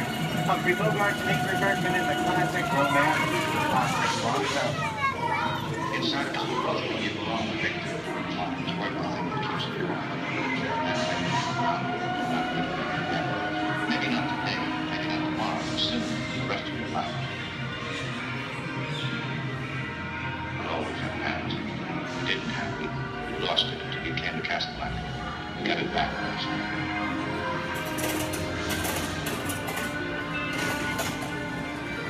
I've got a job to do too. Where I'm going, you can't follow. What I've got to do, you can't be any part of. Those are no good at being noble. But it doesn't take Here's much one of my favorite movie stars, Mickey Mouse in one of his greatest roles, The Sorcerer's Apprentice in Fantasia. When the movie came out in 1940, Walt Disney promised to add new musical sequences in the future. His nephew Roy kept that promise 60 years later with the release of Fantasia 2000. The sorcerer in the sequence was named Yensid, which is Disney spelled backwards.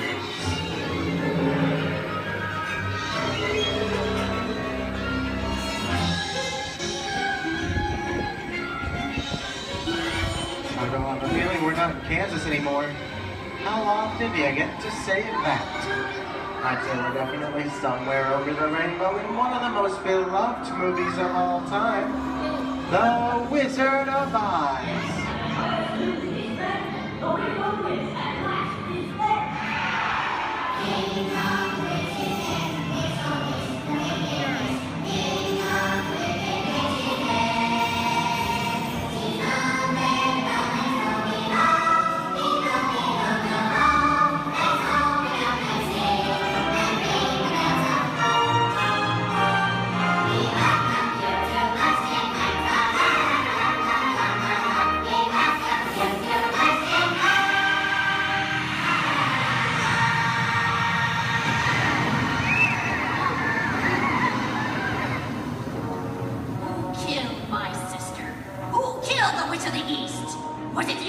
No, it was an accident. I didn't mean to kill anybody. Well, my little pretty, I can cause accidents too. Oh, rubbish. You have no power here. Be gone before somebody drops a house on you, too.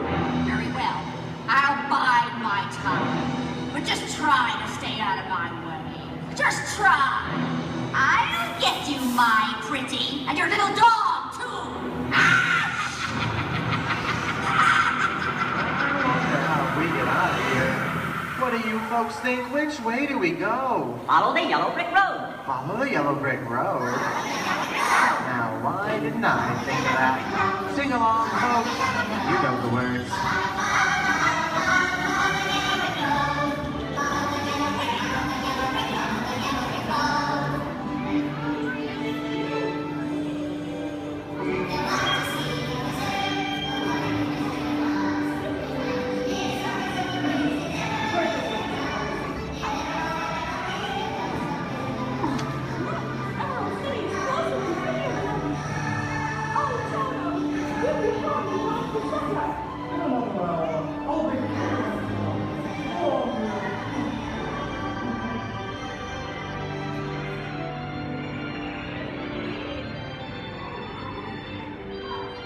I hope you've enjoyed our tour through these great moments at the movies, but we've only scratched the surface of what Hollywood has to offer. There are thousands of other great movies out there just waiting for you to discover.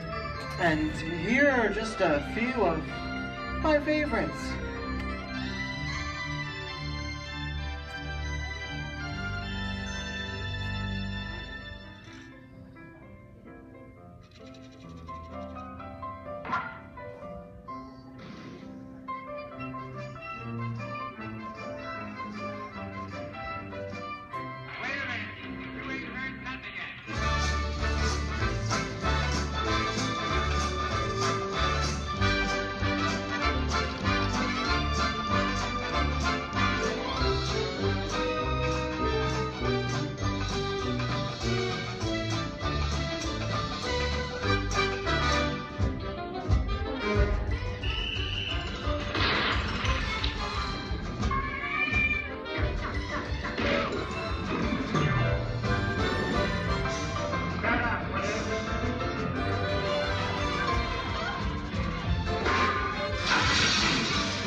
I'm gonna make him an offer, Captain.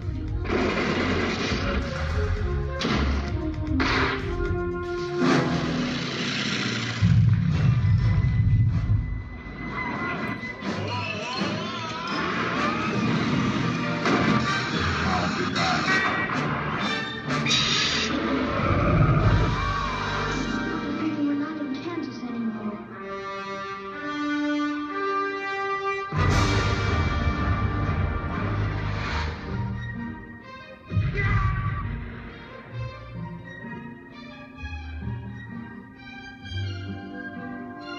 The locals.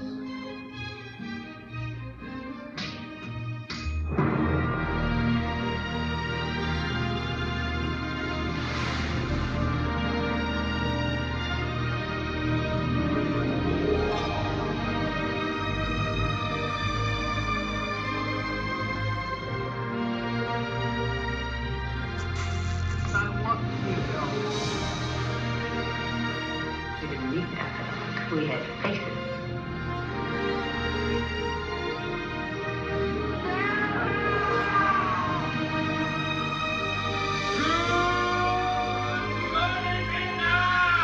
San Francisco, Steve.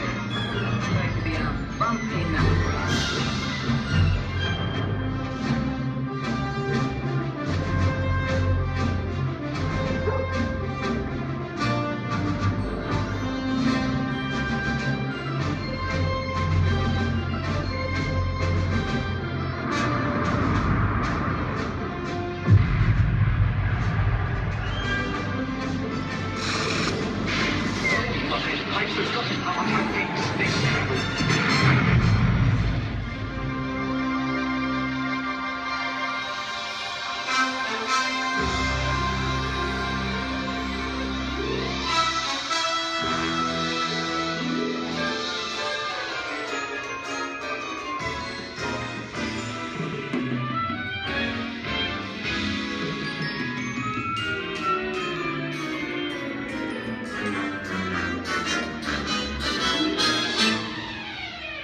On behalf of Disney's Hollywood Studios, I'd like to thank you for joining us on the great movie ride. Now, before we wrap this production, there still is one scene left to do. It's called The Exit. The action begins with you remaining seated until the vehicle comes to a complete stop. Then gather your belongings, take small children by the hands, and when these doors open, rise dramatically to your feet and make your grand exit directly to the rear of your vehicle. Oh, and one more thing. When I yell action, don't forget that there is applause for yours truly. Okay, places everybody, and action! Thank you. Have a wonderful day here at Disney's Hollywood Studios, and I'll see you at the movies the stuff dreams are made of. Good.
let me show you how it's going to work. Behind me is our window to the Pacific. It allows us to see all of the undersea life that swim by. Up there in the corner is our hydrophone. That allows us to communicate with all the undersea life. So it's going to be very conversational, meaning Crush will talk to you. You'll be able to talk to Crush. He's got questions for you, and hopefully you all have some questions for him. You can ask him anything you want. You can ask him what he likes to eat, what he does in his free time, what's the meaning of life, anything like that. He'll be happy to try to answer. If you do need to leave at any time during the show, it's okay. Just use the doors on the opposite side of where you enter, back there. Again, if you need to exit during the show, use those doors back there. Back there is my pal Rachel. Everyone say, hey, Rachel! Hey, Rachel! She'll be back there to assist you if you should need any assistance during the show. I'm going to turn down the lights and the music now so we can see and hear just a little better. We do have some last-minute rules and regulations to go over, but my friends the Moonfish have volunteered to show you the rules visually. So, hey, Moonfish, come on out. All right, first rule inside, please no eating during the show. And no drinking, no smoking. And the last one, take all the pictures and video you like, just please no flash photography or video lighting. Round of applause for the Moonfish! All right, Crush is up there serving. He said when you're ready, just call him down. So, on the count of 3, yell, hey Crush. Ready, 1, 2, 3! Hey,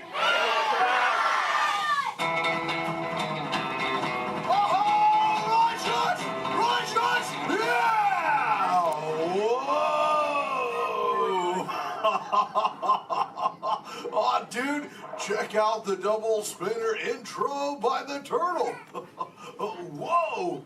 Hey, check out all the human dudes in the human tank, too. Well, hello, human dudes. I said hello, human dudes. There you go. Whoa, hey, look at these little dudes, sublevel. Hey, little dudes.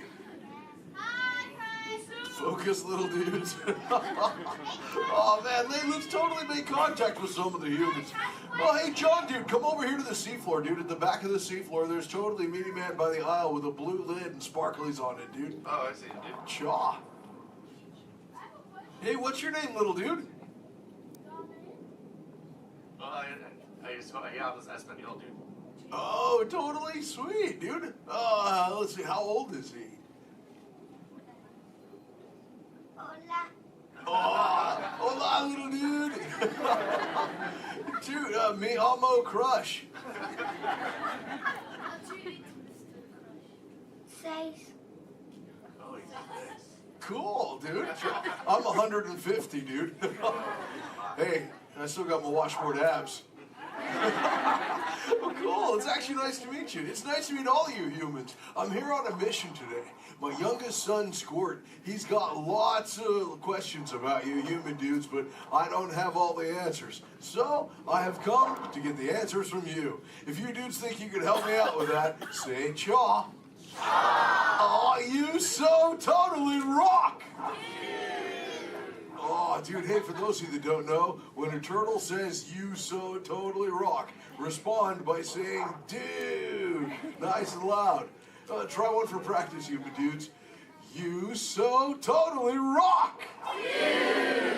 Awesome. Okay, Squirt wants to know how many of you know how to swim. Hey, raise your fin if you know how to swim, dudes. Wow, we got lots of swimmers out there. Hey, let's stay up in the seats, dude, over on this side. Last row, dude, like second noggin in, there's a dude with a white shell, kind of like lots of colors on the front, dude. Chaw, what's your name? Tyler. Oh, nice to meet you, Tubular. Tyler?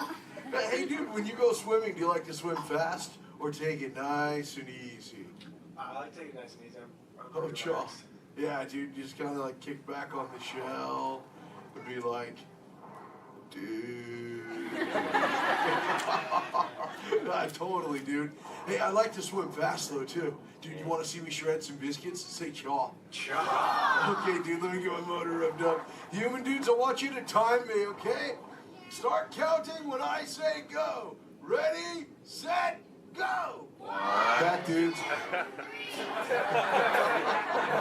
Totally just swam all the way around the world. Twice. Ah, dude, I can't swim that fast. Only about what you call 20 miles per hour. Hey, but check it out, dude, if I got a tiger shark on my tail. I can go way faster, dude. Hey, but I'm doing all the talking here. Humans, if you got a question for me, like totally raise your fin, dude. Talk to the dudette right there, waving me down from the second row. Hey, what's your name, dudette? Morgan. Oh, cool, it's Mondo Morgan. What's your question? Do you know any twins? Oh, I know, yeah, dude, I got lots of twins of my own, dude. There's my twins, Bill and Ted. I got my twins, Cheech and John. I got my triplets, Mary, Kate, and Ashley. That's really cool. What about you? Do you have lots of twins, too? Yeah, well, I'm a twin. Oh, you're totally a twin. Wait, that dude in front of you looks just like you. Is that your twin? Yeah. I would hope so. That'd be an odd coincidence. That's cool. Where are you dudes from? Castro Valley. Oh, where's that? By the Bay Area. Oh, okay. That's cool. That's a cool area up there, dude. Way too many sharks, though. It's totally sweet. Well, thanks for your question. Who else has a question, dude? Let's see. Let's go. Hey, back to the seafloor. Let's go right over here, John, dude. There's totally a mini man up front. He's got a blue shell. He's got it near the outside, dude. Blue short sleevey shell. Hey, little dude, what's your name? Dominic, Nice to meet you, Deep Sea Dominic. What's your question, dude? have you ever been married or divorced?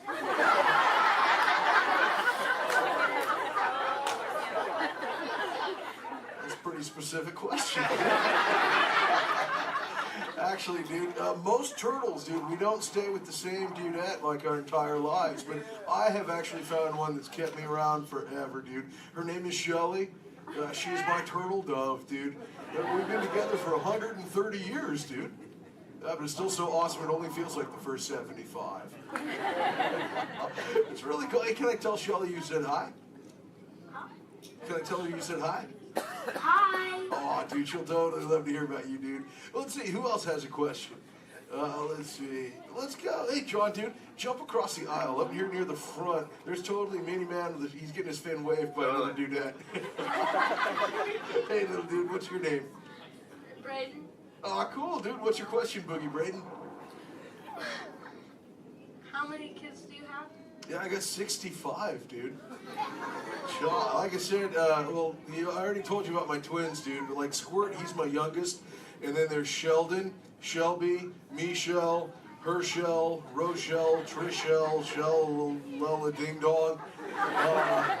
Let's see, I got my teenagers, Leonardo, Donatello, Raphael, Michelangelo, Zach, Kelly, Slater, Screech, Jesse, Lacey, Chris Jr. Let's see, there's John, Paul, George, and Ringo. John's going through a really weird phase right now, though, dude. He thinks he's a walrus. So there's Michael, Janet, Tito, Jermaine, LaToya, Randy, Marlon, Chris Jr., Chris Jr., Chris Jr., Chris Jr., Chris... Well, there's lots of Chris Jr.'s, dude. All the way up to my oldest son. His name is Keanu.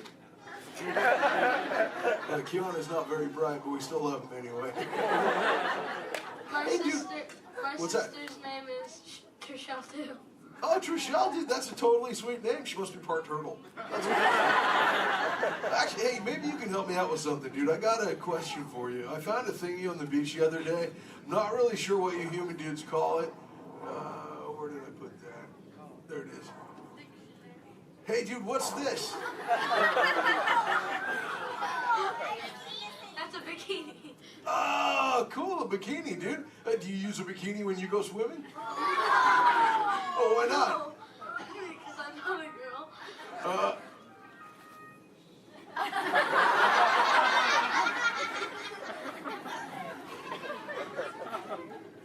This is for chicks, dude? Does it make me look fat? Anyway, dude. Oh, let's see, dude. Hey, John. Up in the seats, dude, over on the other side. First row on the outside, second noggin over. That dude with like the specs on the noggin, she had her fin raised too. Where, dude? Show from the two noggins to the outside. Oh, totally. Hi, dude. What's your name? Cassandra. Oh, nice to meet you, Kahuna Cassandra. Hey, oh, did you have a question too? Yes. Do you speak a second language? Yeah, I speak a little bit of whale, some orca, and some dolphin. That's pretty cool. I'm learning, like I said, like I speak human pretty well too. But You know, my friend Little Blue, she's like the best at it, dude. Hey, do you human dudes want to meet Little Blue? I think she's around here somewhere, dude. Call her out, dude. Say, hey, Little Blue! Whoa, there she is. Hey, Little Blue dude. Check it out. I was hanging out with these human dudes. Cassandra over there wanted to know if I speak any other lingo, dude. I told her I was speaking just a little bit of whale, dude. I can speak whale. I totally Okay, know. everyone, repeat after me. Hello.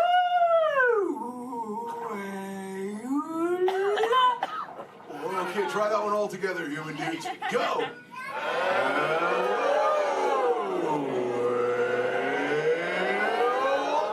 Wow, you human dudes speak whale really good, dude. That was just like excellent. Oh, too bad there's no whales around here, though, dude. You know, sometimes you speak whale and there are like 80 whales swimming around you. Yeah, totally. Not today. No whales around here, dude. No whales. No whales in the ocean today. Try to speak sea. Where? Whoa! Oh, dude, look out! The humans call the whale, dude! Grab stuff! Swim away!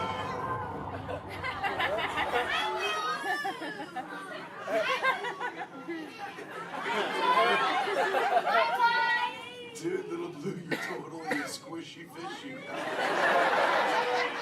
What should we do? Tell the whale to go away. Okay, humans, tell the whale to go away.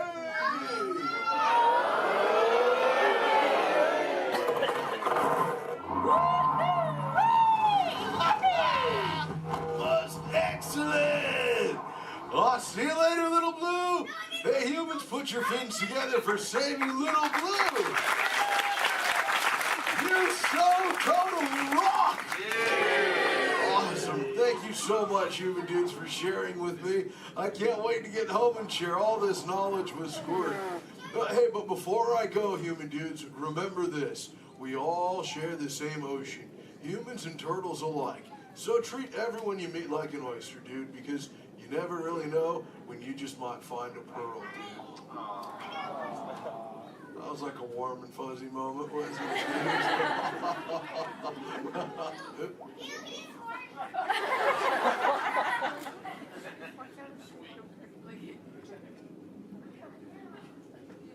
That wasn't me, dude. That was my twin. See you later, human dudes. Rock on! Later, Miss the Elder Coachman. Awesome. All right, you dudes, find your next buddy and discover into the doors in the back. Thanks for swimming by.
Up to the castle, and you all got to stay seated because we're going to be hitting speeds upwards of 5 miles an hour.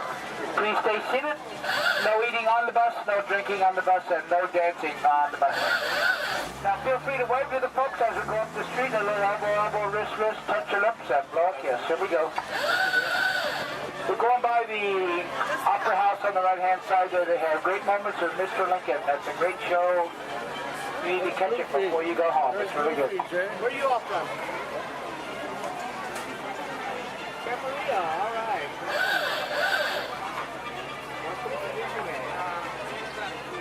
Our folks are coming down to Main Street, USA. Plus, this here at Town Square, the characters come out throughout the day here at Town Square. And here at Main Street, USA, this is Main Street as Walt imagined it many years ago from that small town in Marceline, Missouri, where he grew up. On the left-hand side is the Emporium. That's the largest gift shop in the park. On the right-hand side is the movie theater. They have 6 continuous showings of cartoons, including the famous Steamboat Willie, and it's air-conditioned in there, too. Steamboat Willie is the one that got Walt and Mickey started in this business. On the right's the market house. Behind that are the lockers. And on the left-hand side is the Carnation Cafe. They have sit-down lunches in the Carnation Cafe. We have the Blue Ribbon Bakery, Ice Cream Parlor, and the Candy Palace over here on the right-hand side. Now the park is open until midnight. We do have fireworks scheduled for 9:30 over the castle.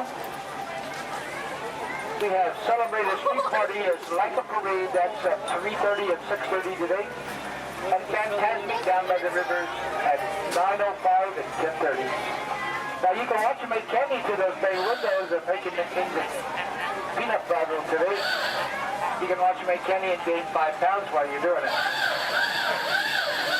On the right-hand side is photo supply shop. Behind that are guest services such as first aid, lost children, and baby care. We're coming down the end of Main Street. On the left-hand side is the information booth if you need maps or schedules, birthday buttons, first-time visit buttons. And right here in the middle is Walt and Mickey statue. Thanks to them, they made it possible for us to be here. Now this is the hub, the gateway to all the lands. On the right-hand side is Tomorrowland. Right through the castle is Fantasyland and Toontown. On the left and behind us is Adventureland, Frontierland, Critter Country, and New Orleans Square. Now, if you folks are getting hungry, if you look at your map, they show the restaurants in each of the lands. You can figure out what you might want to eat. I want to thank you for joining us. Once again, my name is Ken. I've been your driver. If you enjoyed the ride, if you didn't enjoy the ride, my name's Bob.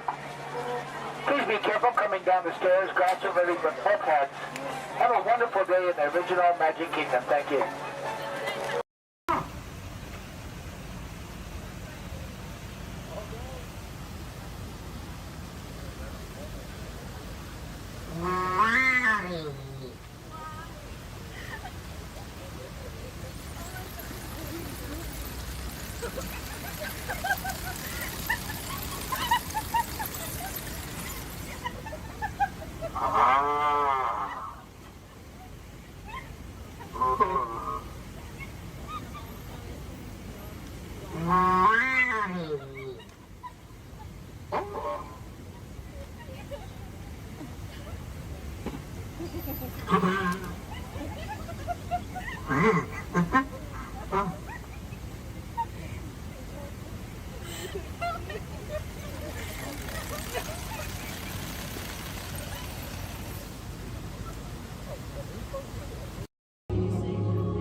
In 1923, a young man from the American Midwest, along with his older brother Roy, started a cartoon studio in the back rooms of a small real estate office in Hollywood, California. This was the small beginning of a family entertainment company that would create unforgettable stories, characters that become beloved friends, wondrous experiences, and music that has become the soundtrack of our lives. That young man was Walt Disney, a master storyteller whose imagination knew no bounds and who delighted in making the impossible possible. Disney 100, the exhibition, is a journey through 100 years of Disney magic, presented in themed galleries based on Walt Disney's creative concepts and philosophies. These include storytelling, creating believable characters, the spirit of adventure and discovery, the magic of sound and music, the world around us, real and imagined, curiosity, imagination, and technological innovation, the worldwide wonder of the Disney parks, and an everlasting sense of optimism about the future. Walt Disney famously said that it was all started by a mouse, but it really was all started by Walt himself. His philosophies became the foundation of the Walt Disney Company. They still inspire Disney's artists, filmmakers, Imagineers, and the storytellers of today. Oh boy! Oh, steady! Whoa! Hi, Mouseketeers! Well, here we go again, so hang on. Anything goes. You ready? And let the show begin! Here's my pal Walt to tell you how the magic is made. There's a lot of satisfaction in developing ideas into reality when we consider a new project we really studied. Not just the surface idea, but everything about it. And when we go into that new project, we believe in it all the way. We have confidence in our ability to do it right, and we work hard to do the best possible job. There's really no secret about our approach. We keep moving forward, opening up new doors, doing new things, because we're curious. And curiosity keeps leading us down new paths. We're always exploring and experimenting.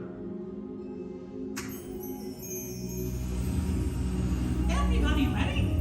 Then on with the show!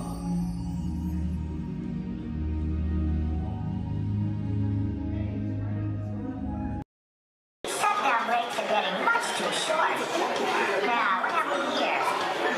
Hey, haven't I seen you before? Seems like I'm always fixing this burnout. Oh, let's see now. No, that can't be right.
See for yourself. Oh, Mr. Rabbit! Wait! Please! He went this way. No, that way.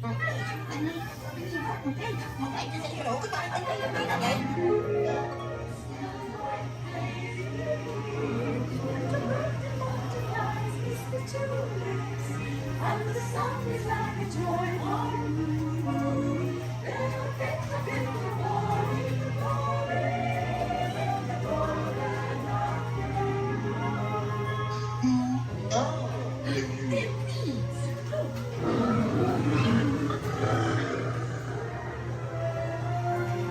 Now this is curious. I wonder if the rabbit came in here. I'm not sure. Where I am, you do. Wait! Don't go, please!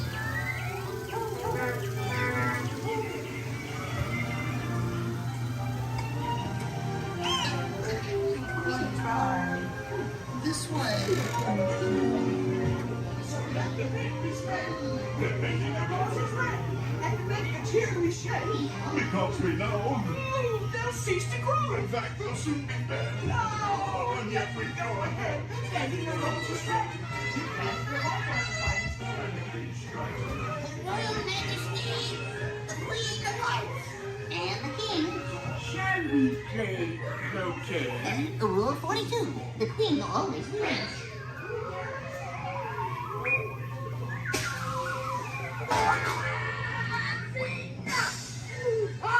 With their heads!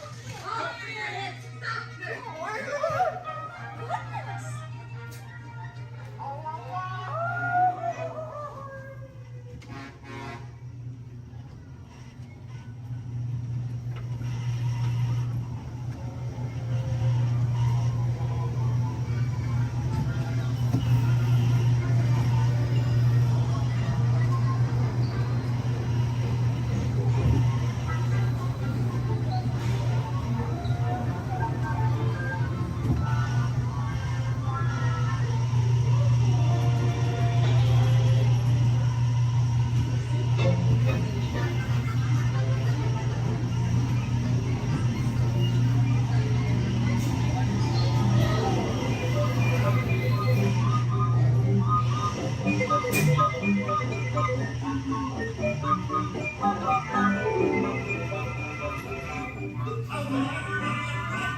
My name is Alexis. How's everyone doing this wonderful evening? Good.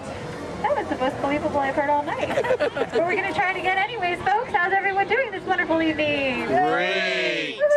All right. Once again, my name is Alexis. I'm going to be your storyteller and captain for the evening.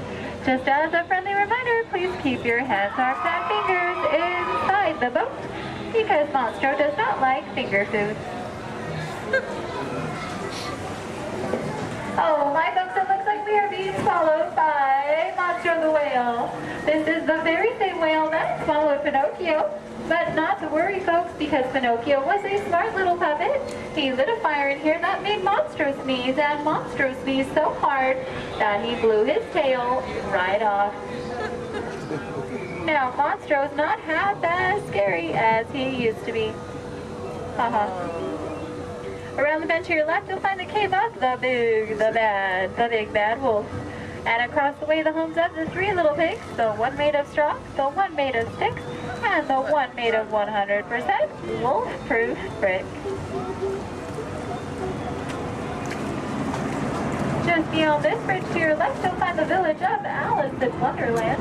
Alice's home is the one in the corner with the thatched roof, and if you follow the small cobblestone walkway, you'll find the home of the White Rabbit. This is where Alice settled down and began her adventures in Wonderland. To the right, in the center of the canal, you'll find London Park, made famous by the film Peter Pan. This is where Wendy, John, and Michael, with a hum of Tinkerbell and a few happy thoughts, followed Peter Pan all the way to Neverland, where you never have to grow up. Straight ahead, you'll find the city of Agrabah, city of mystery and enchantment. The busy marketplace below is where Aladdin and Jasmine first met, and Aladdin, being that prince of thieves that he is, he not only stole bread that day, he stole Princess Jasmine's heart. Aww. And it's underneath these rose-covered arches where Aladdin and Jasmine took their first magic carpet ride into a whole new world.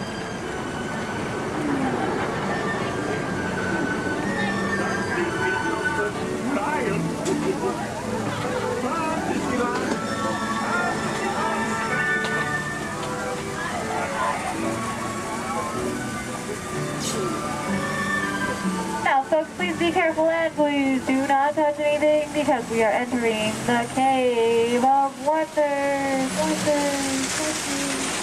As Aladdin and Abu discovered, this cave holds one treasure more important than all the others. A magic lamp complete with its very own genie.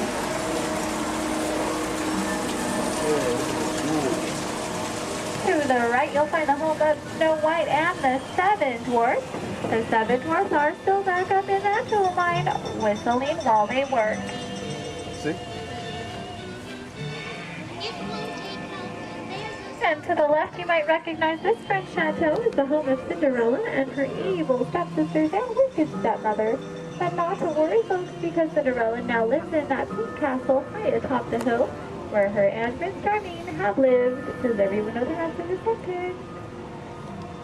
Happily ever after. To the right, folks, in case you are like Dory from Finding Nemo with a short-term memory, you'll find the city of Agrabah, city of mystery and enchantment.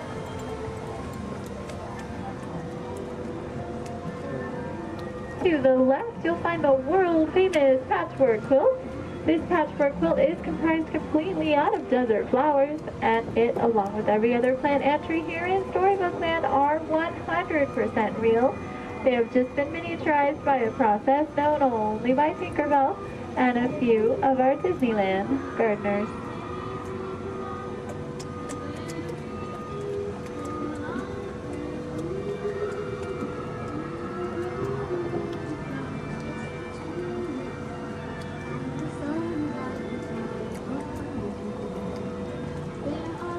Coming up on your left, you'll find the humble home of Mr. Walt. And just beyond that is the not-so-humble home of Mr. Toad. Doesn't look like either of them are home right now, but I've heard it's because they're on some wild ride.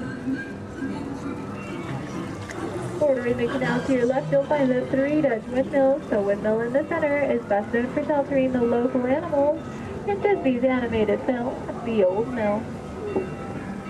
Straight ahead below those Alpine mountains, you'll find the village of Geppetto and Pinocchio.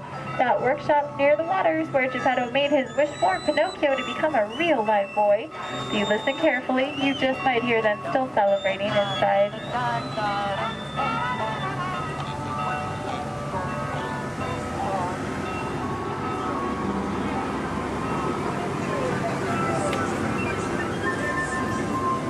Coming up on your right, you'll see the ship of Prince Eric.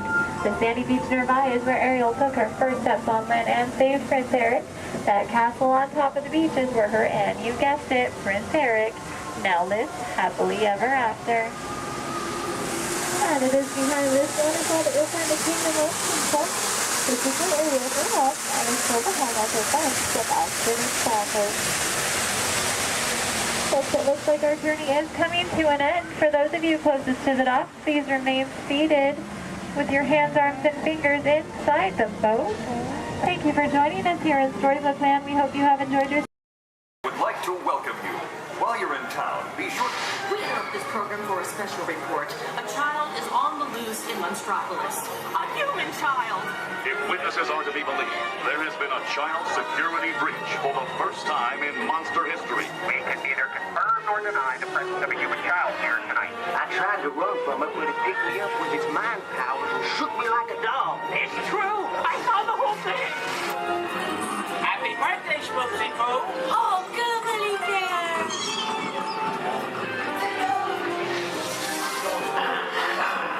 And grabbed me with its giant forked tongue and rolled me up and down like a yo-yo. It was horrible. I was minding my own business. We gotta get you home.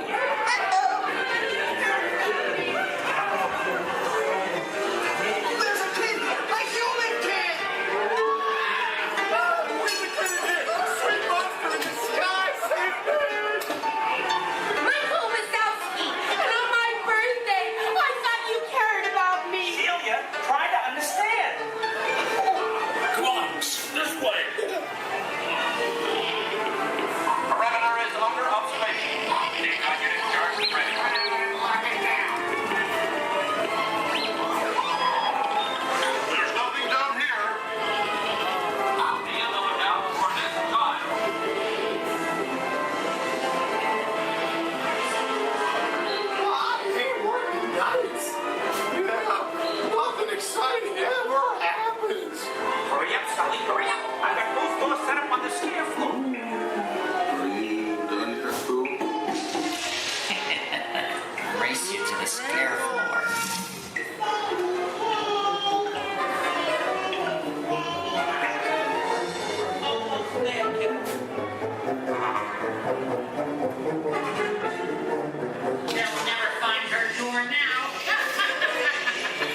my way. Mine, the monkey. But I love you, kiddo. Kitty. Kitty's gotta go now. Sleep time.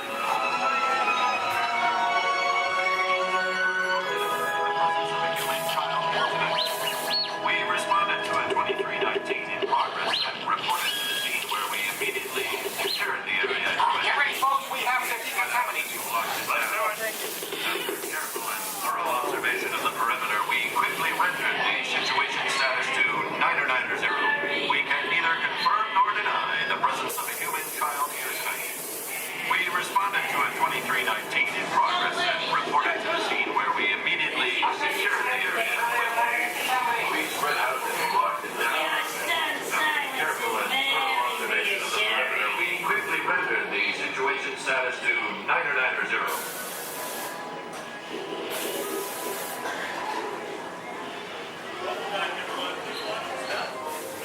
Come back and see me sometime.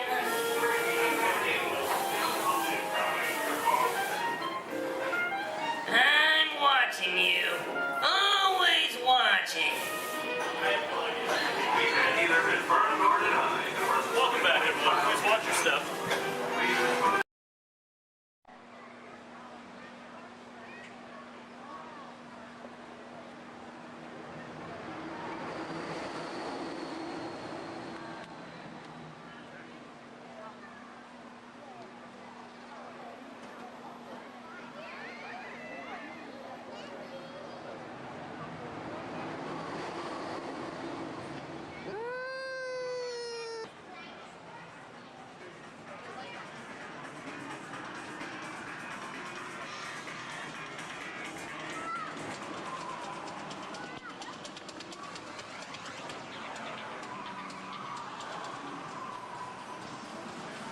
Hey Mom, we can look around a little bit too.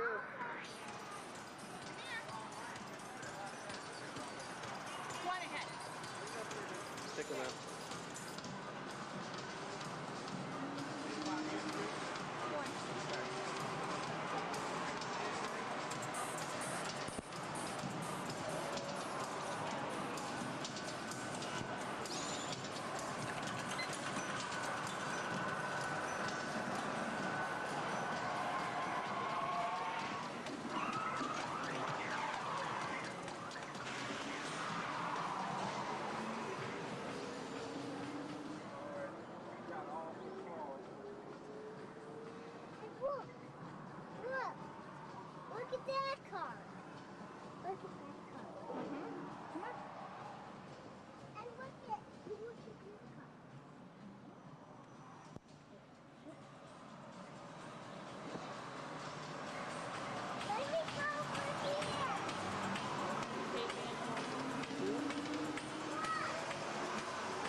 working today.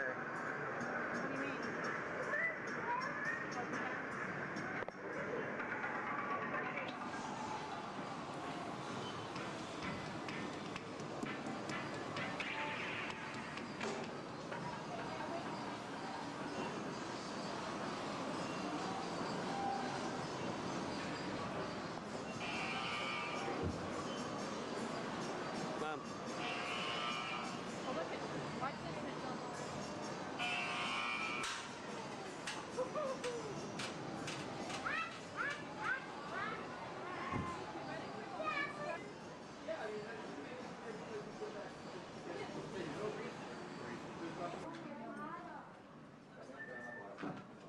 Yeah.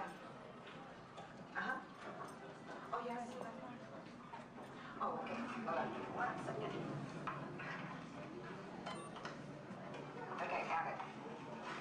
Yeah? Okay. Thank you.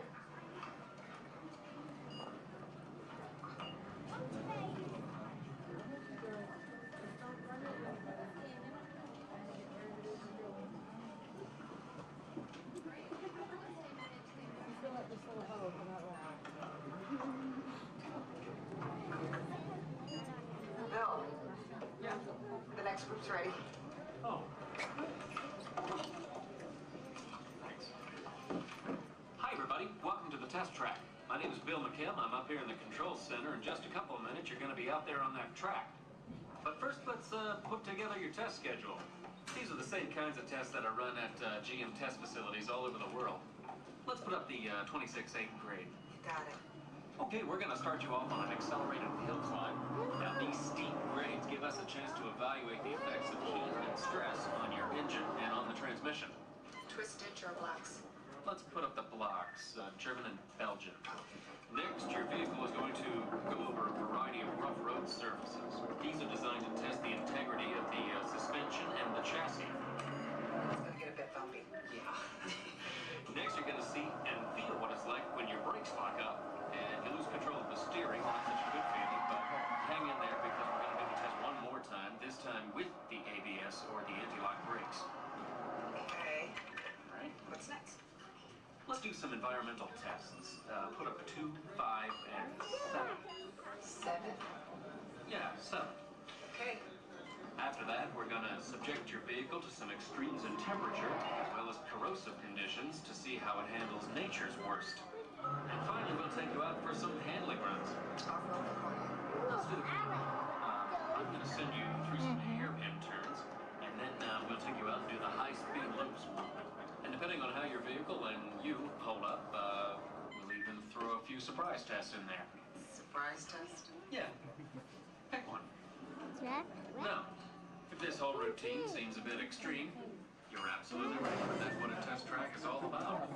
The cars you drive at home are made up of over 15,000 different parts, and every one of them has to pass the test under very extreme conditions before we ever let it off that test track and out onto the road. Now, as you can imagine, safety is a big concern of ours, so we're going to insist that you buckle up your safety belt securely. You'll be glad you did. Oh, we're ready. Oh, great. Well, Sherry says we're ready, so we'll see you out there on the test track. So please make sure your safety belts are securely fastened, as they always should be in your vehicle. We're clear for dispatch. Okay, let's move them up to the test area.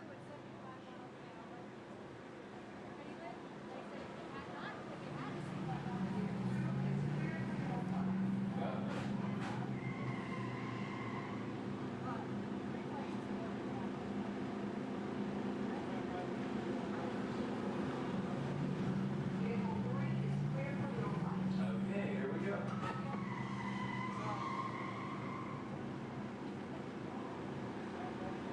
Mitchell? Vehicle 4 is clear for hill climb. Okay, here we go.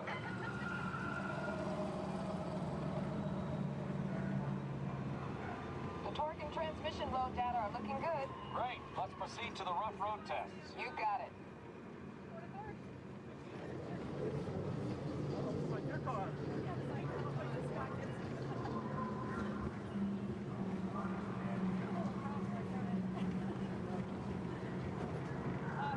Okay, I'm going to take you right up to the cones, hit the brakes, and see if I can steer you through. Hold on. Braking now. Okay, we're back on track. Let's do that other sequence. Okay, let's try it again, this time with the anti-lock brakes. ABS reactivated. Braking. All right, that's the way it ought to be. You see how ABS lets you keep control of the vehicle while braking?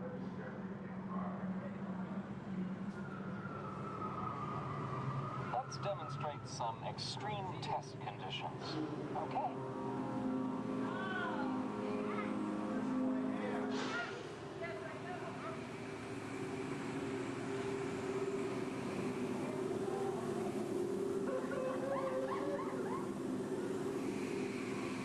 Did you remember to turn off those robots?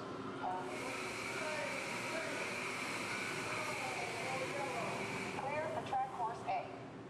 All right, let's pick up the pace. Increasing speed 10%. So it's not a matter that you went along, it's 20%.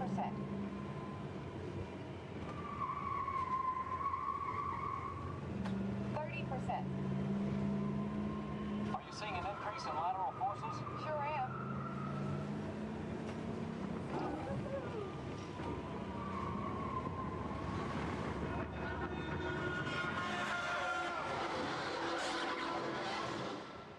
And that's what we call an evasive maneuver.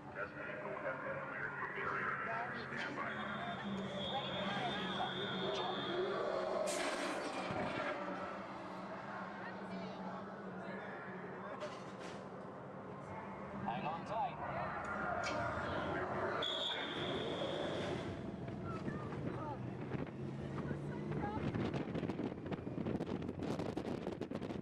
Increase speed for the loop.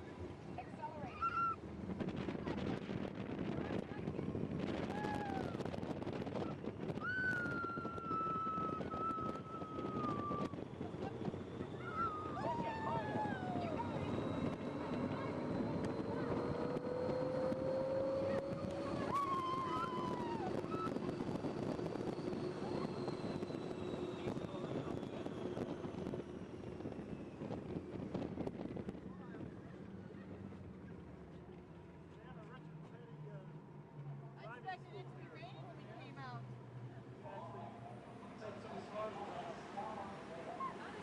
As long as they're heated up, let's grab a thermal image. Will do. Cameras on. Looks like all components are well within test parameters. Well, all right, that completes our test schedule. Let's download the data. Good job.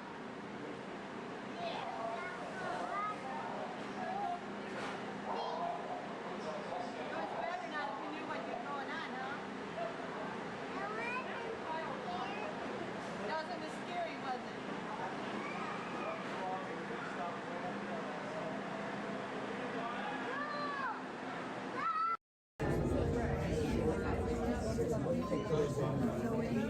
Hello, and welcome to storage.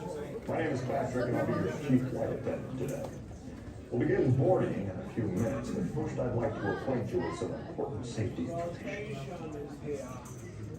When the doors to your flight open, please take a seat and store all carry-on items in the underseat compartment. This includes cameras, purses, hats, and, of course, these little dudes.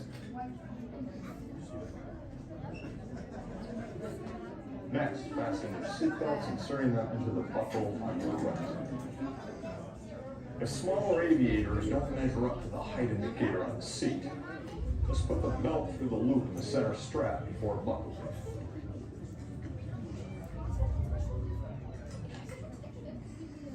That's worked out. Soon you will be airborne. So if you or your little aviators have a fear of flying or of heights, you might want to wait for your party to arrive.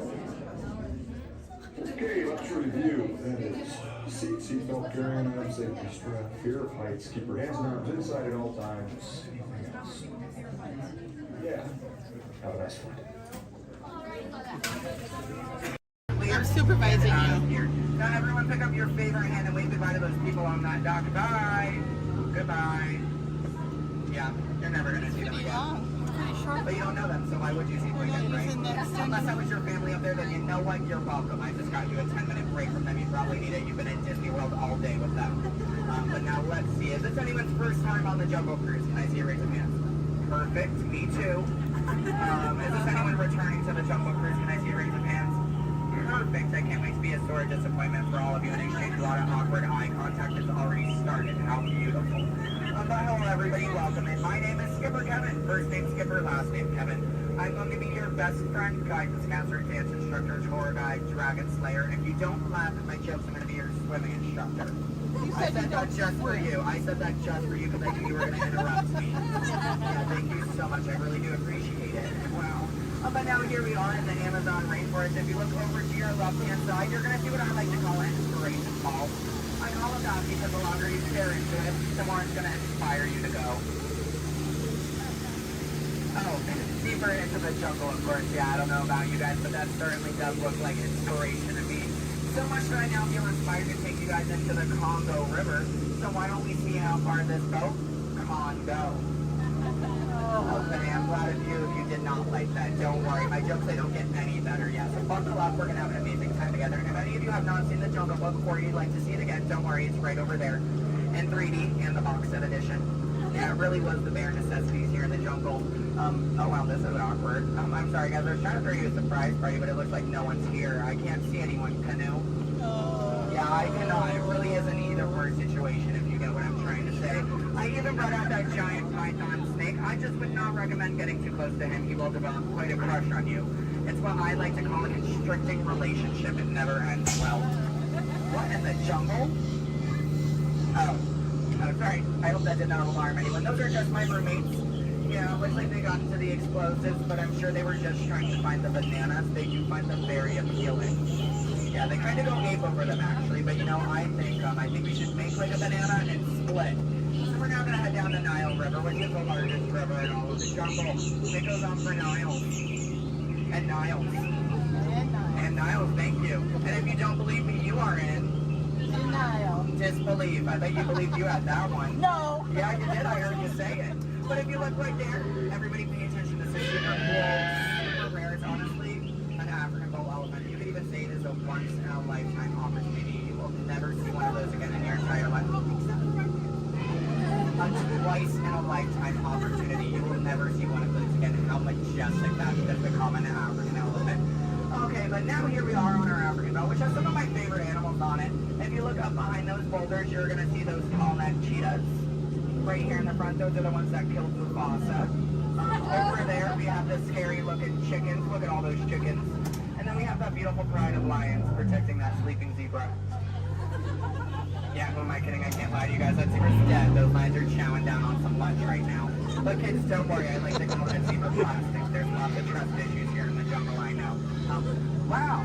Okay, this is not something you see every day. Wow, all right. So, are you all looking like that's what you normally see on a Saturday afternoon? That's concerning you guys. I'm a little nervous now. I don't know about you guys. I don't think I have ever seen that many rocks on the beach before. Yeah, there's like, what, 200 rocks up there? Maybe 300 rocks, but then again, I'm not a geologist, so what do I know? Yeah, but what I do know is we're not going to look above the rocks. That just sounds like a lot of paperwork, and I hate paperwork, so instead we'll ignore it and hope it goes away. Yeah. Oh my goodness, there they are. Those are my friends who are going to go to that surprise party. We have Old, Smiley, and Ginger. Just be careful, Ginger snaps.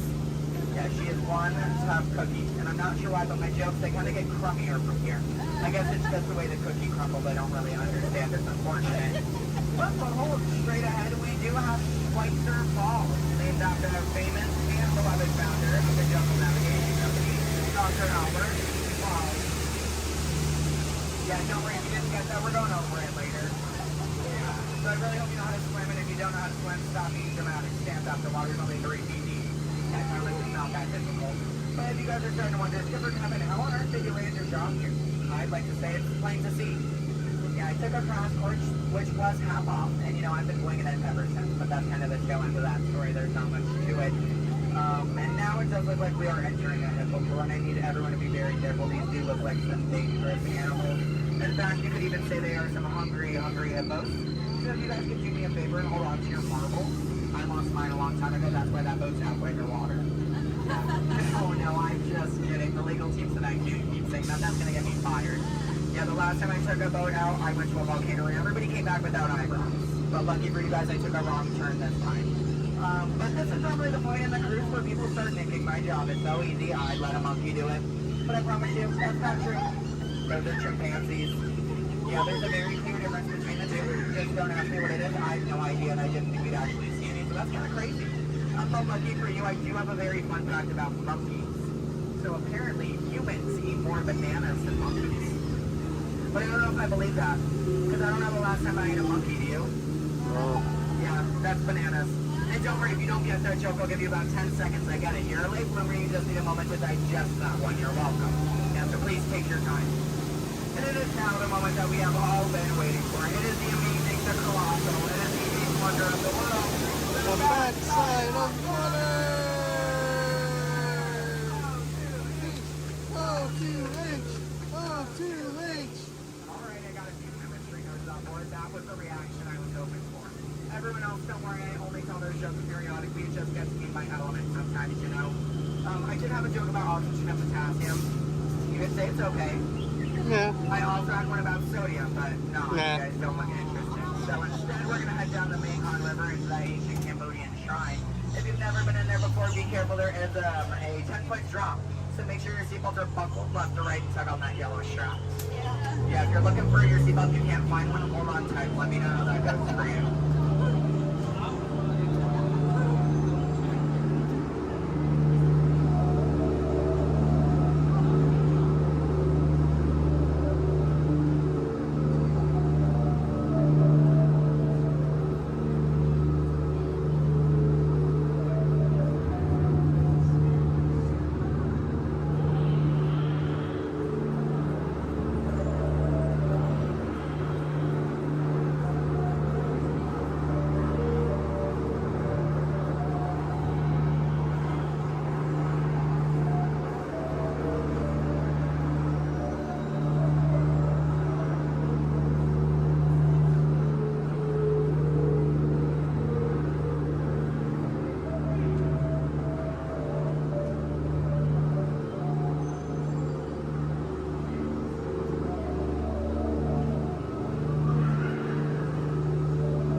Here we are in an Indian elephant bathing pool, and I bet you guys even think that's water coming out of their trunks. But don't worry, it's not. Yeah, and as a double feature, if you look up ahead to your right, you're going to see those two baby elephants playing under a full moon. Yeah, I bet you don't see that very often, do you? No, I'm just kidding. Don't answer that. If you do see that often, I don't want to know why that's weird. Please keep that to yourself, okay? But you know, since we are here in the jungle and there are plants everywhere, I'd really like to take a moment and show you guys some of my favorites. So, that one.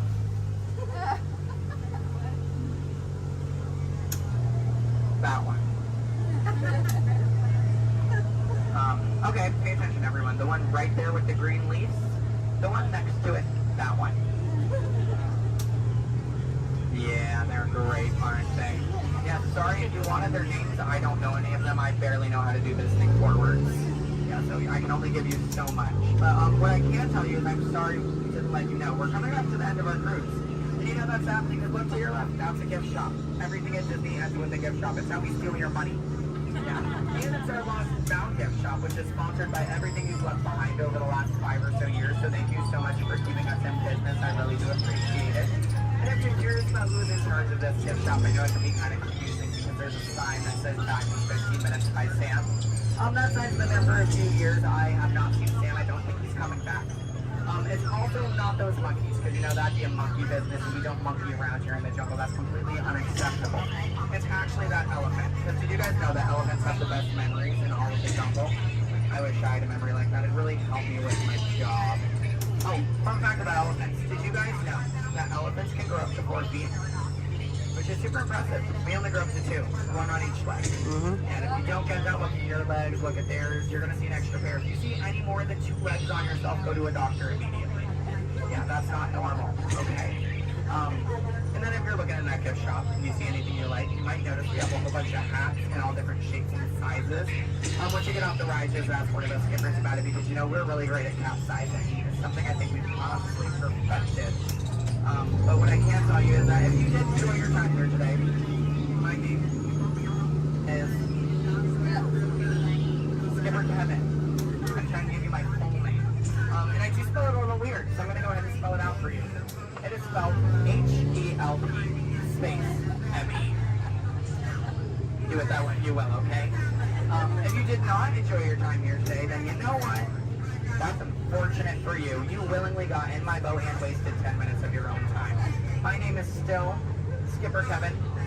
Thank you for leaving. And I think I would go one step farther to say that out of all of my cruises today, you've been the most recent. No, I'm just kidding. I'm just kidding. You've actually been outstanding. Especially those of you who just awkwardly stared at me for 10 minutes. It's been mutually awkward. Yeah, I'm not a robot plot twist. I'm not an animatronic. I can move my feet off the floor, and I can hear and see everything you haven't done since you sat down. And you know what? That makes us like a family. And I'd say my own family after 10 minutes of quality time together. Look at that. She's even giving me a heart. This is why I have attachment issues. You're going to get out of my boat in about 2 minutes, and it's going to make me cry. You need to leave is what I'm going to say. So in just a moment, you're going to be outstanding on that dock. Yeah, it really is great. Oh, and while we're looking over at the dock, let's do a little bit of a dock orientation. Everybody on this side, this is where we're going to be getting out. So if any of your rebels are hanging out of the boat right now, leave them there, stay comfortable. But when we get over there, you might want to pull it in the boat because that dock is really hard to replace. Yeah, your elbow, I can send you to an urgent care that dock. I don't have a contact card for it. I don't know how to replace it. But you're going to see those 2 docks in between the boat. I like to call them the paradox. Yeah. The 2 skippers, they're the paradorks. Yeah, they really are adorable, aren't they? And you can tell them I said that. They're going to hate it, but I love it. Yeah, and thank you for saying I'm so funny. You're really inflating my ego as we speak. Yeah. I'm getting some compliments from you. She's falling in love with me. She's stealing my jokes. He's recording me. This is like a reality TV show. I'm better than the Kardashians. Yeah. Oh my goodness. And what do you do? What's your story? Do you walk across the country? Yeah. You do? That's I have insane. medals for it. So. Do you? Yeah. What kind of medal? Golden ones, silver. Do you sell them?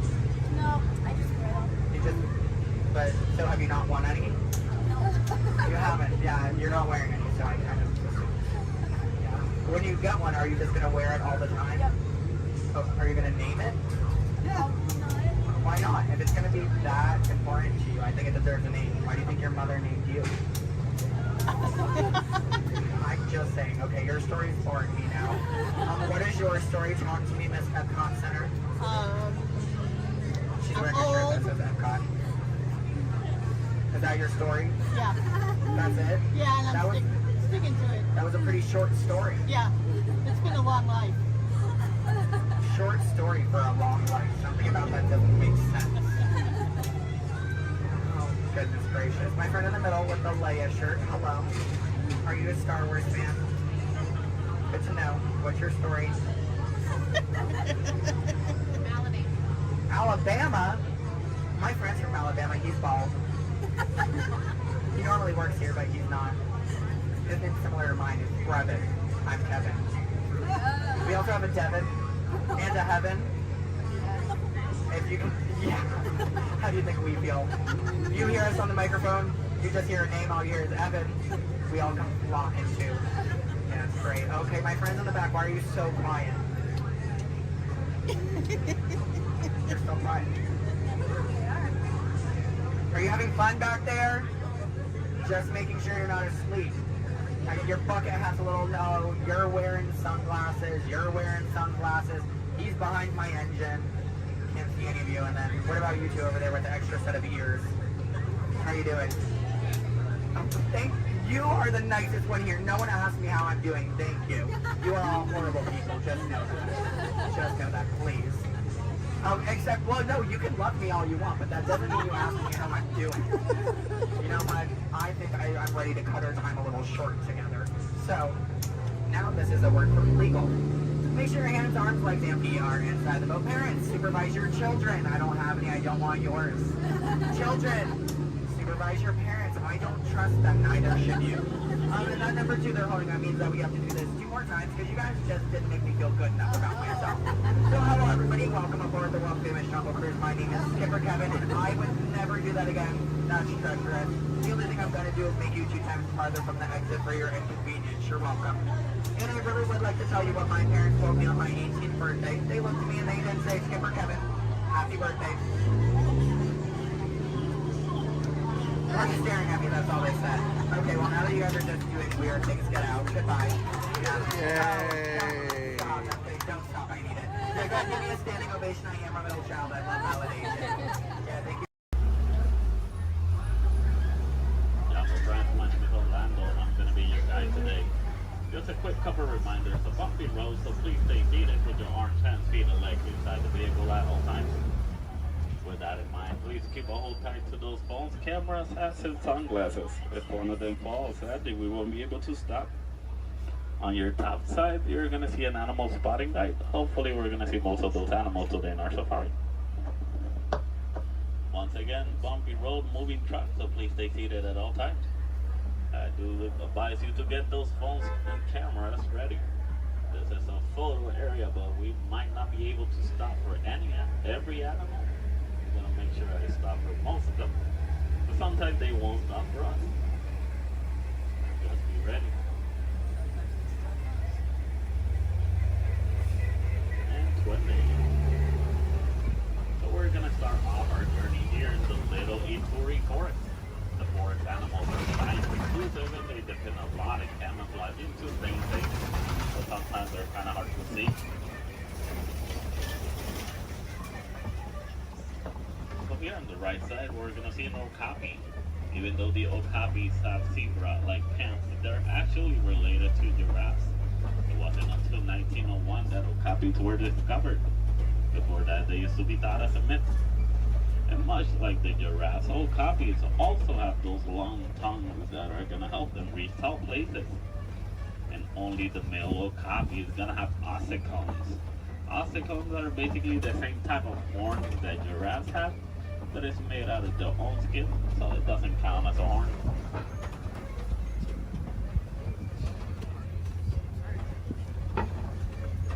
So coming up on our left side, we're going to see some black rhinos. The black rhinos are one of the smallest of their species, weighing up to 3,000 pounds. The shape of the black rhino's mouth is kind of pointy or triangle-like, so that way it's easier for them to feed on the forest. It's also a nice way for them to, also a nice way for us to identify the rhinos. Black rhinos have a pointy-shaped mouth, while white rhinos have a square-shaped mouth. So this one here on the right side, closest to the truck, is going to be a greater kudu. The greater kudus are one of the tallest of the forest antelopes. They can go about 55 inches to the shoulder. That's about 4 feet tall. That greater kudu doesn't have any horns like the one in the picture. It's because this one is a female. Only the male greater kudu is going to have horns. Behind the greater kudu, we're going to see some bongos. Bongos are also known as the ghosts of the forest because they're rarely seen. The shape of the bongo's horn is twisted and it goes all the way towards their backs. So that way it's easier for them to travel around the forest without getting stuck. So as we start exiting the Little Ituri Forest, we're going to head all the way towards our Safi River. Rivers and water spots are great areas to see some of the wildlife that live near the water.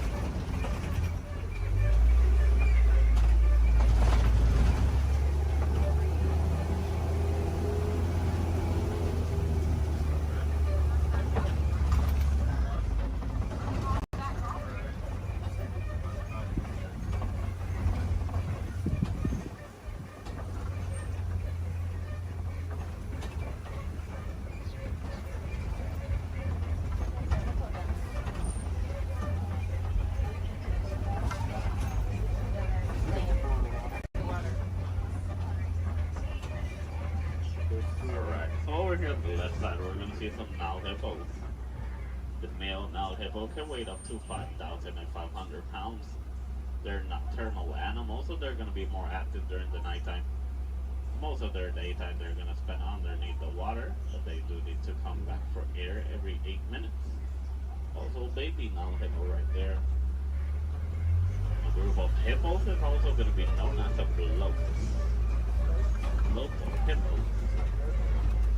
So here on the left side, we also see some pigbat pelicans. The pigbat pelicans get the coloration in their feathers during mating season. They're colonial nesters, so most of the time you're going to see them in large groups. They can go between 50 to 500. As we head around this curve, we're going to approach a bridge. And once again, they're really jumpy, so we stay seated at all times. But to the left side, we're going to see some Nile crocodiles. Nile crocodiles are one of the largest crocodiles in Africa. They can go between 16 to 20 feet long, and they can weigh up to 500 pounds. They're endothermic, so that means they're cold-blooded, but they're going to introduce their body to the environment. So they're going to spend most of their daytime underneath the sun.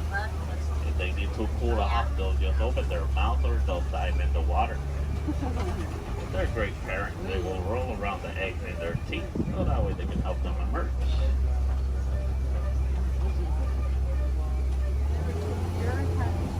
So as we enter the Safi River, we're going to head all of the way towards our savannah.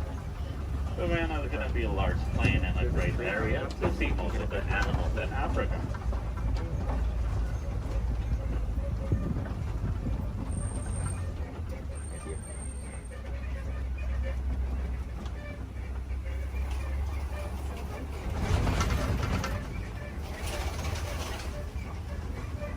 Ryan.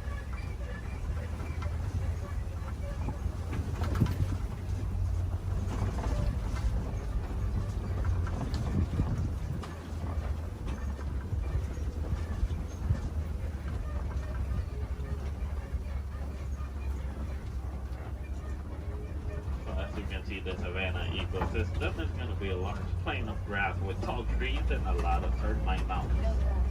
Each ecosystem is going to be unique and shaped by the animals that live on them.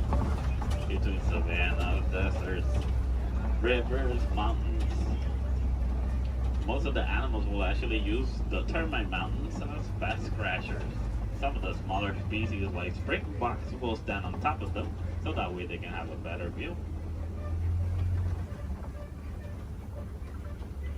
Here on the left side, we do see a pack of African wild dogs.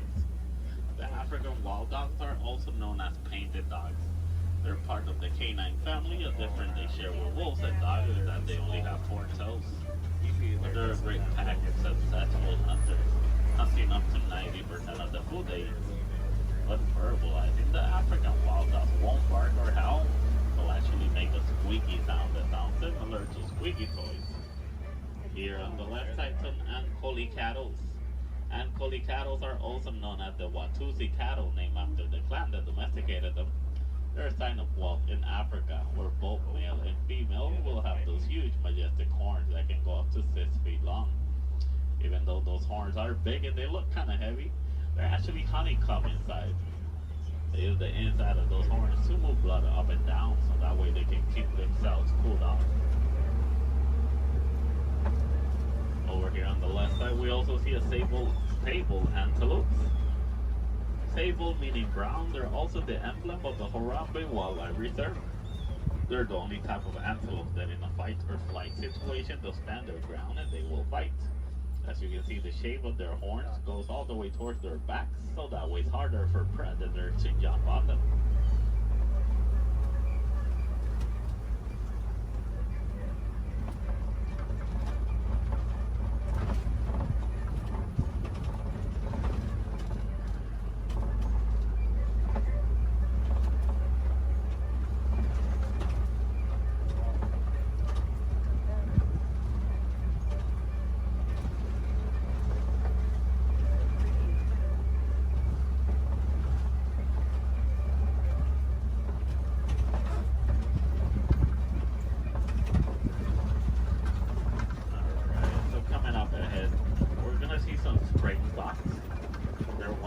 smallest of the antelope species, but they're also one of the fastest land mammals. They can reach speeds between 50 to 60 miles per hour. And as their name implies, the springboks, they're great jumpers. They can jump up to 6 feet tall and up to 13 feet long. Behind the springboks, we do see some wildebeest. The wildebeest are the second largest grouping of mammals, second only to us humans. Wildebeest is a translation from the African word wild beast, but they're also known as the newts due to a sound they make when verbalizing. It sounds like they're saying newt.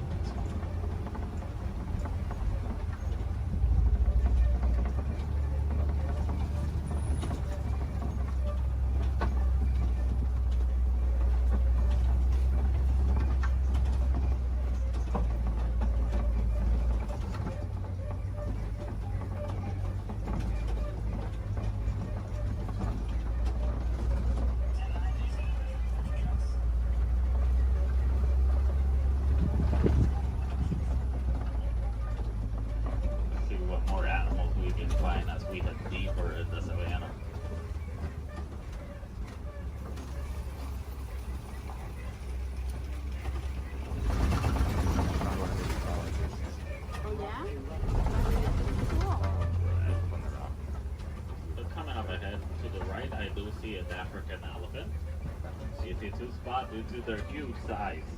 Also, the shape of their ears look like the continent of Africa. They like to flap around those huge ears back and forth so that way they can keep themselves cooled off, basically like a giant pair of fans. Also, to the left side, mandrills, and the mandrills are one of the largest species of monkeys. Male mandrill can weigh up to 100 pounds, while the female can weigh up to 35 pounds. They also have a special pocket in their mouths where they can store food and snacks for later, just like squirrels. So the elephants will also throw dirt on top of their backs so that way the dirt will block them from the sun and also from bugs. They're huge animals with a huge appetite, eating up to 300 pounds in just a day. So a nice easy way to identify a male elephant is because male elephants, whenever they reach adulthood, they like to go on their own. And sometimes they'll join other elephants and they'll form a group known as a bachelor.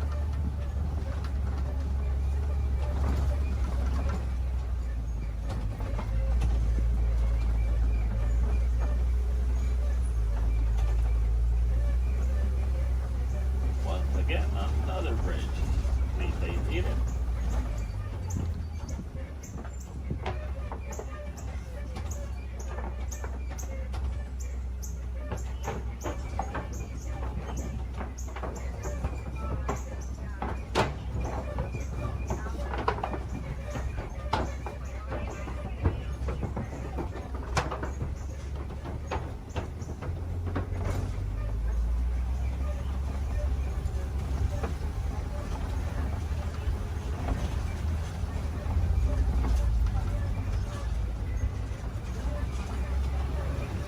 Here on the right side, we're going to see some markings on those red places.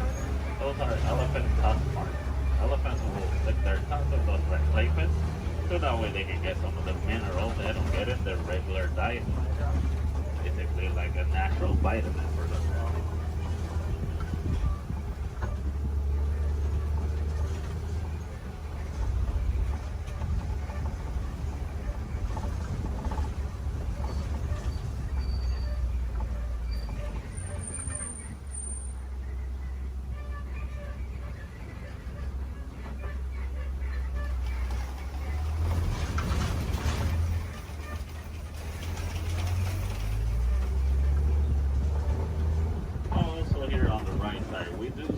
Trees that look like they're upside down.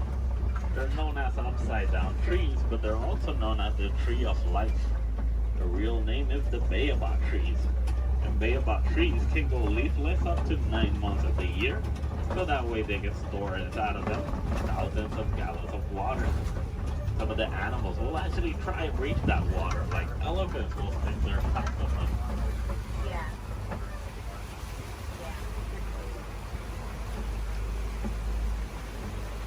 As we head around this curve, we're going to see a small island of greater flamingos. greater flamingos are not greater because they're better than the other flamingos, it's just because they're bigger in size. As you know, flamingos have pink coloration in their feathers, actually get those due to their diets. They consume dried shrimp and shrimp is high in keratin. If you guys ever get to see baby flamingos, you're gonna know that they have great feathers instead. A group of flamingos like this one is also gonna be known as a flamboyant.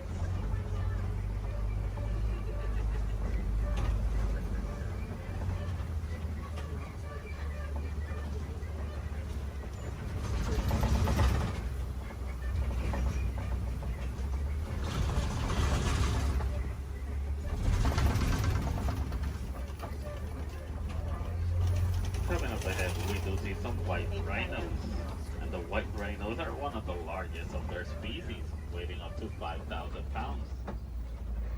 That doesn't make them slow because they can actually run up to 30 miles per hour. As you can see, the shape of their mouth is kind of squared, so that way it's easier for them to feed on the grass on the floor.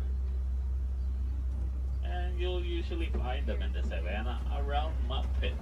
They like to roll around those mud pits so that way the mud will help them against the sun and also against bugs. It's a nice way for them to stay cooled off. Basically, white rhinos are a different type shade of gray from the black rhinos. The reason they get the name white rhinos is not because of their colors. It's actually a mistranslation from the Afrikaans word white. That means wide as in bigger.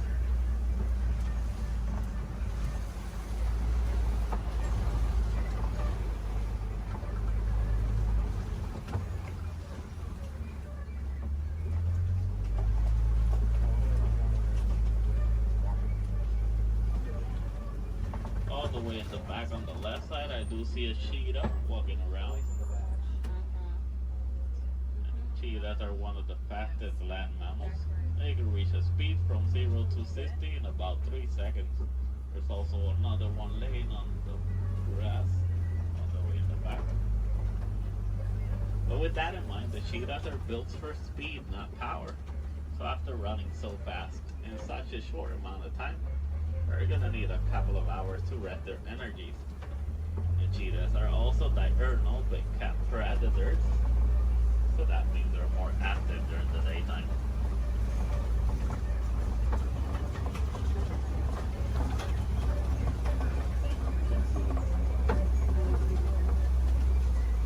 Coming up ahead, we do see some Kobe rocks, and on top of that Kobe rock, we do see a lion. Lions are nocturnal big cat predators. They're more active during the nighttime. Most of their daytime, they're actually going to spend sleeping. They can sleep up to 20 hours in a day. So that way they can store all the energies for the successful hunt at night. But while hunting, the female is going to do most of the hunting. While the male is usually going to be the stay-at-home dad who's going to take care of their cubs. A group of lions is going to be known as a pride. In the morning, the lion's eyesight is technically as good as ours, but at nighttime, their eyesight are 6 times stronger. That's why they're successful hunters at night.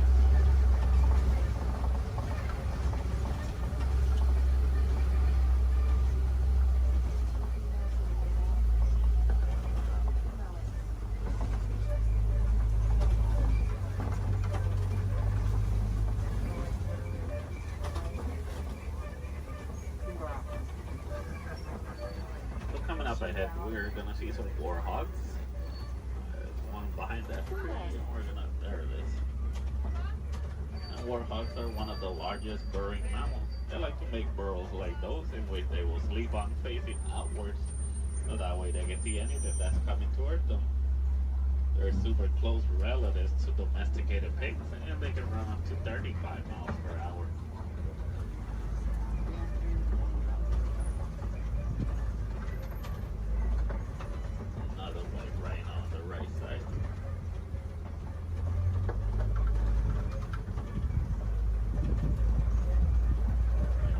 We start exiting our savannah, we're gonna head all the way towards the Warden's post.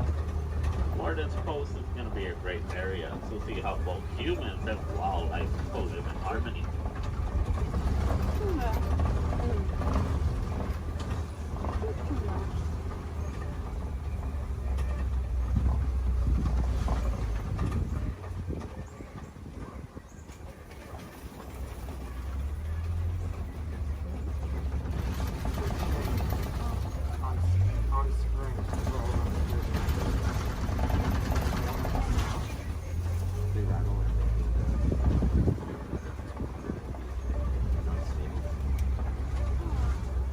Alright, so here in the Warden's Post, we're gonna see some Nigerian dwarf goats. These goats are super cute, but they're also really friendly. They're a great source of milk and cheese, and they're really agile with a great sense of balance. They're also one of the few domesticated wildlife that we have here in our reserve. So next to that yellow barrel, there is a yellow box. The farmers found out that elephants are afraid of bee sounds. Most farmers are going to have a box like that filled with bees, so that way whenever the elephants get near the farms and they hear the bee sounds, they're going to steer clear away from them, and that way they won't eat the farmer's harvest. It's a nice way for both humans and elephants to co-live in harmony, but it's also a great source of honey. Also, the farmers will actually sell that honey for an extra income. Because sadly, due to a mining of a mineral called coltan, most elephants are losing their habitats and homes, causing them to migrate into human farms and villages more commonly so than it used to. So having bees in a box is going to be a nice technique for both keeping elephants safe, but also staying safe.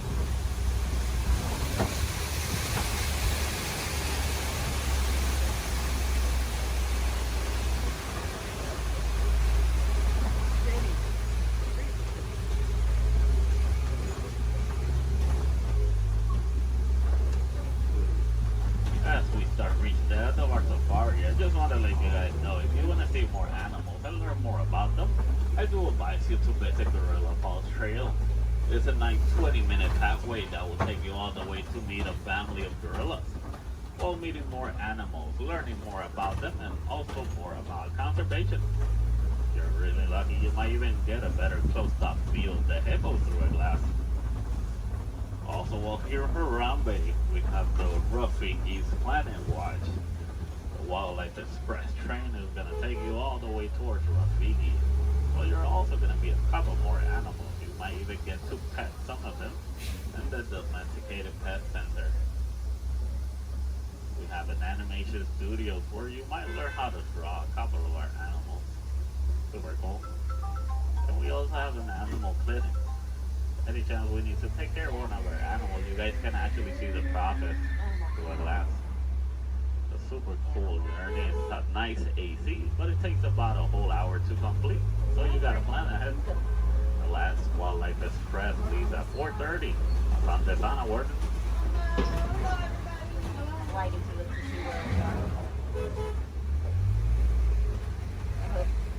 Alright, also while here in Harambe, you guys can visit the celebration festival, the Lion King. It's a great show to watch while visiting Animal Kingdom. There's going to be animals wherever you go throughout the park. We do have the lesser flamingos. Those are going to be the smaller flamingos. In some area of the park, I believe, is one of the pathways that leads you to the Tree of Life. If you go all the way towards Asia, they're going to see a similar walking trail to the Gorilla Falls, but it's going to be known as the Maharashtra Jungle Trek. Over there, you're going to meet some of the Asian animals like Komodo dragons, tigers, also super cool to visit while you're in Animal Kingdom. So for the Gorilla Falls, once you head out of the truck and you head down the ramp, if you go to the left side, you're already on the Gorilla Falls Trail. Keep going around, enjoy your time, see more animals. If you go to the right, you're gonna go back to the village, where you can see the entrance towards Rafiki.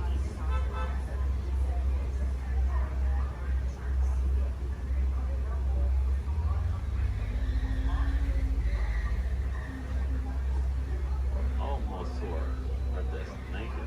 Just gonna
we don't like to say goodbye because goodbyes are always sad and final.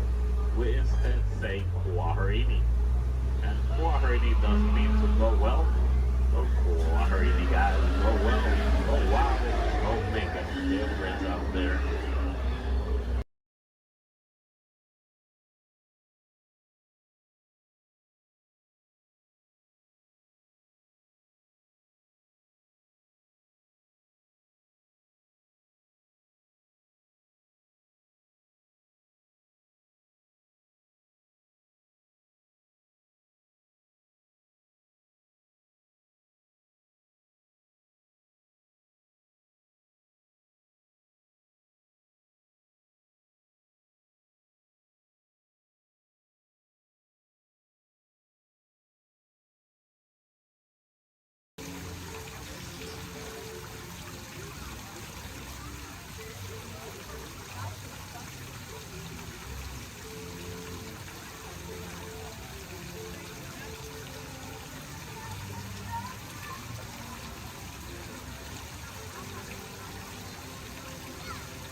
Alright, recruits, this droid up front, his name is R5. He'll get you guys back to about 2.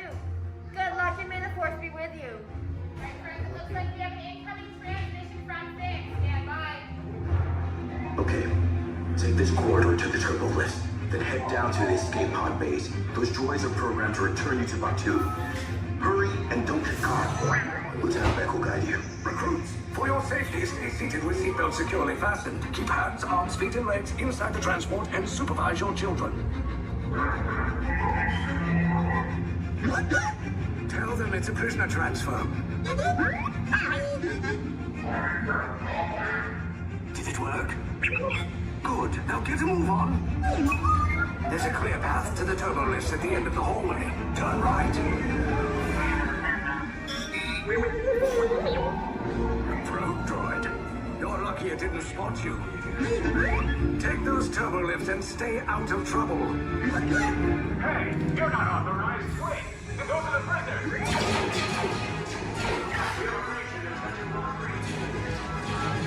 Cover is blown. Find an alternate route. Who picked these two droids anyway? Detention block breach. Prisoners not seen and never seen. There they are! Fire!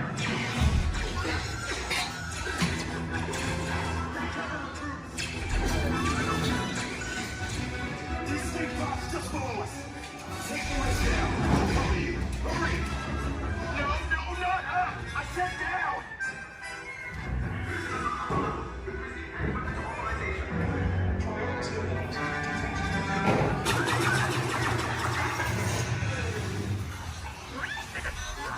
This does not look good. Try to find another way down to the escape pods.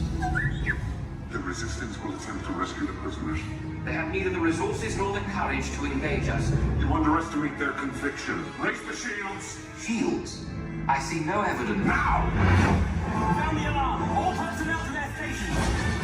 Sir, the prisoners have escaped. How brave, but ultimately hopeless. There's nowhere to run.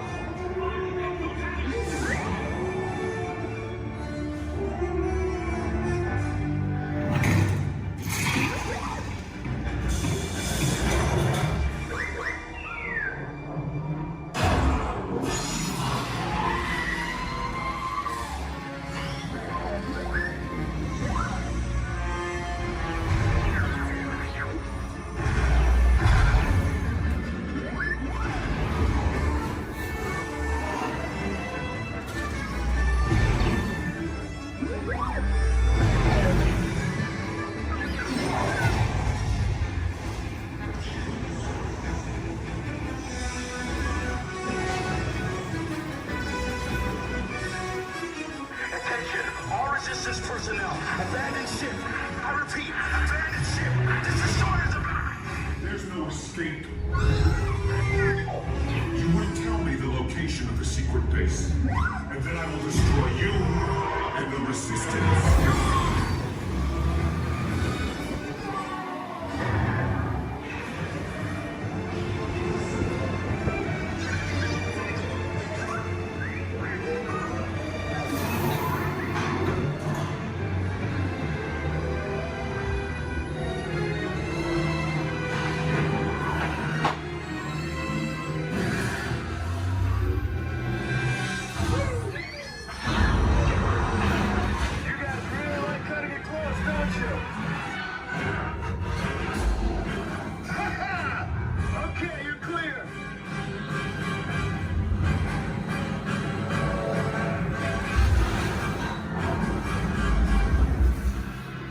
Your escape pods came in a little off target. Ground crews will meet you outside the wreck. All right, nice job, recruits. Not what you signed on for, but hey, you're Resistance now. I think I have that authority. Right, Beck? Where's the lieutenant? I need eyes on Beck. Rhino, scan for his pocket. 4 escape pods down in Sector 4. Verification pending. Lieutenant Beck here. Beck! You're alive! I should hope so. Great job, recruits. Thanks to your heroism, the location of the Resistance base is secure. Bravo! Yes, R5, you too.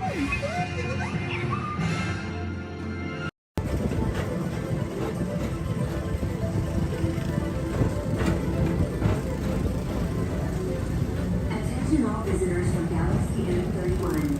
Please keep forward-facing tentacles clear of oncoming vehicles. Thank you.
Hello, my friends. I am Hondo Onaka, and this is Onaka Transport Solutions. Today, I am offering the opportunity of a lifetime. I need flight crews to transport this valuable merchandise across the galaxy, pilots to navigate, engineers to operate the ship, and gunners to defend the shipments. And that is where you come in. The Millennium Falcon. Oh no, for some very fast and very profitable expeditions. Chewbacca, my fine furry friend. Yes, as we agreed, you let us use the ship, we'll get you the supplies you need. It's a win-win. You help the Resistance, I get all the profits. Well, the First Order will never know we were there. Okay, time to go, so, bye-bye. We better go before he changes his mind. Go along, my friends. Listen carefully and remember, the better you world together.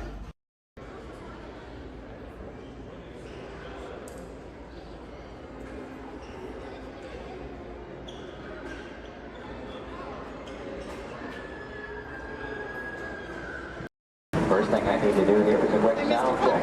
You can hear me up and down the shuttle waves. Give me a wave if you can hear me. All right, thank you. It's important that you need to pass along a few safety reminders here. Please be sure hands, arms, and feet remain inside the vehicle at all times this morning. Most importantly, that you remain fully seated throughout the entirety of our tour. And for the courtesy of those around you, we do ask that please be no smoking at any point. Now we also have just a little word of caution as well. For those of you on the right side of the shuttle, and that's the side I'm on this morning, now be aware we could be getting a little bit wet on the tour today, okay? However, for those of you on the left side of the shuttle who are smiling about that situation, now be aware on the left side, you could get soaked. On the left side is the wet side. If reality you do need to do any seat rearranging, please go ahead. Do that right now before we get underway. Once our shuttle goes into motion, I will ask everyone to remain fully seated throughout the tour. The left side is the wet side. The I left won't side. promise you soak necessarily. However, the best chance to get a little bit wet on this tour is on the left side of the shuttle, so please take that into account. For those of you wanting to get wet today, that'll be your best opportunity. And I'd also like to take the opportunity to welcome you here to Disney's Hollywood Studios, the Florida counterpart of Walt Disney Studios in Burbank, California. My name is Jerry, and I'll be your guide on the tour today. Behind me at the wheel of our vehicles, our driver Ashley, and she'll be steering us behind the scenes of our working production facility. We'll be getting underway here in just a few moments. If you would, please listen to these additional safety announcements. Welcome to the Studio Backlot Tour. For a safe trip, please remain seated with your hands, arms, feet, and legs inside the tram. And be sure to watch your children. Thank you. Bienvenidos. Para que tengan un viaje seguro, permanezcan sentados, con las manos, brazos, pies y piernas dentro del tren. Y vigilen a los niños. Gracias. And with that, we are all clear. Thank you.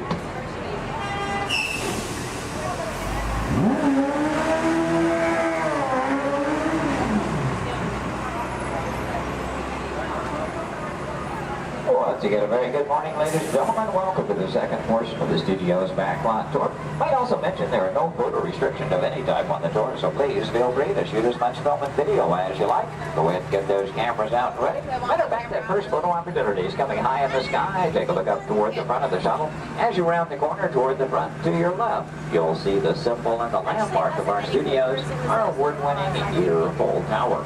Now that tower takes its inspiration from the design of the water tank that Walt Disney had constructed for our Burbank studios in 1939. The Earful Tower stands in at 13 stories tall, topped off by a set of Mickey Mouse ears weighing 5,000 pounds apiece. And for anyone who might be curious, that's also a hat size of 342 3/8.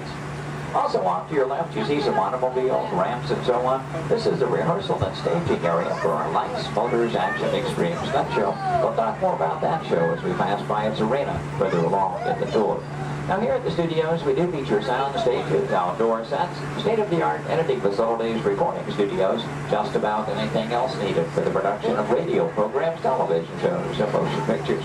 And over the years, we've had quite a lot of activity taking place. Now, for example, Anthony Hopkins and Cuba Gooding Jr. made use of our sound stages filming Instinct. And Tom Hanks was here, producing, directing, and starring in the 13 episodes of the HBO Emmy Award-winning miniseries From the Earth to the Moon. Our backlot has been used for exterior shots for such shows as The Golden Girls and Empty Nest, and for 5 years, from 1989 to 94, our sound stages were home to the new Mickey Mouse Club. Now that show, by the way, served as the launching pad of several of today's young stars, including Justin Timberlake, Christina Aguilera, Britney Spears, Ryan Gosling, and Felicity's Kerry Russell. They all got their start right here on our sound stages. Now, as you make your way around this turn, off to the right, you'll see 2 surviving P-40 aircraft from Touchstone Pictures Pearl Harbor, starring Ben Affleck and Josh Hartnett. Taken from the mold of a real P-40 Warhawk, these full-scale replicas are produced in fiberglass over a steel frame. You might be interested to know there were actually only 16 of those full-scale replicas produced for the filming of Pearl Harbor. If you've seen that movie, you know there were a lot more P-40s than that on the screen. The remainder were all computer-generated. We're now entering one of our most glamorous departments. This is the world of creative costuming, and notice the window display is on the left. Now here in costuming, the process begins with artist designs. From there, our seamstresses and tailors take over. They may use as much as 1 1/2 million yards of fabric each year to produce more than 25,000 garments. In the display cases, you see original costumes from such films as National Treasure, Book of Secrets, Disney Channel's High School Musical 2, costumes from Step Up to the Streets, Dan in Real Life, and from Enchanted with Amy Adams and Patrick Dempsey. Also coming up ahead on the left, a special display of both costumes and props from Walt Disney Pictures, Pirates of the Caribbean at World's End. We have more than 250 artists involved in the design and manufacture of costumes for motion picture, television, and live entertainment needs. And I'm proud to say that here in Florida, we have the largest working wardrobe in the world. Now, when an art director needs to create a specific look for production, they may begin with a props department. Here, scenery designers buy and in some cases build everything they need to create the exotic worlds in which their stories take place. On either side of the shuttle, we're passing through a series of prop storage areas, but also to the left, the final large room we pass by is the scenic shop. Now that's where carpenters construct and maintain the sets to be used on the sound stages or of a location. Over the years, these talented artisans have created sets for such shows as the Rosie O'Donnell Show, Wheel of Fortune, Live with Regis and Kathy Lee, and more recently Live with Regis and Kelly, all when they were here at the studios filming on location. Also off to your left, we pass by two set pieces from Pirates of the Caribbean, Dead Man's Chest. You may recognize those as the bone cages from that film. And as you make your way a bit deeper into the back lot, oddly enough, the next area we approach is known as the studio boneyard. Now, most studios have boneyards, simply areas where we can store oversized props such as vehicles, aircraft, anything we may need to reuse or refurbish for another production. The large steamroller, for example, appeared in the film Who Framed Roger Rabbit, starring Bob Hoskins and Christopher Lloyd. We also passed by a Venetian gondola here from the film Casanova with Heath Ledger and Sienna Miller. And that's followed by two model airplanes. Now the first of those two, the larger, used in the filming of exterior shots for Flight Plan, which starred Jodie Foster. The second one, you may notice the wording The Jailbird on the nose from the 1997 film Con Air with Nicolas Cage and John Malkovich. The new film to The Last Crusade, starring Harrison Ford and Sean Connery. Now, anytime a production team has to travel to a city or town to film on location, they have to deal with a lot of problems they have little or no control over. Things like crowds, traffic, and noise. To avoid that, you often prefer to film on a studio backlot. Now, normally we have quite a lot of activity taking place, and well, this week is really no exception. One of the things we have been doing some special effects testing this morning in this large standing set off to the right. And when the tests are underway, the set becomes off limits to our tours, but see, we have been given green light here at the moment. You know that Ashley is in contact with our production coordinator, so apparently the between takes here. In case that gives us the opportunity to go inside the set, we'll get a look around and hopefully a good photo opportunity for you as well. Now, we will be going over a bumpy bridge, so please hold on to loose items like cameras and purses, and especially hold on to small children, please. For the safety of everyone, please remember to remain fully seated throughout the entirety of our tour. Now, this is a large standing set, and that's the type of set designed to be used over and over again. This one is modeled after an actual canyon in Southern California, the special effects set that we call the Masterpiece Canyon. The large tanker truck is another large prop like those out in the boatyard area. Not an easy task to get that truck into place. We actually had to hoist it up over the canyon wall and lower it with a crane. You know, one of the reasons that production teams like to film on a backlot is because of the things they can recreate, and that even includes the weather. As a matter of fact, one of the effects they were testing earlier today was a rain effect. And, I wonder, anybody still upstairs? You might run the canyon's rain effect for us? We would appreciate that.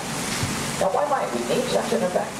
Well, let's say that our script calls for a real downpour, and it happens to be a nice, bright, sunshiny day. Time is money in the movie-making industry, and camera crews can't just wait around for Mother Nature. When it starts to cameras to roll, right, that's what we want to call. Well, thank you very much. We appreciate that. Now, this effect can be created by some high-pressure water shots over it, just out of the camera rain. Then it can water up over the top with an exerted emotion, giving it a little back to the ball. Now, we wanted to create a comfort zone effect. We could add some strobe lighting at one end of the area. No, I'm sorry. Another rain effect. Stop.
broadcast for the canyon.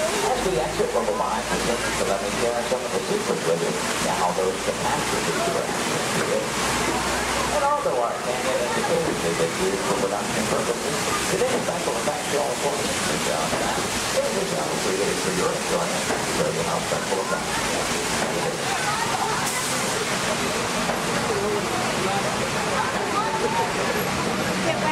From behind, you'll see the canyon is really a steel structure covered in wire mesh and adjoined by a layer of textured cement and tar creates a natural rock formations up in the canyon. The small yellow pipes carry the gas to the fires up above. The large gray pipes the water to the flying block. Now to start that flood in motion, you'll see 3 large holding tanks up at the top of the canyon. When we open the gates to those tanks, that allows 70,000 gallons of water to come right down toward our tunnel. And they had even more dramatic impact. Some of that water was blown at you by hurricanes. The earthquake effect created by large hydraulic sugar minerals underneath the bridge. The Astroturkey Canyon was originally put together with the help of a Hollywood special effects team, so that what seemed to be an out-of-control disaster was really a very safe, computerized sequence of events. The entire sequence can reset in just 3.5 minutes. During that amount of time, the 70,000 gallons of water gets recycled to begin our show all over again. Now, as you make your way out from behind the canyon, take a look ahead and off to the right. You'll see a special aircraft too, as here in a bit of Disney history as well. This one is not a prop, it was an actual aircraft, known in airports throughout the country simply as the 234 Mickey Mouse. Among some of its earliest assignments were to shuttle Walt Disney and his Imagineers from Los Angeles to New York for the final planning stages of the 1964 World's Fair. That's where we premiered It's a Small World. Great moments with Mr. Lincoln and the Carousel of Progress. Then during the mid-60s, Walt made use of that aircraft on scouting missions over Central Florida, seeking the ideal location for our Walt Disney World resort. Now with a little movie magic here, we'll make our way from the canyons of California to the streets of New York City just by crossing our backlot area. As we do so, we'll also be passing by our newest attraction here on the backlot. You saw some warm-ups going on earlier. Now up ahead, the Mediterranean Village set in the large grandstand is the site of Lights, Motors, Action Extreme Stunt Show. That show is based on one of our most popular attractions in Walt Disney Studios Park in Paris, France. Lights, Motors, Action takes you behind the scenes. We show you how we create vehicle action stunts for the movies. Now you feel like you're right here on our set as the film crew shoots a series of highly orchestrated stunts using custom-designed vehicles and carefully controlled pyrotechnics. The resulting footage has been edited, mixed with visual effects and audio effects. We show you how we create a dramatic action sequence on film. To make that all possible, we worked with some of the world's top stunt directors to design some high-performance vehicles capable of some pretty evasive maneuvers. Now this show involves automobiles, motorcycles, and jet skis, all in all a very exciting adventure here. Do check your showtime guides. There are 3 performances scheduled today. The first one is at 11:50 this morning, just a little over 30 minutes from now. One at 2:45 this afternoon, and the final show of the day at 5:30 this afternoon. So if you've ever wondered how they create vehicular stunts for the movies, try to work one of those shows into your schedule today. Now they will start loading that show again 30 minutes before those scheduled showtimes. Off to the left, we'll pass by another series of props. Miniature cattle cars, small jeep, both unique props from the filming of Mighty Joe Yacht. The Acme Waste Disposal Truck from the live-action version of 101 Dalmatians, and the large silver space pod from the 1986 Disney film, Flight of the Navigator. Star Wars fans may recognize the sand skip from Return of the Jedi. The bright yellow submersible and mini helicopter both appeared in the Life Aquatic with Steve Zissou, which starred Bill Murray. This version of the Love Bug is Demolition Derby Herbie, currently appearing in Herbie Fully Loaded. And at the end of the grouping of vehicles, the large red space pod made its appearance in The Hitchhiker's Guide to the Galaxy. Now, from the opposite side, you may notice that we're still circling around our Lights, Motors, Action set. It does, in fact, take up about 8 acres here on our backlot, premiered here on May 5th, 2005. Might also notice it looks very different from this side. From the opposite view, you were seeing all of the detailing of that Mediterranean village. That, of course, was the audience or the camera's point of view. From this side, simply the steel structures that keep our backlot standing. We're only going to build what that camera needs to see.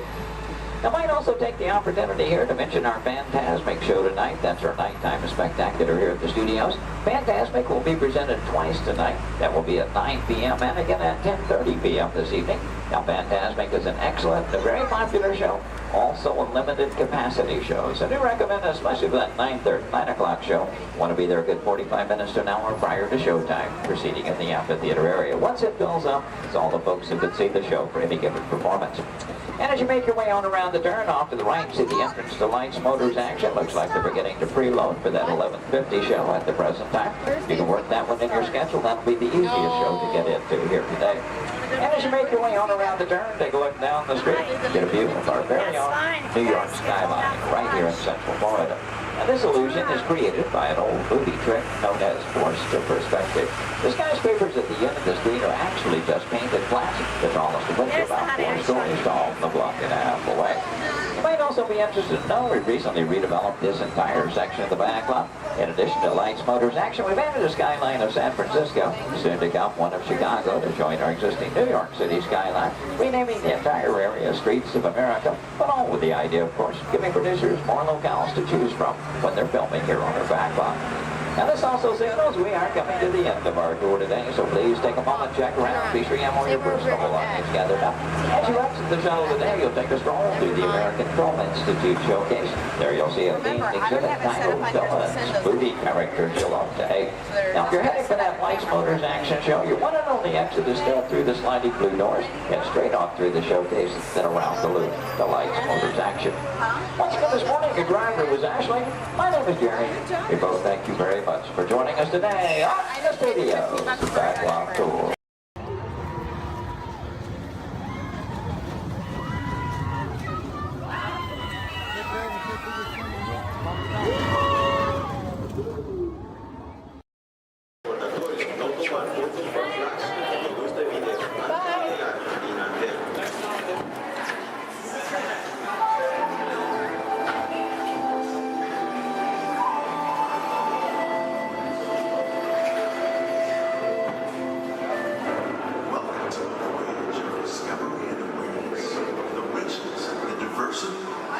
surprising nature of living with the land.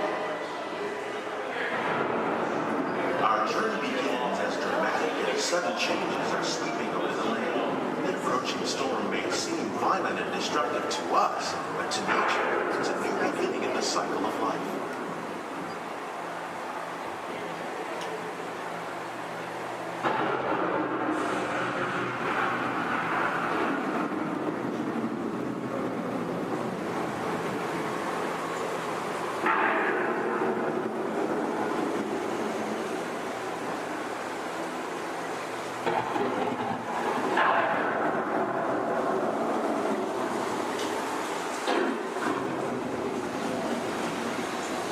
Beneath the surface of the land, roots trap water from the flowing mud, extracting precious nutrients and minerals. These elements, when combined with sunlight, create the first living systems of our planet.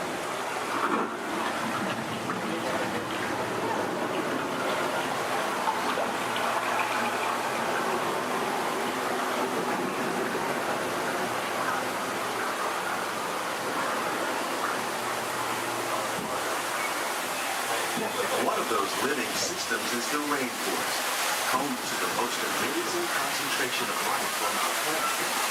These dense and beautiful forests cover only a tiny portion of the Earth's surface, but they contain more than half of its plant and animal life. Rainforests are also extremely rich in adaptive living systems, providing us with oxygen, food, medicine, and other elements essential to our lives.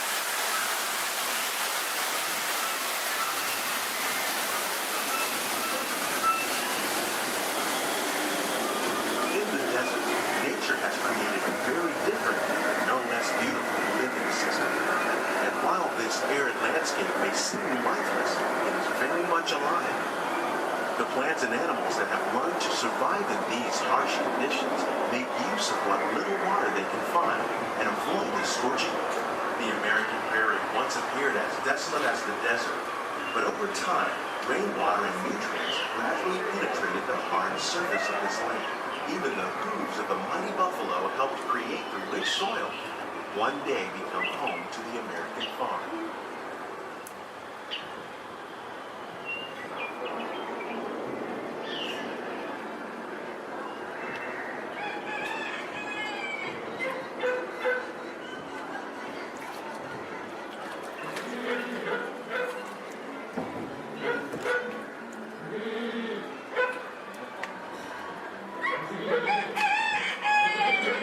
Of all the forces at work on the land, humans have had one of the most profound effects.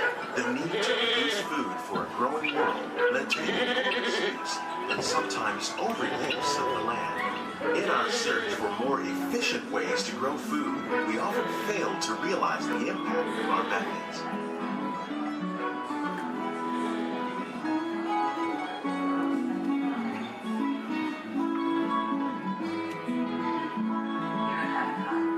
Today, we're learning to live with the land, discovering better ways to grow food that will assure both human and environmental well-being. In Japan, we're learning that by adding composted leaves and other plant material to our soil, we can reduce the need for fertilizers.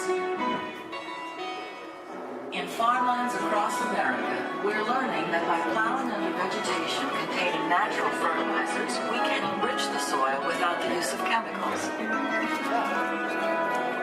In Saudi Arabia and Mexico, we're learning to produce food on desert seacoasts by developing and planting crops that thrive in saltwater. Here at Epcot, we're learning to reduce the need for pesticides by using natural predators like ladybugs and wasps to control pests. How will we meet tomorrow's growing needs for food production, yet still respect the needs of the land? Some of the answers are being discovered just ahead. To help us maintain these carefully controlled ecosystems, and for your safety, please remain seated in your boat at all times.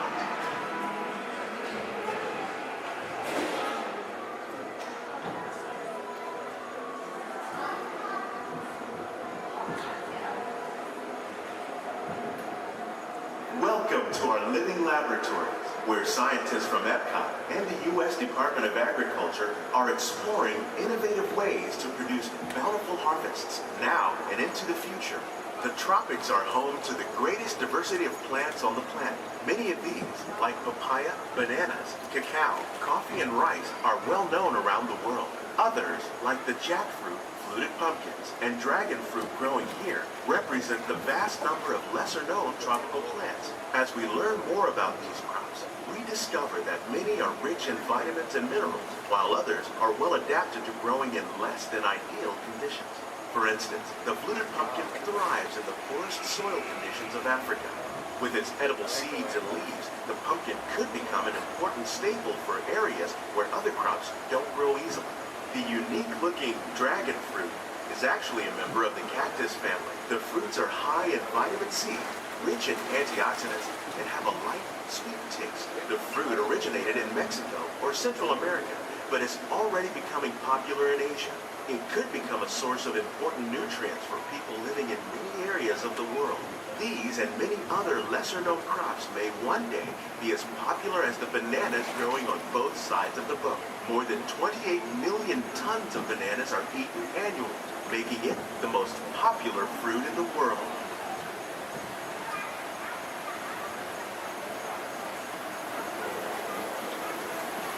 When we mention farming, you probably don't think of fish, but fish farming, or aquaculture, is an innovative way to harness ecosystem, protect wild fish populations, and produce a healthy crop, like bee sturgeon that grow to over 300 pounds. Now that's a lot of caviar. Tilapia, bass, and catfish are really popular crops raised by fish farmers around the world. Most are grown in open ponds, but innovative recirculation systems like ours can conserve water and more than 200 different species of aquatic animals and plants have been successfully farmed. Even these American alligators can be successfully raised in controlled environments like ours. Nearly half of all fish consumed worldwide is now raised on farms, making aquaculture an important part of our efforts to produce a healthy and protect natural resources. Here at the land, we grow about 5,000 pounds of fish each year, many of which are featured in restaurants around Walt Disney World. This greenhouse is full of some of the best ideas for improving plant yields.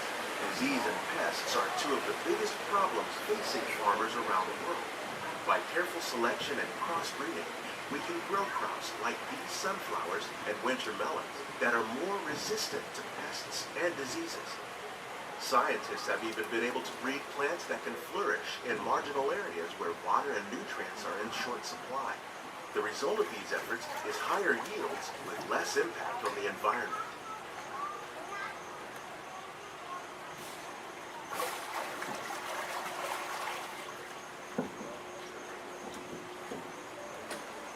These plants are definitely on their way up.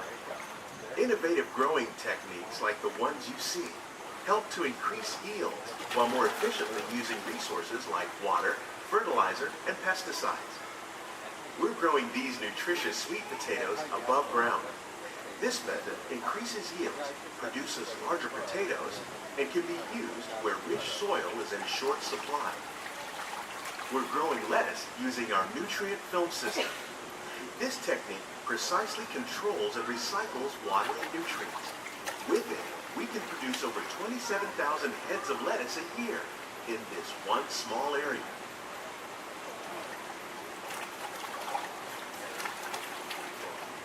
Here's something you don't see every day. Tomatoes growing on trees. These plants were originally developed by Chinese scientists. Tomato trees live longer and produce many more tomatoes. One of ours lived 16 months and produced over 32,000 fruits. Much of the produce you see growing in our greenhouses is served in the restaurants here at the land.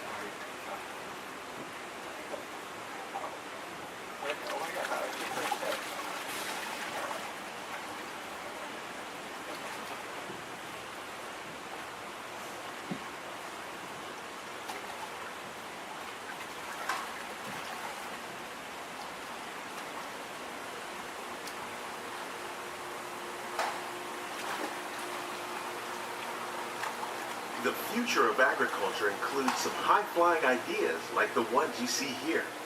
The aquaponics system on your left integrates hydroponics with aquaculture.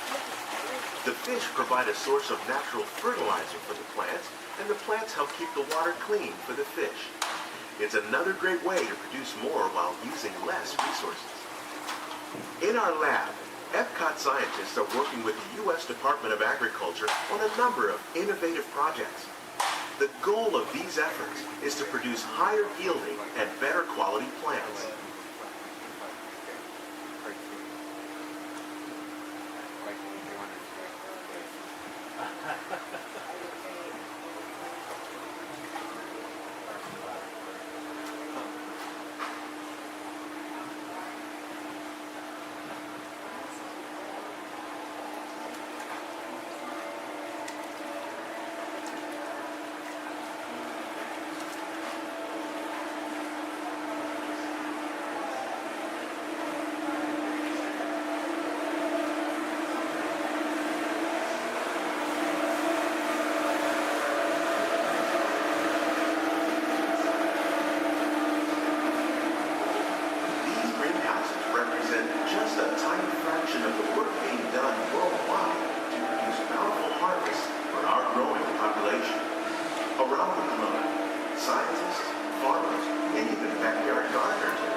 On behalf of Walt Disney World, we hope you've enjoyed this unique journey through our living laboratory.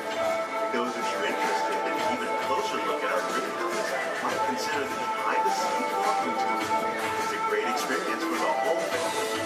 The tour desk is near the entrance to Soaring. Please keep your hands and feet inside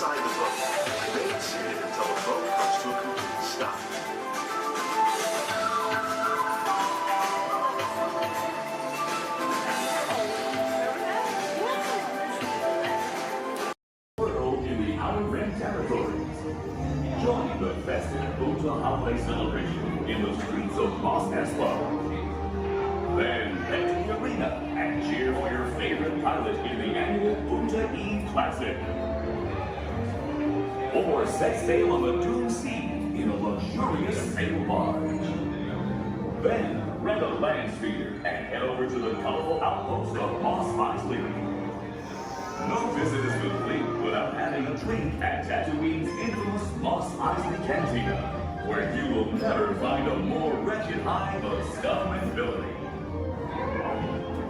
That's right, a Tatooine vacation has everything under the sun. So call Star Tours and book passage to Tatooine today.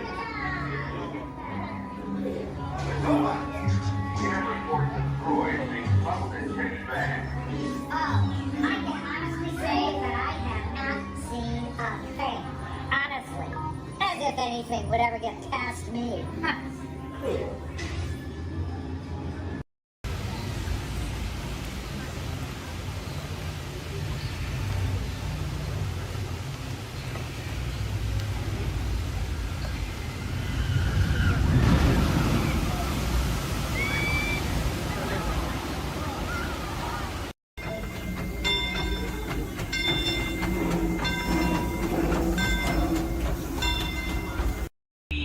Please remain seated at all times. Please keep your hands on seat, legs, and elbows inside the vehicle, and please supervise your children. This is a one-way trip to Main USA, and enjoy your ride.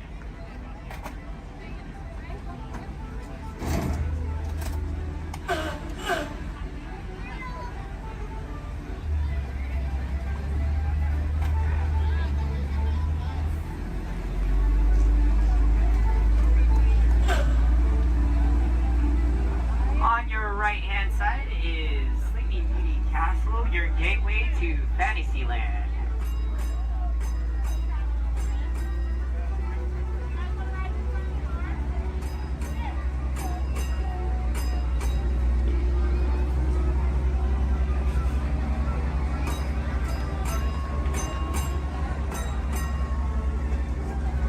Coming up on your right-hand side is Frontierland and Adventureland. Beyond that, Critter Country, Darling Square, and Star Wars Galaxy's Edge.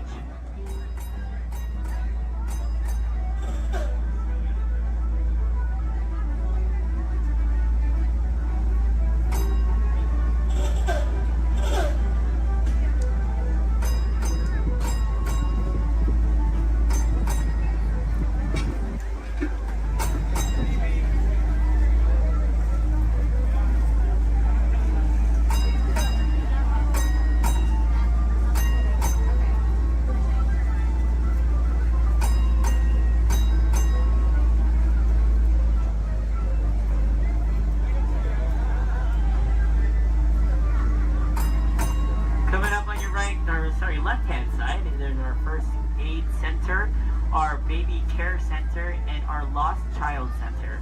On your right-hand side, if you enjoy ragtime piano, you got some music going on over at the Coca-Cola Refreshment Center on your right.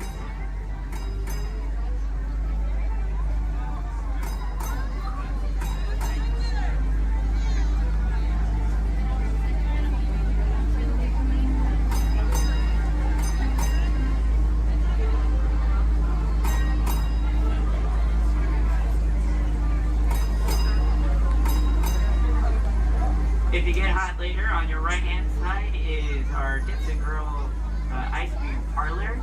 And on your left is Market House, where you can find our Starbucks coffee and tea.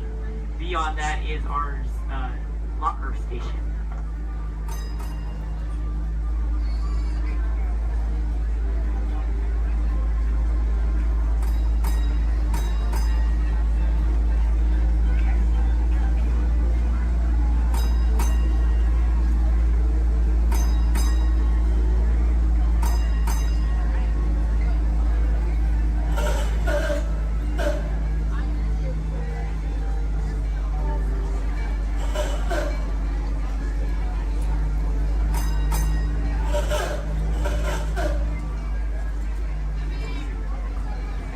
To our final destination in front of Disneyland City Hall.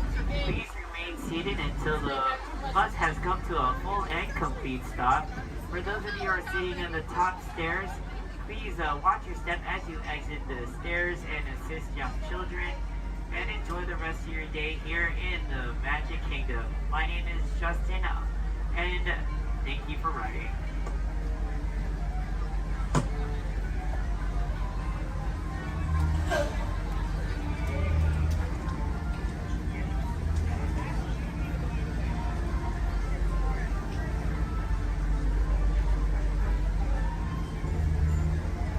Thank you.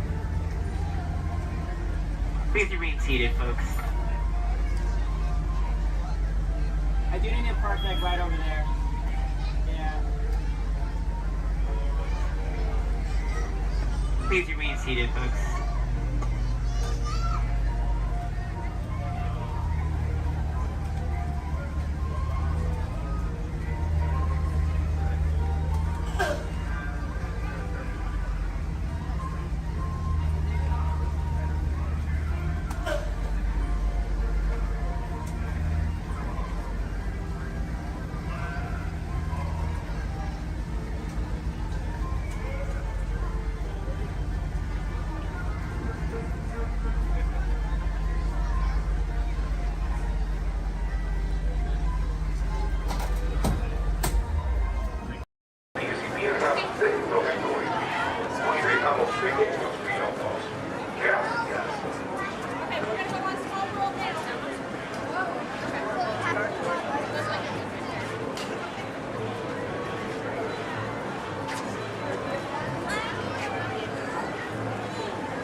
The little kid, he put his hand out the window at the time of the guy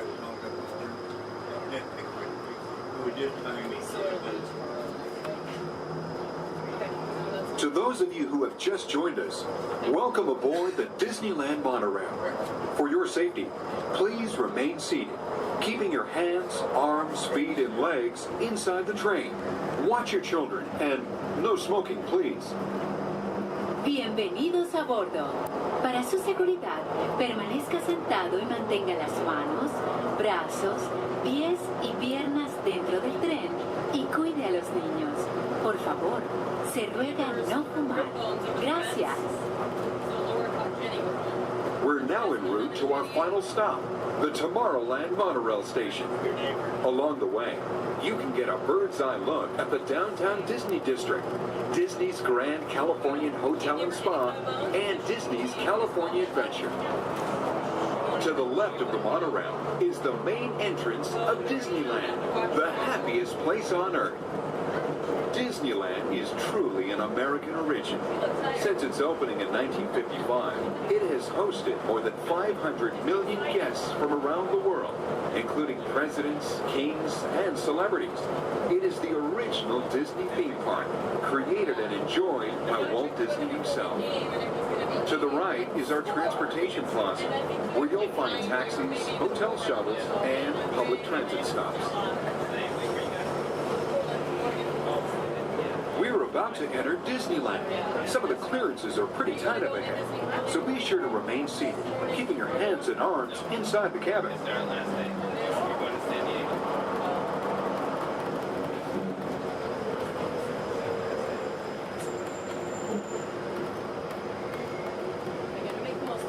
This is Tomorrowland, a land inspired by science fact and fantasy.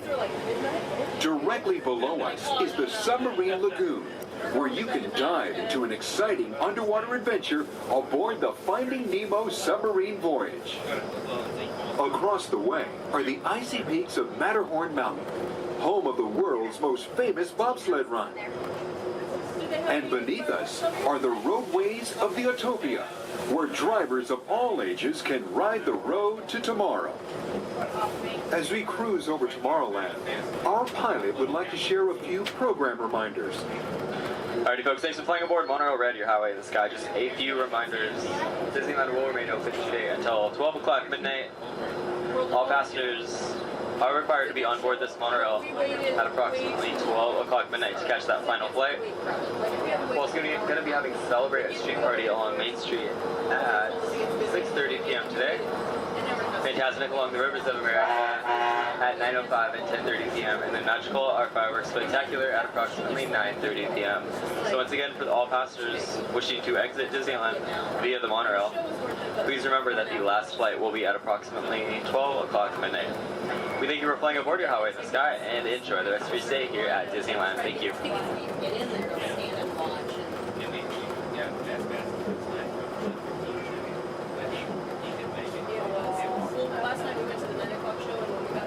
Just ahead and to the right of the train are the sparkling gold spires of one of Disney's most beloved attractions. It's a Small World. Beyond it is the wacky world of Disney's classic cartoon characters, Mickey's Toontown. We're now riding alongside the happiest kingdom of them all, Fantasyland, home to Pinocchio, Snow White, Peter Pan, and other storybook characters.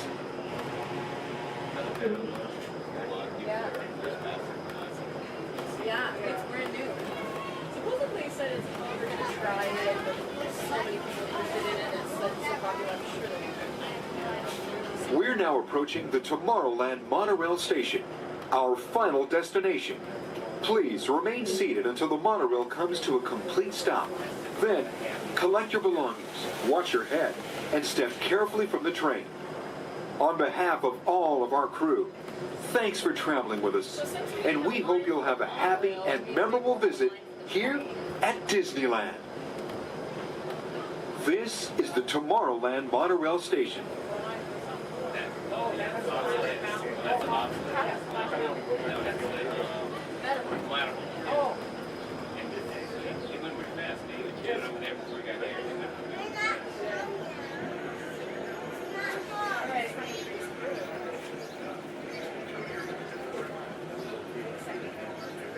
We did? Okay.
Y mantenga sus manos, brazos, pies y piernas dentro del tren. Cuide a sus pequeños. Muchas gracias. Howdy, partners. For your safety, remain seated with your hands, arms, feet, and legs inside the train, and be sure to watch your kids. If any of you folks are wearing hats or glasses, best remove them, because this here's the wildest ride in the wilderness.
party started.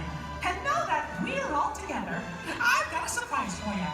You see, when folks from around the kingdom heard you were going to be here, well, they just had to come and give you a great, big welcome!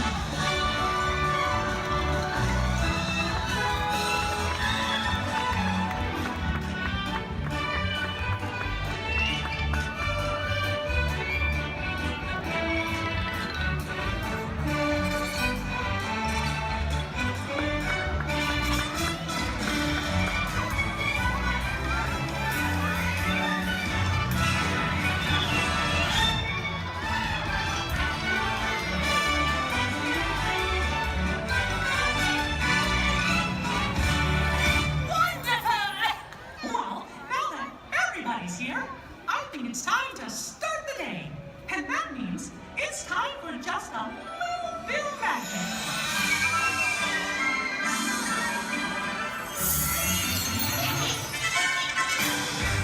Is someone in need of magic? Oh, gosh! It's the fairy godmother! She must have heard you, Mickey. Why, hello, everyone. Oh, my. Look at all of you. So many smiling faces, including yours. Now, how may I be of assistance? Well, do you think you can help kick off our magical day? Oh, of course, my dear. Oh, and I know just the trick. But I'll need everyone's help with the magic words. On the count of 3, we're all going to say, bibbidi, bobbidi, boo. Here we go. 1, 2, 3, bibbidi, bobbidi, boo.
Safety and the safety of those around you, please walk slowly and carefully to your first destination.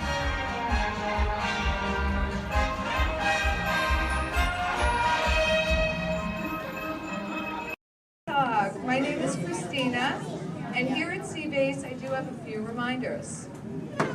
There's no eating, no drinking, no smoking, and absolutely no flash photography. Thanks, guys. The equipment you see here hanging in the water is called a hydrophone. Hydrophones help us to hear things beneath the sea.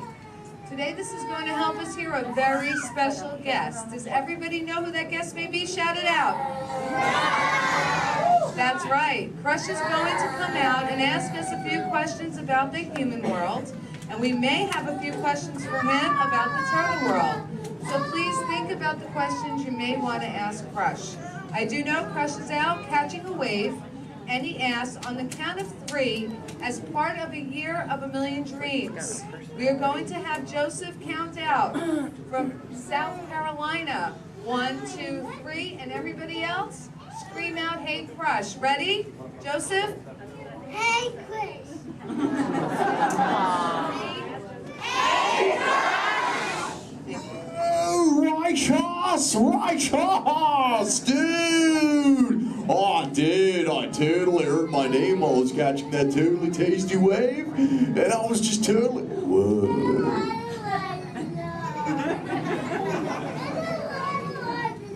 Check out all of you human dudes in the human tank.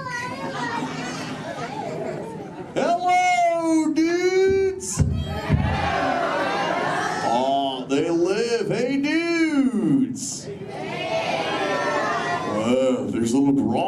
club level. Awesome. You know, where there's little dudes and dudettes, I bet there's some fellow moms and pops. Let's hear it from all the moms and pops. Yeah. Awesome. Let's meet some humans up close. Hey, there's a dude here with a light lid and a gray shell. Hey, dude. What's your name, miniman? Mitchell. Mitchell. Mighty Mitchell, dude. Where are you from, dude? Kansas. Whoa. Never heard of it. That's cool though, Mitchell. Do you think any of your friends back home knew you would be talking to a turtle? Not really, no. Yeah. Well, dude, if you told me earlier I'd be talking to a human, I'd have been like, no way. Hey, Mitchell, dude, it's really nice to meet you. I'll just assume the feeling is mutual, dude. Totally, dude. Hey, there's more humans on this side. There's someone with a blue lid and an orange shell, I think, right in the front here. What's your name, dude? Michaela. Minnie Michaela, who brought you here today?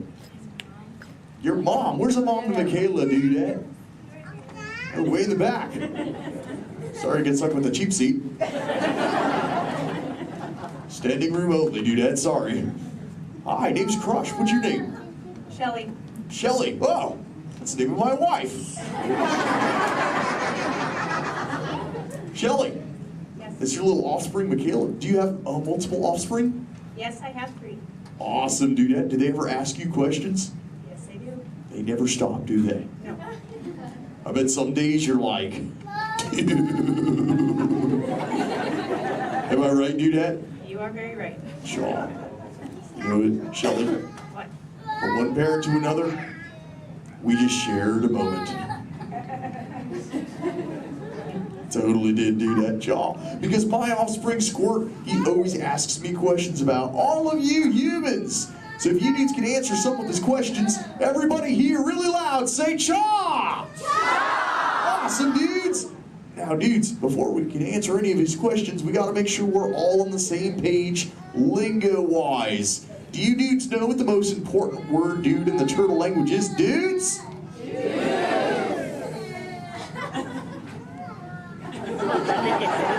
That's right, it's totally dude. Because dude can be used in so many different ways. Example, if something is totally awesome, you say dude like this. Dude! Let's try that, dudes, really loud on 3. Here we go. Uno, dos, 3. Awesome! But when you get bummed out, you go, dude. Try that one, dudes. Whoa, you're bumming me out. But no worries, dudes. If something is bogus, yet semi-humorous, you say dude like this. Try that, dudes. Dudes, you are totally talking turtle. Now here's Squirt's question numero uno. He saw some humans at the beach and he came back to me. He said, Dad, what is up with humans? What do you dudes do when you're at the beach? Shout it out, everybody! Oh, you swim, dudes! How many humans here swim? Raise your fin if you're a human that swims, dudes. Lots of human swimmers here today, dudes. Most excellent. There's even a dude sitting on the front row bench on the corner of this side. He's wearing a white shell. Where are you going? There he is. What's your name, dude? Brian. Brian, dude, you swim? Yes. Awesome. Brian, when you swim, do you prefer to swim real fast or to take it easy and take the turtle's pace? The turtle's pace. Turtle's pace. No shame in the turtle's pace, right, Brian? No shame. Awesome, dude. Hey, Brian, I've got a question for you, dude. All right. Does this look familiar? Yes. I'm Brian. Yes. Awesome, Brian. Thanks for your help, dude. Hey, dudes. I just realized I am the only one here asking questions. Does anyone have a question for me, dudes? Raise your fins, and I shall try to find you. Who's got questions, dudes? Let's go up front near the center. There's a dudette wearing a white shell. Right up front here. Hey there, dudette. What's your name? Madison. Minnie Madison. What is your question? How do turtles swim? How do we swim? Oh, we got these awesome flippers that pushes through the water, Madison. It's totally awesome. In fact, a sea turtle like me can swim up to about 20, 25 miles an hour. And that's like, whoa. Totally, dude, chaw. Hey, if you dudes want to see how fast that is, say chaw! Awesome, dudes. I'm going to swim so fast, you'll be like, no way. And I'll be like, oh, way.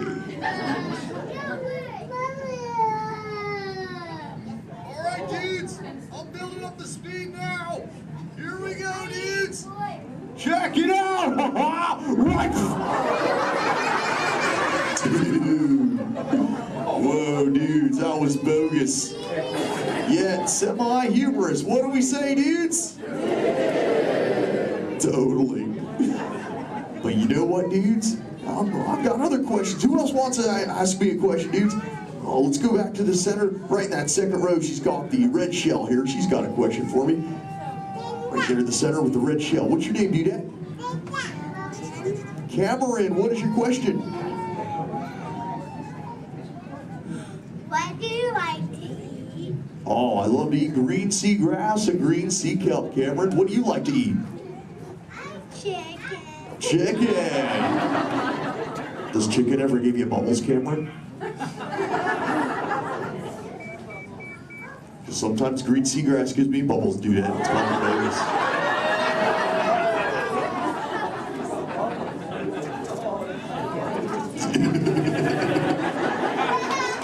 Sorry about that, dudes. Who else has a question for me?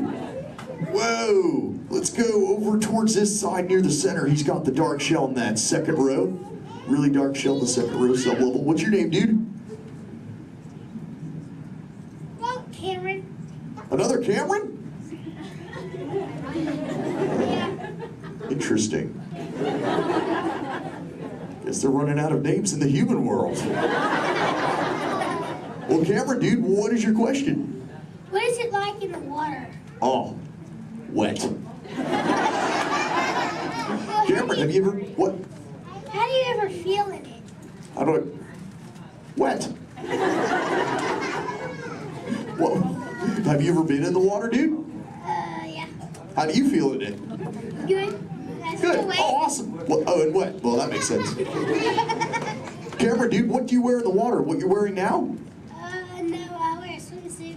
Oh, a swimsuit, Cameron, dude. Check it out, dude. Sport said this is called a swimsuit right here. Check it out, dude. This is what Cameron wears. Awesome, dude. That's what you wear, right, Cam? No, it's a boy wear. It's what? It's a boy wear. This isn't for boys?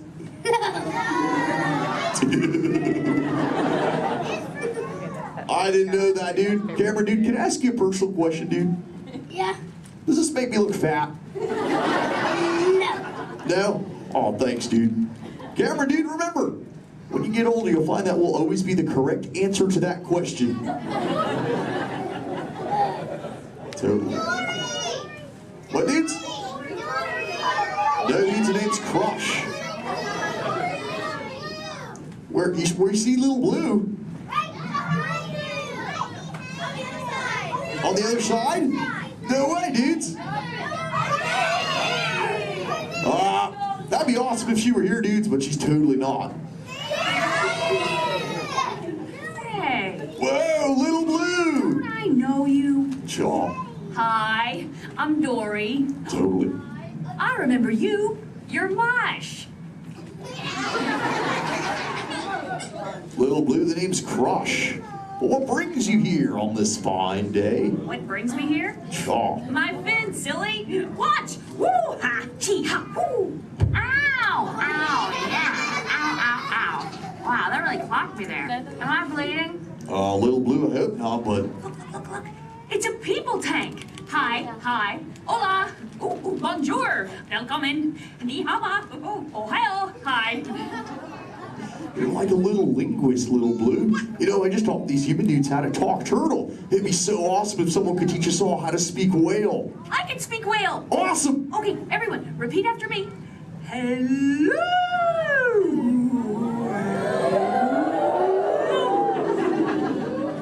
That sounded pretty good, dudes, but let's try it all together real loud.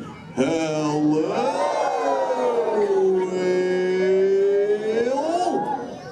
Awesome.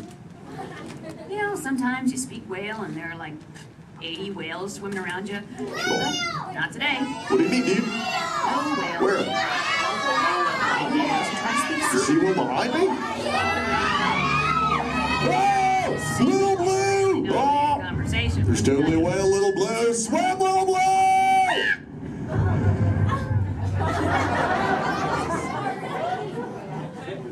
Tell the whale to go away. Help her out, dudes, and say, go away, whale.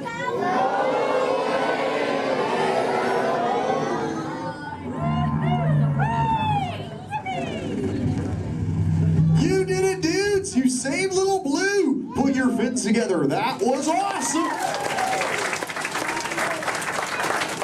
You so totally rock, dudes. You know, I could hang out with you all day, but I have to make sure Little Blue is okay. So before I go, remember, do not fight the current. Learn to ride it, and it will totally take you where you're meant to go. And little dudes and dudettes, do the Crush Men a big favor. Keep using that word dude for the rest of the day. Your parents will love it. Bye-bye, dudes. Let's give it up for Crush!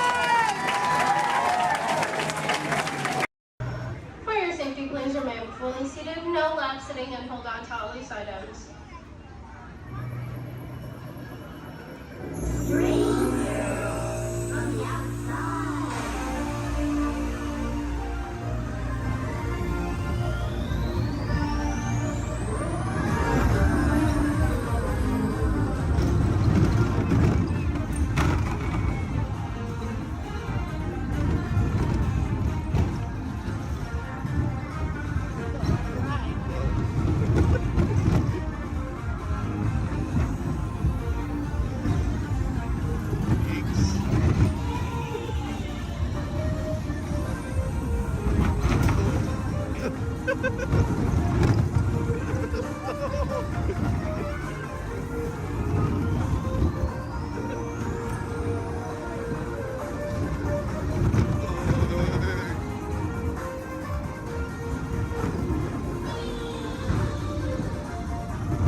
We are now approaching our one and only stop to the Mickey and Friends parking structure and the Pinocchio parking area.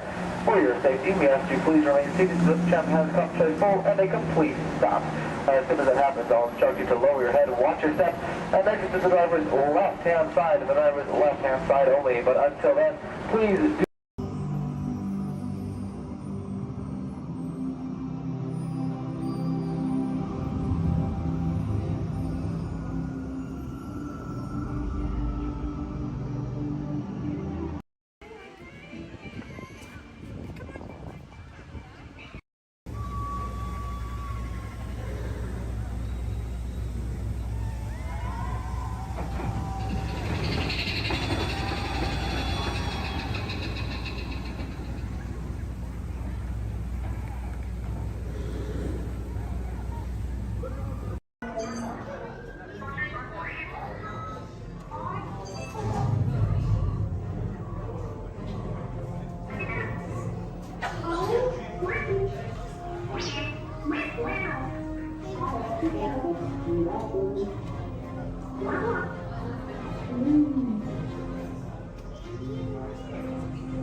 Is everyone assembled? Good. Should we be in flight prep? Recruits, thank you for joining the cause. A covert resistance team led by my friend Finn has infiltrated a First Order Star Destroyer that is now headed to this system. Your outpost on Batu is no longer safe. We have transports waiting to take you to General Organa's secret base on Pucara. I'll regroup with you there. The Resistance desperately needs your help in our fight against Kylo Ren and the First Order. Remember, it is vital that you keep the location of the Pucara base secret. Lieutenant Beck, one of our top commanders, will lead you. Affirmative. Transport is ready. 9 and I shall personally see them delivered. Thank you, Lieutenant. Welcome to the Crawlers. May the Force be with us. Commander Poltam and then a squadron of X-Wings shall escort us to the rendezvous point on Pucara. Roger, this is Black Leader. I hear you're a fine-looking group of recruits. Well, no time to waste. Let's get you on your way to the General. Stand clear. Deck doors opening now. Hurry, all recruits to transport. No need for safety gear. It'll be a smooth ride. Ground crews, deck is in motion. Recruits crossing to transport. Initiate pre-flight sequence on Deck 3 for Pucara.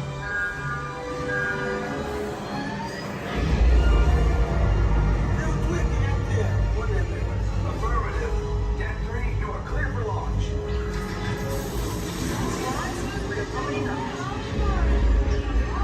Pucara personnel, this is your final call on board.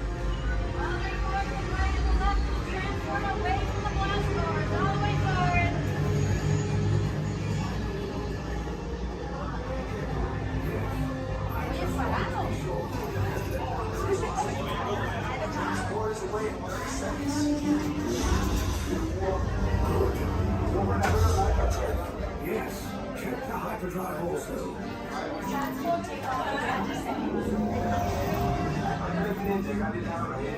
Good. Airspeed sensor. Thank you, 9. Black Leader, are you and your team ready? Affirmative. Engines are hot. Red 2, blue flag, reporting. Red 2, check. Blue 5 standing by. Engage repulsors and hold on, recruits. More ships. Launch.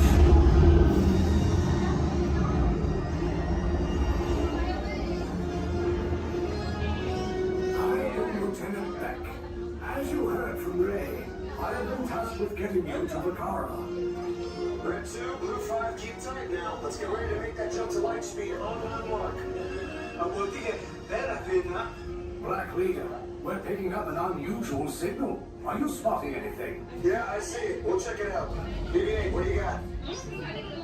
There appear to be a number of small craft heading our way. Raise the shields. We got company. First Order TIE fighters. Reroute. Reroute. Red 2, blue 5, we got a clear path, so transport can make the jump. They're all over us. I'm hit. We lost Red 2, more incoming. Blue 5 taking evasive action. Try to shake it, Blue. I'm trying. We lost Blue 5. I'm gonna try to draw out of the way. Copy that. Get us clear so we can make the jump. Be ready. You won't have much time. Where are all those TIE fighters coming from? Star Destroyers. Get out of there! We can't. We're caught in a tractor beam. It's pulling us in. Our lads and friends will make this a fair fight. Don't worry, I'll come back for you. Stay strong. Cargo vessel TR-141, identify yourselves and prepare to be boarded. This is TR-141. We are a civilian vessel. By whose authority are we being detained? By the authority of the First Order resistance scum. Now bring down your shields and prepare to be boarded. They'll want the location of our secret base. Tell them nothing. The future of the resistance is at stake. I have a bad feeling about this. Stand back from those doors.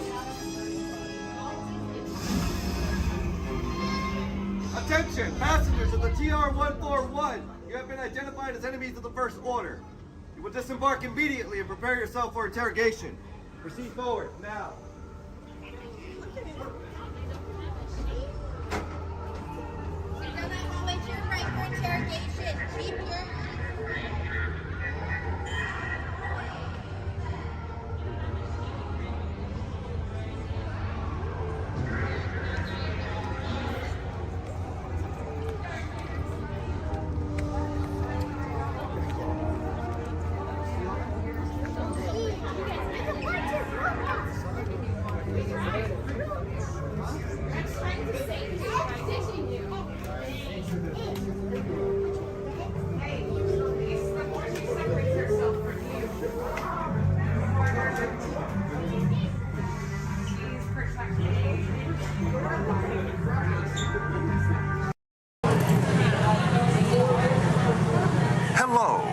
are new to the area, the Monstropolis Chamber of Commerce would like to welcome you. While you're in town, be sure to... We interrupt this program for a special report. A child is on the loose in Monstropolis. A human child! If witnesses are to be believed, there has been a child security breach for the first time in monster history. We can neither confirm nor deny the presence of a human child here tonight. I tried to run from it, but it picked me up with its mind powers and shook me like a dog. It's true! I saw the whole thing! Happy birthday, Schmoopsy Poo! Oh, googly bear!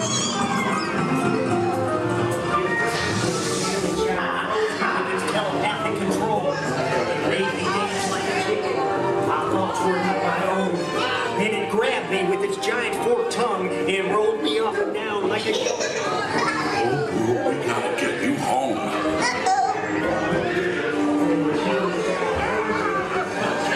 There's a kid! A human kid! Sea monster in the sky! Michael Wazowski! And on my birthday, I thought you cared about me! Try to understand. Come on, this way. We are at the scene, number one. Take on unit, in position. Run out and lock it down. There's nothing down here. Number one.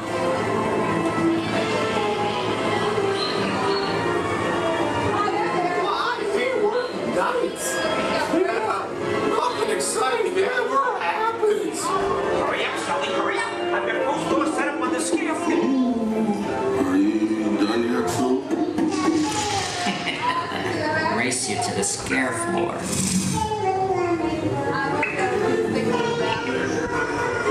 Almost there.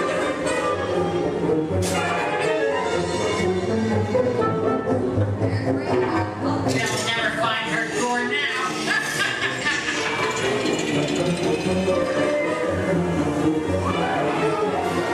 Oh, there's your door. We're almost there, kiddo. Not so fast, Sullivan. They'll never get her home now.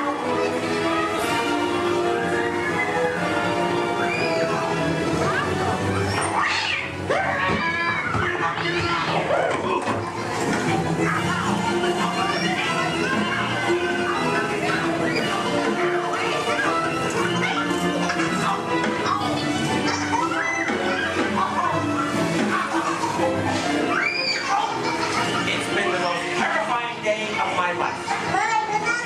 But I love you, kiddo. Good night. Kitty's gotta go now. Sleep tight.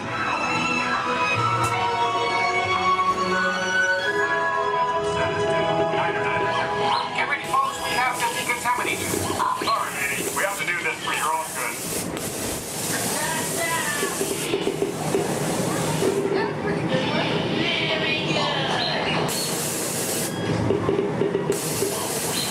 Sorry, sir, you're not my type.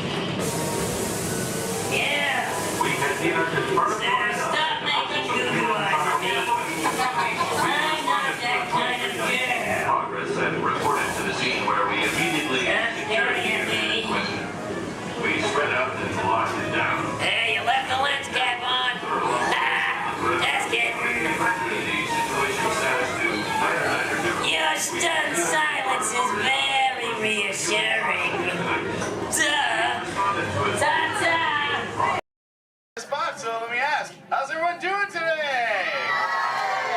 Sweet. Welcome everyone to the Aquatorium and welcome to Turtle Talk. My name's John. I'll be your host. You're all here to have a conversation with the coolest sea turtle in the entire ocean. Do you know his name? That's right, it's Crush. Let me show you how it's going to work. Right here is our window to the Pacific. It allows us to see all of the undersea life that swim by. Up there in the corner is our hydrophone that allows us to communicate with all the undersea life. So it's going to be very conversational, meaning Crush will talk to you. You'll be able to talk to Crush. He's got questions for you.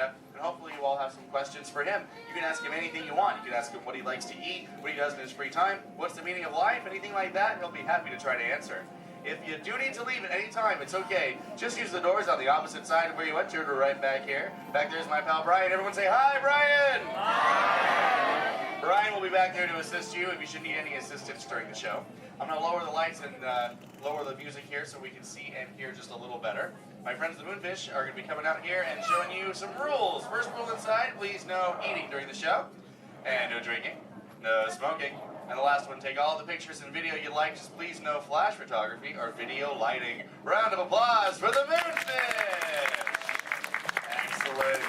All right, Crush is up there surfing. He said when you're ready, just call him down. So on the count of 3, yell, hey Crush. Ready? 1, 2, 3!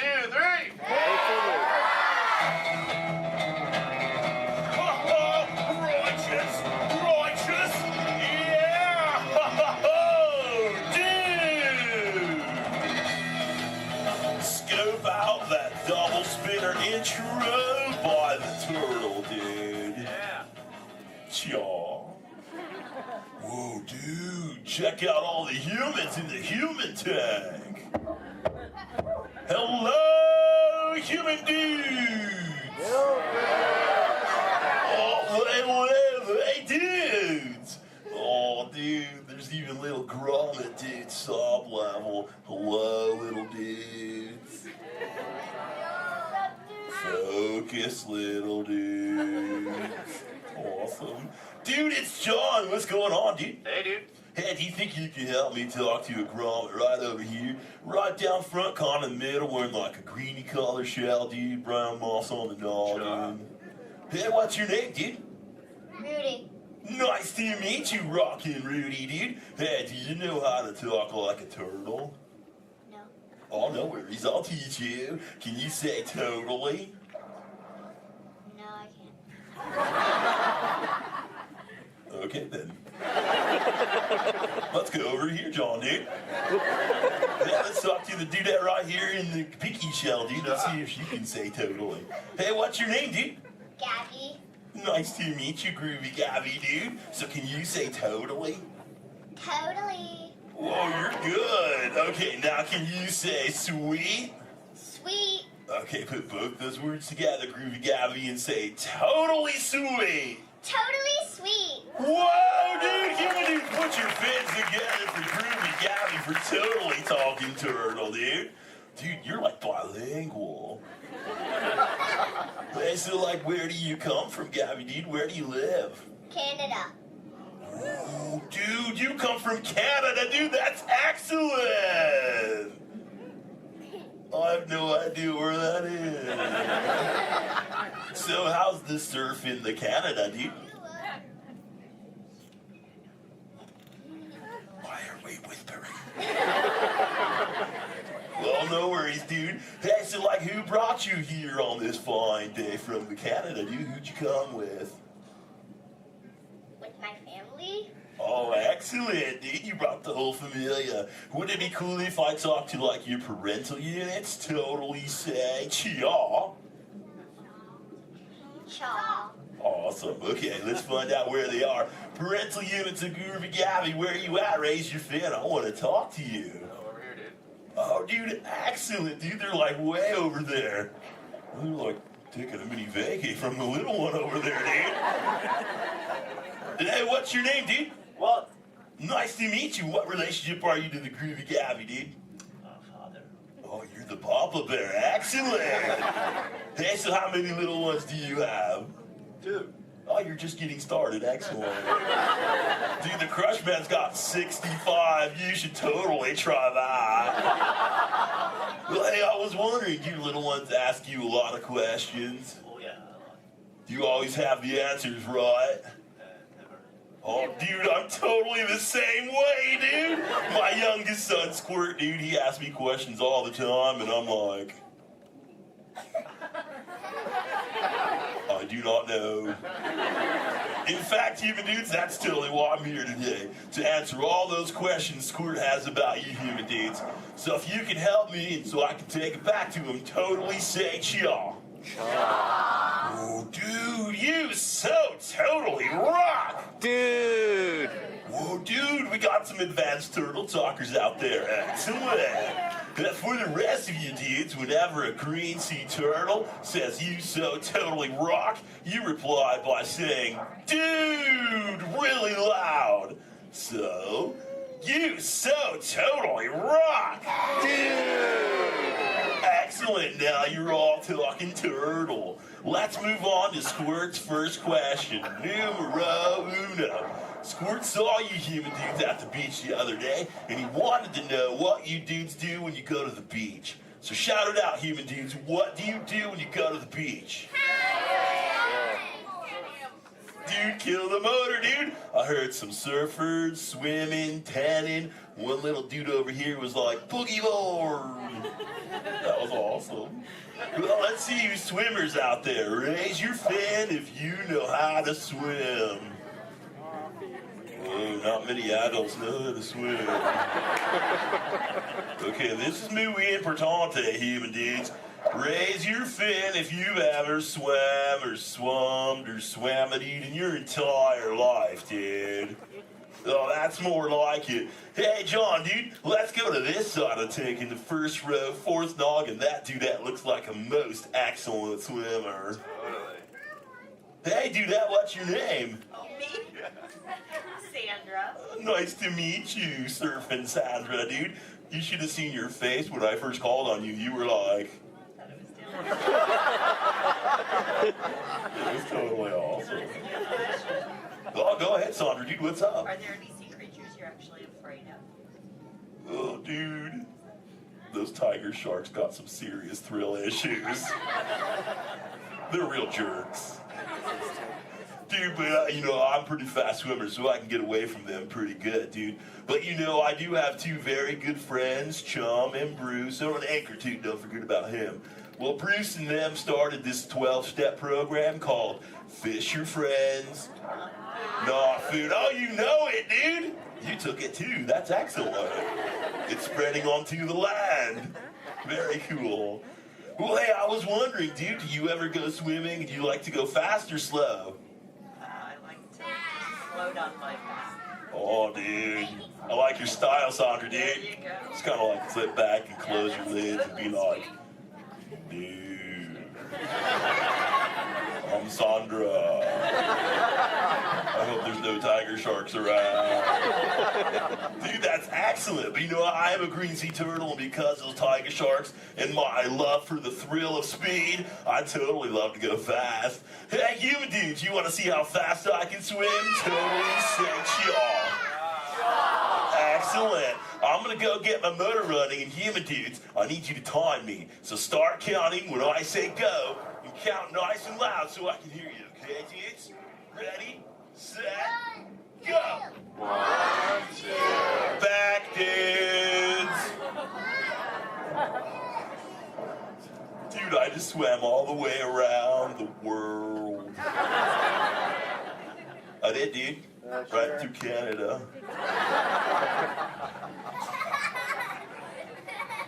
Dude, I can't even keep a straight face. I'm totally pulling your fin, dudes.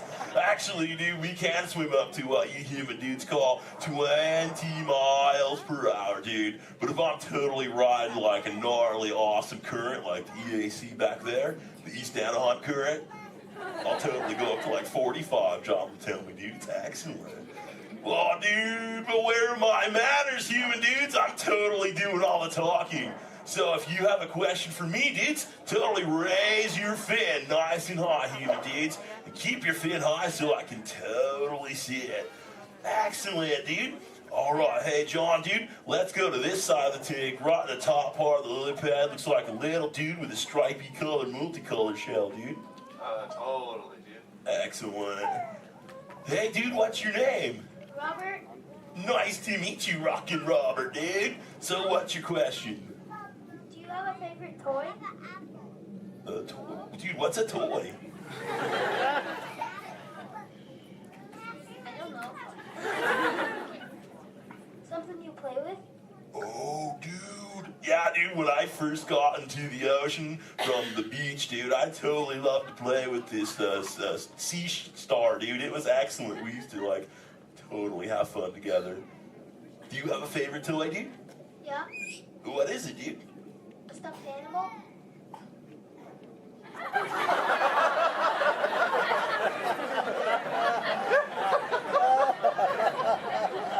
What kind of animal? Disneyland. What's Disney?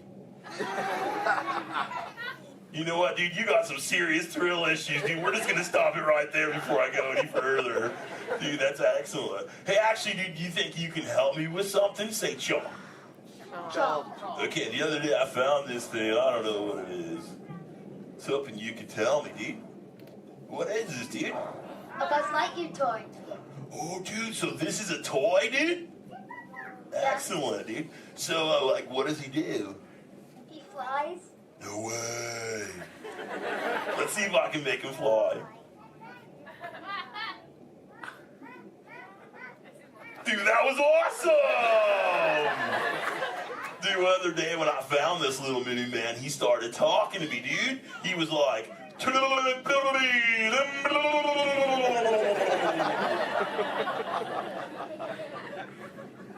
what that means, and he doesn't say it anymore. So do you think Squirt will like this for his next Hatch Day, dude? Say chaw.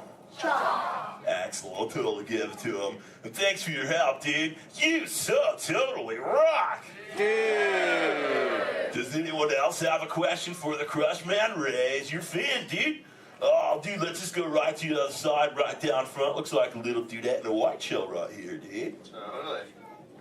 What's your name, dude? Mallory.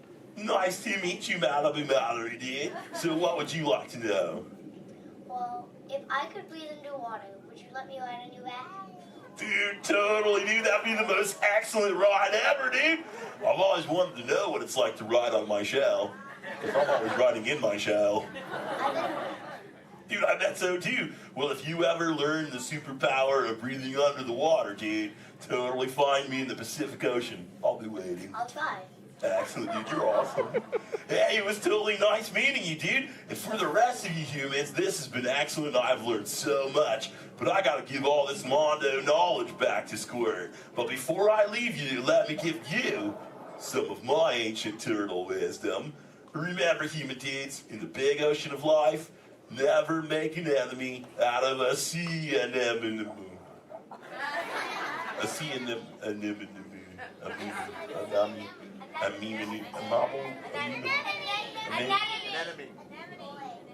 Stay in schools, dude! And remember, you so totally rock! Give it up for the Crush Man! Alright, give it to mark your exit ready. The scout bay, the doors in the bags.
You all whistle while we work.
Thanks. What'd you say?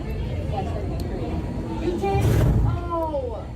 So I said like no. I knew so. I'm like, motion tracking, assigning individualized color profiles, web shooters calibrating. Woo! You there, Spider-Man? I'm here. Where are you? On our way. Okay, please sit back and enjoy your ride until we reach the intimidating disaster. Wait, I thought you were still an exponential movement. Yeah, disaster sounds right. I'm not here, Dave.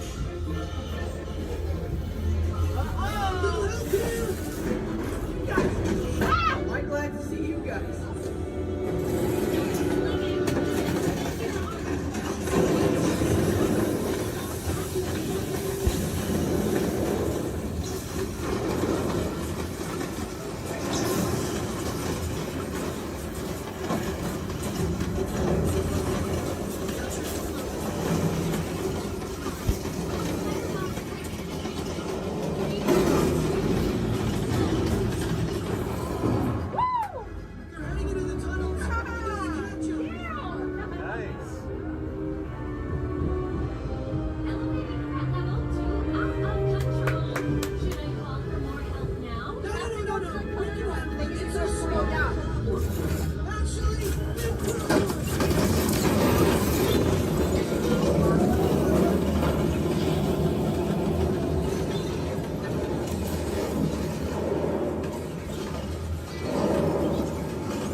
Intentionally hit those green blocks, maybe we'll trigger a chain reaction. I think you're right.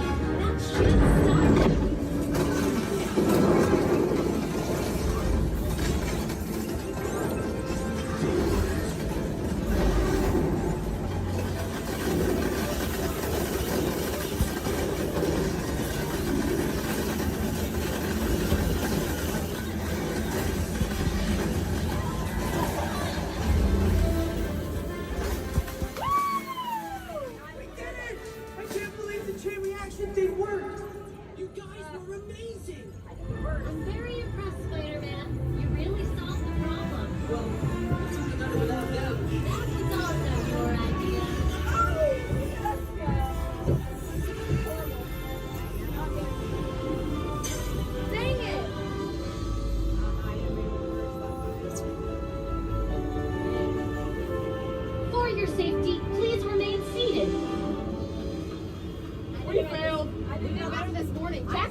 located inside the transport.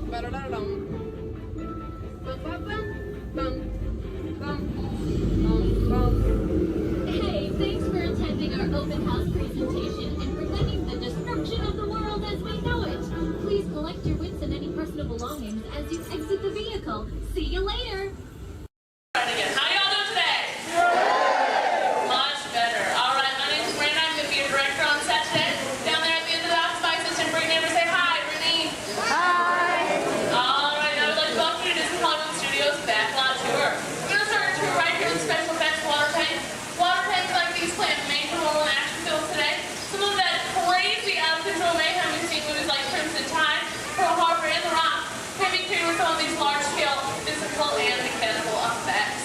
We're going to be shooting on an action sequence here today called Hardware Tap, using some of the very own special effects that directors like Michael Bay and their films. We're here to monitor. I'm just going to go ahead and set the scene for us. In this scene, the prologue is on a surveillance mission. Searching the skies for enemy aircraft, the crew is caught off guard with the real danger surfaces from beneath the sea. This is going to require a full range of physical effects, split-second time, and careful direction. We have the lights, we have the cameras. All we need now is the action. All right, now if anybody knows this serious action, it definitely would have to be director Michael Bay. Some of the special effects you're going to see in our show today include water cannons, pressurized up to 100 pounds per square inch. That must be time to match our sound effects. And probably the most important effect out of all these is fire, because it must be ignited at the exact precise minute. And it does take a lot of time and energy to set these tremendous for an explosion. But the most important factor in all this is the safety of our actors, and that's where you come in today's ceremony today. Everybody say hi, Todd. All right, everybody say bye, Todd. All right, Todd, you have been cast a little more mechanic today. Your scene takes place way down there in the engine room of the PT boat. So you want to go ahead and dive on in for me? Did you bring your bathing suit? Oh, I hate when that happens. That's okay. When that happens, make sure this recreated the engine room right for you right here, so we'll all ready to get you all set up. All right. Now, guys, we're actually going to be shooting two different scenes today, not necessarily in the order that they appear in the movie, but most movies are shot out of sequence. So it can be kind of hard for actors because they must react to scenes that actually haven't even happened yet. It's really up to the director to get them all motivated for those scenes. So are you ready, Todd? All right, perfect. Now, what you're going to do is that phone right there is going to buzz. Right there. It's going to buzz just before 800 gallons of water just come pouring out of those tanks, slide down the chute and slam into like a spring. Not a big deal, right? Perfect. All right. Handle it. Ready? Perfect. All right. Good thing this is not 800 gallons. It's more like 1,000. Okay, let's not let them know that because there's a fine line between motivation. Here, are you ready? Perfect. And roll playback. And action. Go ahead and pick up that phone for me. Call your captain. Let him know you might be taking on just a little bit of water.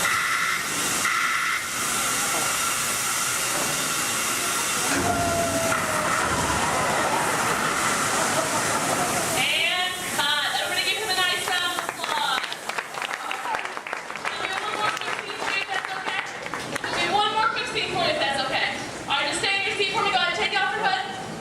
Give me a big dramatic stare of the audience. And action. Try. Yes? That's right. How's he doing, guys?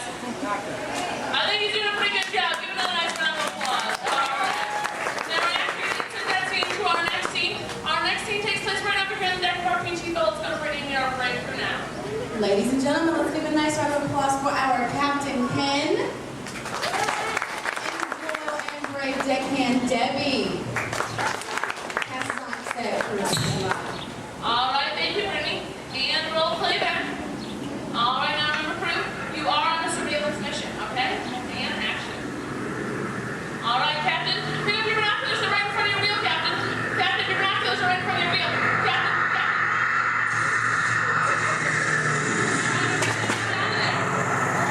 All right, Captain, spin your boat. Hurry. He's coming back for another round. Get your boat out of there.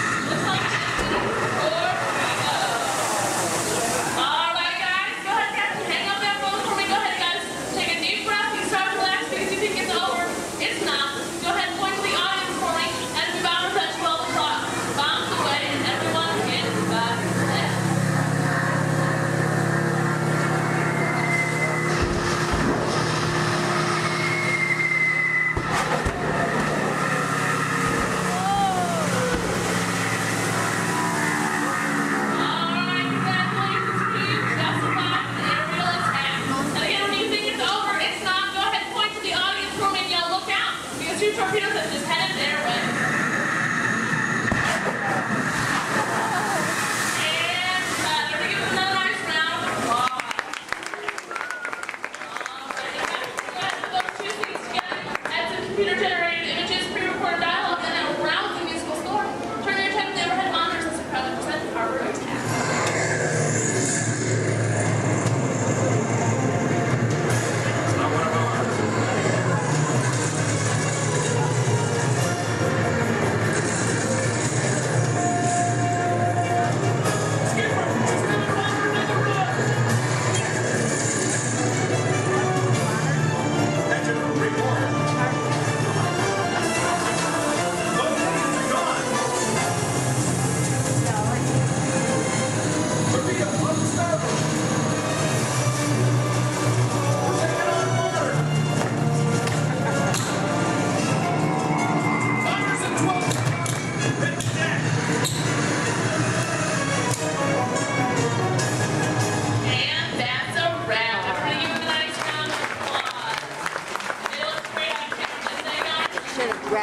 anti-aircraft guns. Oh, they should have. If you're waiting for any of our brave volunteers, just stay right where you are. If not, go ahead, turn to your left, down the exit ramp through the cops warehouse.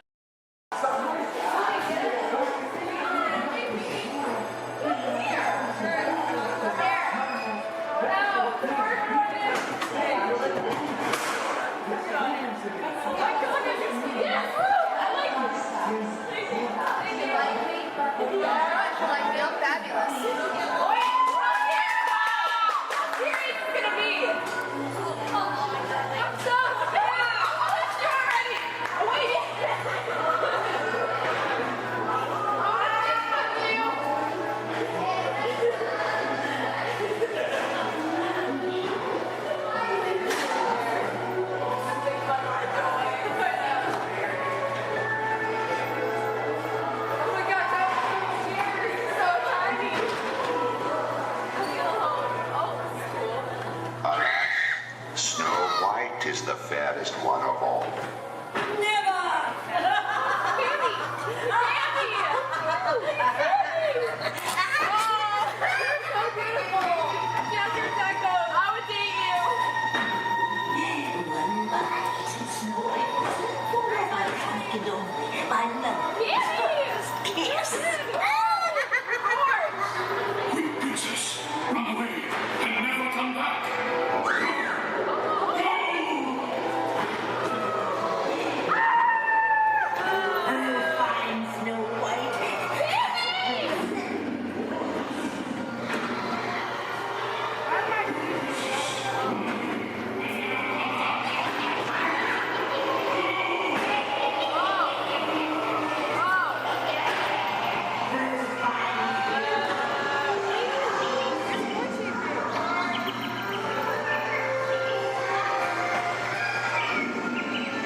Thank you for volunteering for being our flotation devices. Does anybody think that the captain should go down with your ship? Raise your hand. Awesome, sir. What's your name? Jim, thank you for volunteering for being the captain. I'm a skipper. I skip out at the first sign of danger. All right, and we are clearly out of my mind. Everybody turn around, wave goodbye to the dock. Now wave goodbye to the nice people on the dock. Now wave goodbye to the skippers. Bye, skippers. You're never going to see them again. All right, ladies and gentlemen, my name is Skipper Jason. For your safety and mine, please remain fully and completely seated, keeping all hands, arms, legs, feet, small children inside the boat at all times. Now, not only am I your Jungle Cruise skipper, I am also your dancing instructor, your cruise director, your lion tamer, your alligator wrestler, and if you don't laugh at my jokes, swimming instructor. Alright guys, we're starting off right here in the Amazon rainforest where it rains 365 days a year. That's almost every single day. That's what makes these bugs larger than life. These beautiful Amazon butterflies, ladies and gentlemen, their wingspan can go anywhere from 12 inches up to a whopping 1 foot. That makes them the rulers of the jungle. True monarchs, true monarchs. And over here, ladies and gentlemen, we have Inspiration Falls. Now, I am told the longer we stare at Inspiration Falls, the more and more we are inspired to go. Deeper and deeper into the jungle. Everybody say, ooh. Everybody say, ah. Everybody say, ooh, ee, ooh, aha. No, I'm just kidding, don't do that, folks. Anyway, so much inspiration, we are going to not only change rivers, but jump continents. We are now on the continent of Africa along the Congo River. Now, we're going to see how far we can go on this boat with me behind the wheel. Who here wants to see the world-famous Jungle Book? Raise your hand. Awesome, everybody. Because there it is. Now, up here at the beach, ladies and gentlemen, I have arranged for you a welcoming pygmy party. There's going to be music, dancing, singing, eating, drinking, all sorts of fun, all sorts of game, all sorts of craziness, all sorts of... Oh, I can't see anybody canoe. Guys, the jokes are only going to get worse from here, I promise. I wonder what might have scared off my friends, the pygmies. Anybody see anything that might have scared them away? Yes, that giant python could have done it, princess. They can grow up to 33 feet in length, but don't get too close. They can develop a crush on you. They're really friendly. So let's stop by my base camp, guys, and pick up some supplies. Oh. This is what happens, guys, when you leave your door open in the jungle. You get unwanted house guests, and they break every single thing that you own. Good news, though, guys, they got my Jeep to turn over. I wonder if they used a monkey wrencher called 888. All right, ladies and gentlemen, we are now cruising along the Nile River. It is the world's longest river. It goes on for miles and miles and miles. If you don't believe me, you are in... False. You're in disbelief. We are on the Nile River. Right over here, ladies and gentlemen, is Jimbo. He's an African bull elephant. I taught him some tricks. Jimbo, speak. Jimbo, speak. Okay, we're getting the silent treatment. That's fine, that's fine. Esmeralda, speak. Really? What did I do? Come on, guys. Get with the program. There they go. All right, right over here, guys, we got the sandstone rock formation. A lot of people take it for granted, but I think it's still rocks. It's one of our bolder attractions here in the jungle. Now, ladies and gentlemen, we got the wildebeest, we got the giraffes, gazelles, impalas, zebras, and lions. Hey, guys, those zebras in the back, they are the oldest zebras on property. You know how I know that? They are still in black and white. Don't worry about that zebra with the lions, everybody. He's just dead. Dead tired. Dead tired. All right, ladies and gentlemen, over here, we're going to say hi to one of my oldest friends in the jungle. Her name is Ina. So as we go by, I want everyone to wave and say hi to Ina for me. Here we go, everybody. Say it. Hi, Ina. By the way, Ina is the zebra in the back. It looks like those guys on that tree are in some trouble. Oh, boy. All right, ladies and gentlemen, we are now cruising along in crocodile country. Crocodile country, there's a lot more dangers than just crocodiles. There's monsoons, there's rapids, and there are these giant things called waterfalls. So if you guys see a waterfall, point it out for me so we can avoid it. We don't want to go over it just yet. We want to go through it later. What's that? Where? Where? Oh, that is Schweitzer Falls, ladies and gentlemen, named after the late great Dr. Albert Falls. As we go by, I want everyone to lean. Lean. Lean. Don't worry about looking stupid. I'm doing it for you. Lean. Lean. Lean. And we will make it. All right. Ooh, that was close. Man. I know a lot of people will ask me, Skipper Jason, how is it you became a world-famous Jungle Cruise skipper? And I tell them, quite frankly, isn't it plain to see I took a crash course? Toughest thing about flying, ladies and gentlemen, is the ground. It's totally the ground. So we're going to keep cruising right along, people, into this pool full of hippos. It had to be hippos. All right, guys, cover your ears. This is going to get loud. They gave me something to scare away the hippos. Cover those ears. Shoo, hippos, shoo! Make way! Be gone! Be gone, hippo, be gone! hippos, who's boss? Alright guys, we're now cruising out of this hippo pool and right into headhunter territory. It is not the greatest of places to be headed. If you don't believe me, you can ask my last crew. Those boneheads did not believe me. Wait, you guys hear those drums? Are those warriors dancing? Yes, they are. That can only mean one of two things. They're either going to attack the boat or they've lost the key to the men's room. Do me a favor, guys. Keep your eyes peeled on this side of the boat for an ambush. If you see an ambush, point it out and let me know. I'm going to look over here. Where? Princess, that's not an ambush. That's an ambush. You can tell by its leaves. Alright, ladies and gentlemen. This is what everybody got up early to come to Disney for. Are you ready? Are you ready? Here we go. The eighth wonder of the world. The backside of water. Kids, do not try this at home. You'll hit your head on the faucet and that hurts. Don't ask me how I know. Alright guys, we're now in the Mekong River here in Southeast Asia.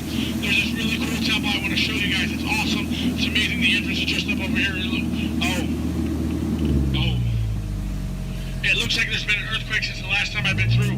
What do you guys say? Do we go in? Yeah. There could be danger. There could be adventure. There could be treasure. Or worst of all, it could be another Disney gift shop. Alright guys, stay seated, keep your eyes open. I'm gonna stay seated and keep mine closed. Oh wait, it's just a root canal.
Trader Sam, ladies and gentlemen, is our head salesman of the jungle.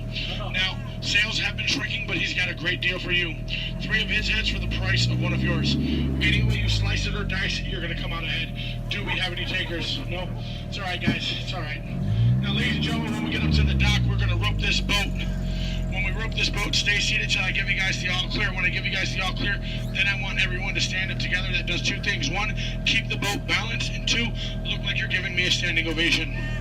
At that time, I want you guys to clap, yell, holler as much as you possibly can, because then it looks like not only did I do my job, but it'll also help out my self-esteem. When you guys go to exit out the boat, you are my jungle side, you will stand up, exit out through the back. You here on my dock side, you will stand up, exit out through the front. At no point in time do you ever cross those crates in the center. It is not a crate idea, it is very disgraceful. I don't go to your house and cross your crate, so please don't cross mine. Once again, guys, it's also a tripping hazard. You might trip, fall, and that'd be 2 bad trips in one boat. I'm only responsible for the first.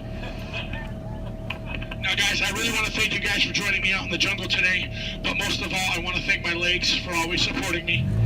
I also want to thank my arms for always being at my side, and I really do want to thank my fingers and toes because I can always count on them, always. right, ladies and gentlemen, out of all my crews today, you guys have been my first. Yeah, you've been my first. You guys have been obviously the most recent. Now, guys, you've been awesome. You've been amazing, and pretty soon you're going to be outstanding on that dock. All right, guys, here we go. Once again, guys, for your safety, please remain fully and completely seated, keeping all hands, arms, legs, feet, small children inside the boat. Linda, Skipper Linda, what are we teaching that rope today? 2 plus 2. Okay. Now, we're going to wait. Linda has been practicing for like years. She's been training for months. She's going to learn and show you guys how to rope this boat at the first shot. All right, Linda, here we go. It's your turn. You can do it, Linda. You can shine like a star. No. Back of the boat, Linda, not the guest. Stay seated, guys. Stay seated. So now we're going to teach this rope about 2 plus 2. Now, in some cases, rope secure. A lot of people think 2 plus 2 equals 4. But in some theories of math, people say 2 plus 2 equals 3. Or 8. Or 12. But I say you're done. Let's go. Rope start. Everybody out of my boat. Bye, guys.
The last.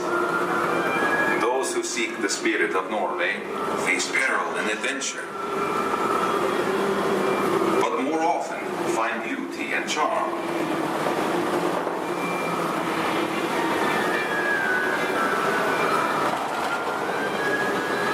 We have always lived with the sea, so look first to the spirit of the seafarer.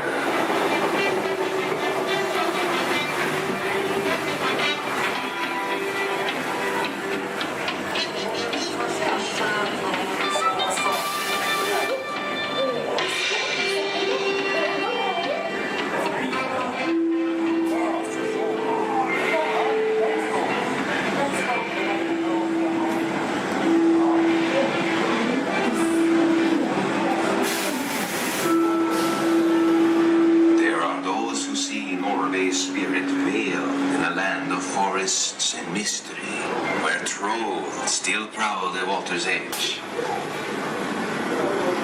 What is? How dare you come here? Invaders! Stop! This is troll country! The glory be gone! I'll cast the spell. Yes! You'll disappear! Disappear! Back! Over the bar!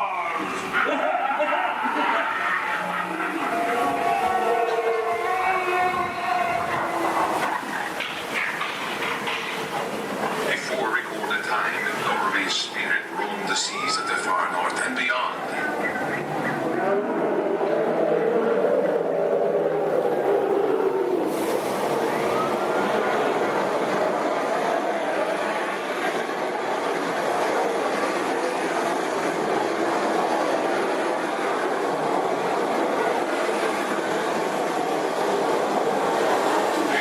Norway's spirit still thunders in her grave.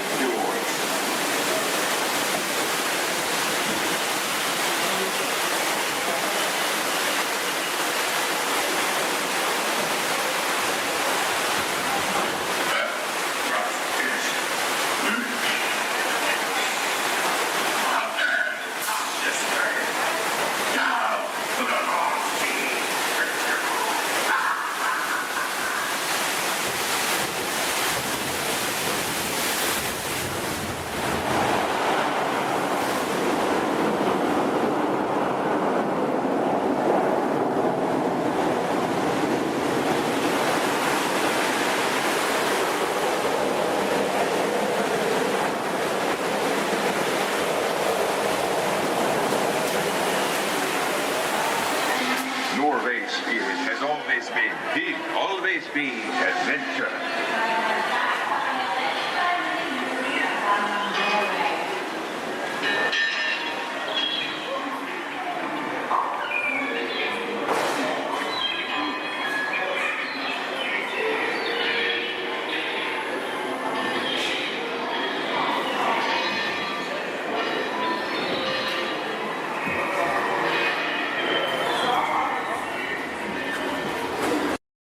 Right here in our very own special effects water tank.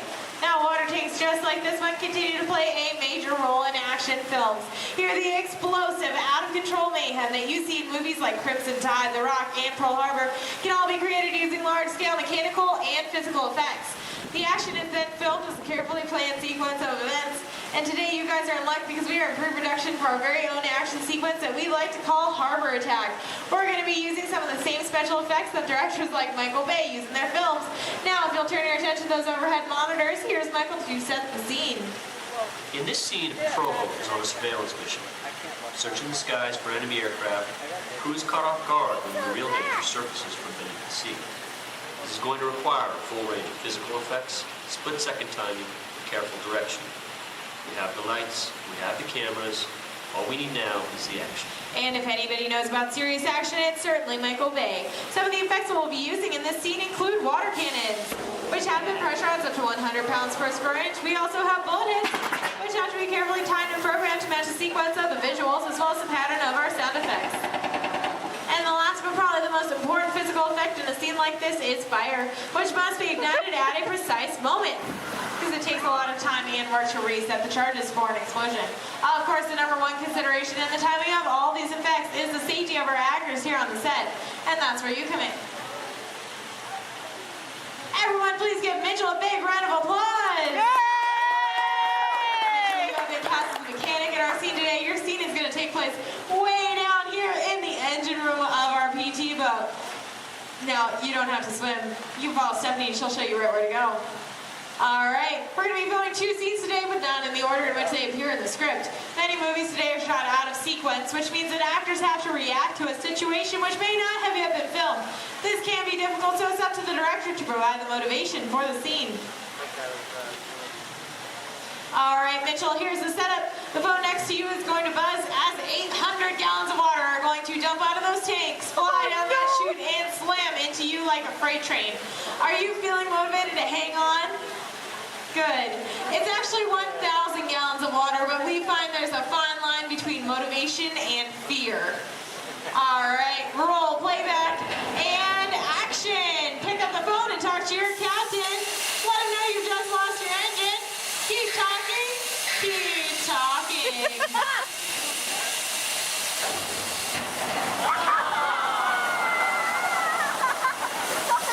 And cut! Everybody give Mitchell a big round of applause. Alright, Mitchell, you were fantastic in that last scene. Now I have one more acting task for you to do. I need you to sit there in that blue chair, stare dramatically out at the audience, and act dry. We're going to give you a couple minutes to work on that. We'll insert that shot into our next scene, see how it all ties together in the final sequence.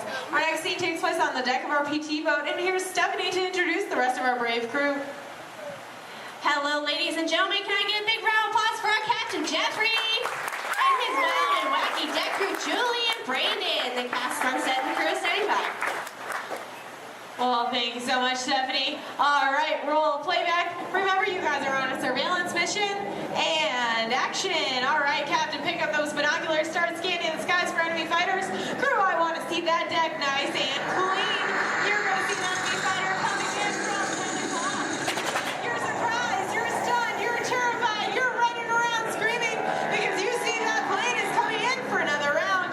Captain, spin the wheel. Try to get the PT boat out of there. Now, it's too late. They just shut out your engine. So, Captain, you're going to pick up the phone, call your mechanic. What's that, crew? You see something coming in fast off the starboard side of the boat? Give it a look. Oh, no, it's an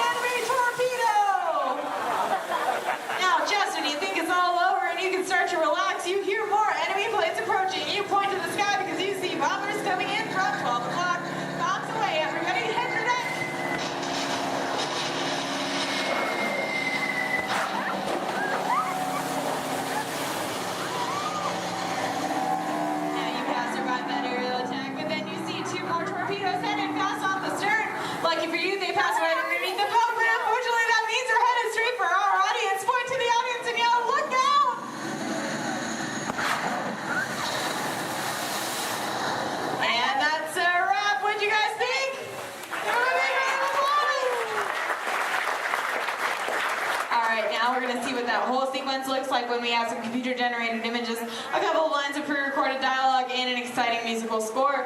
Ladies and gentlemen, I'm proud to present Harbor Attack.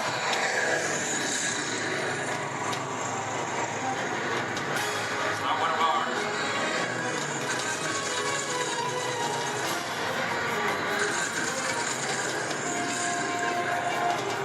Skipper, he's coming around for another run. Engine report. Both engines are gone. Torpedo, up the starboard. We're taking on water. Numbers at 12 o'clock. Hit the deck.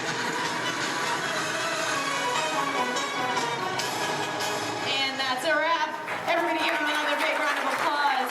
Thank you so much for being a part of Harbor Attack here at the Special Effects Water Tank. If you're waiting for our brave volunteers, please stay where you are. The rest of you, please turn to your left, head straight down those ramps through the props warehouse. Shuttles will take you on the rest of your behind-the-scenes tour. On behalf of Stephanie, myself, and our brave volunteers, Star Tours announces the arrival of the Indoor Express.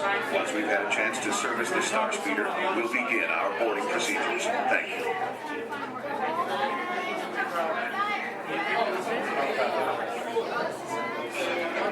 We would normally do all three.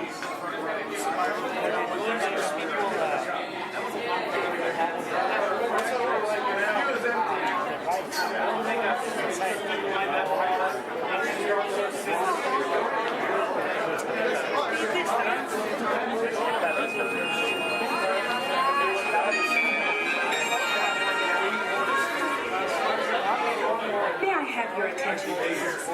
At this time, I'd like to take a moment to review our boarding process with you. When the automatic doors have opened, please proceed directly across the ramps into the cabin. Continue to move all the way across the ramp, filling in every available seat. For your safety, all passengers are required to wear safety restraints throughout the flight.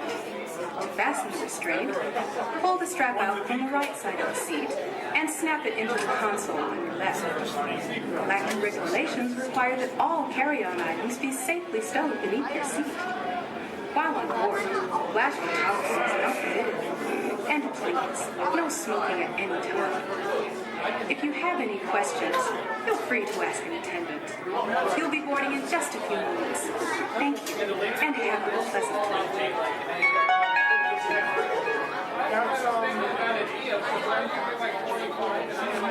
Welcome, space travelers, to the Indoor Express. My name is Eric, and I'll be assisting you this afternoon.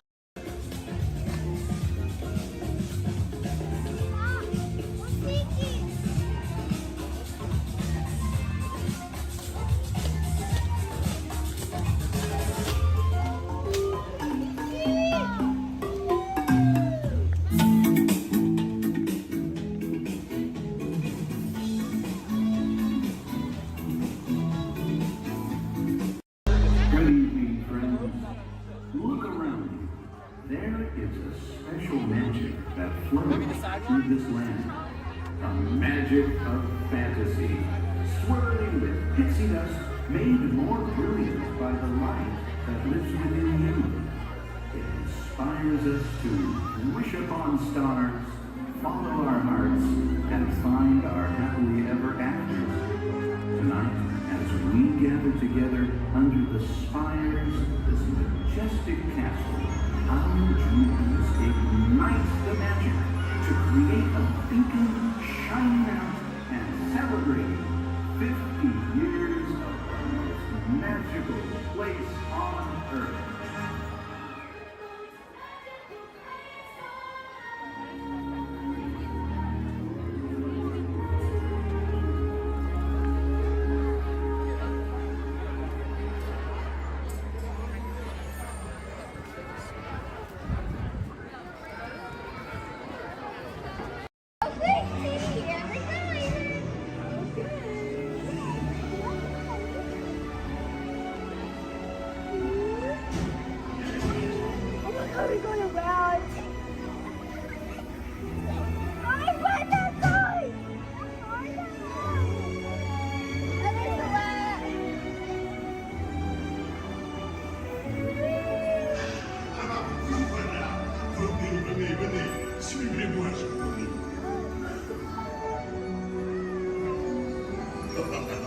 Chef Andy is waiting for you. This one.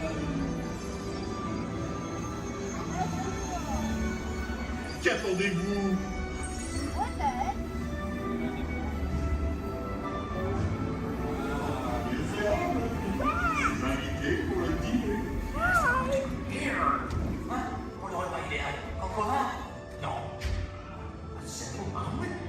Too simple. What? That's it!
What are you doing?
Bienvenido,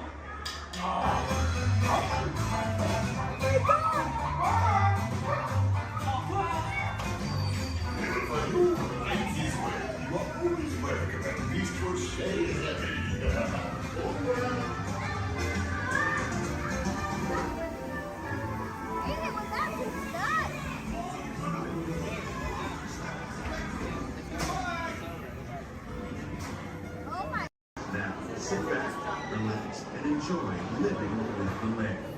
Por su seguridad, permanezca sentado con sus manos y brazos, pies y piernas dentro del barco y cuida a los pequeñitos.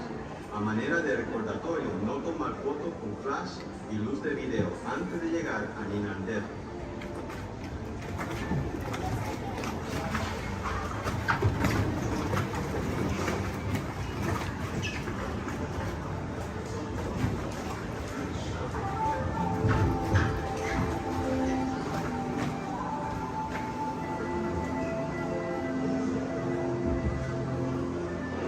Welcome to a voyage of discovery and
sunlight, creating diverse living systems on the planet.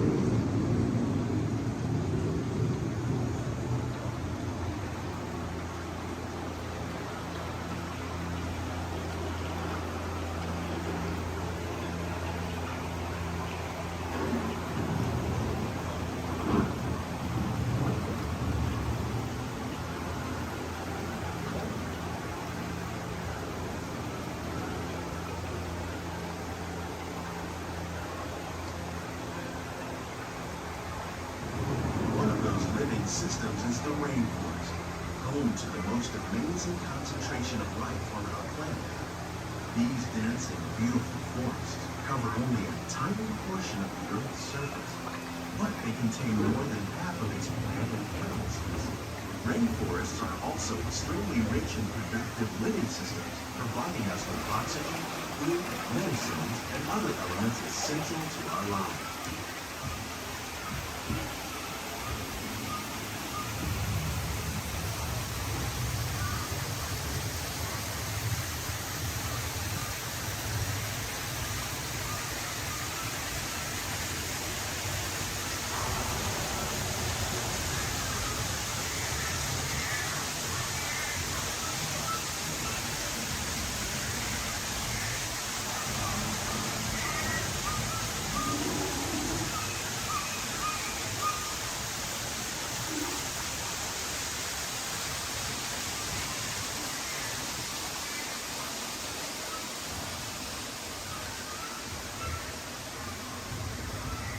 In the desert, nature has created a very different, no less beautiful living system. And while this arid landscape may seem lifeless, it is very much alive. The plants and animals that have learned to survive in these harsh conditions make use of what little water they can find and avoid the scorching rays of the relentless sun.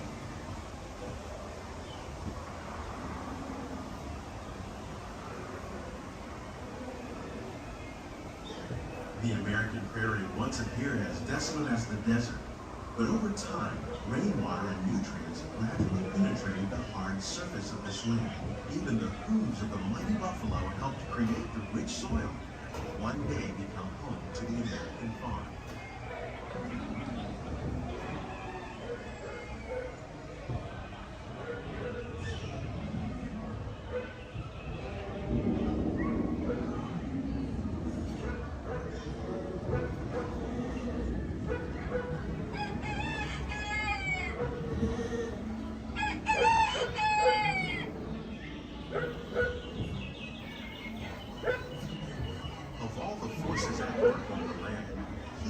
Have had one of the most profound effects. The need to produce food for a growing world led to the enormous use and sometimes overuse of land. In our search for more efficient ways to grow food, we often fail to realize the impact of our methods.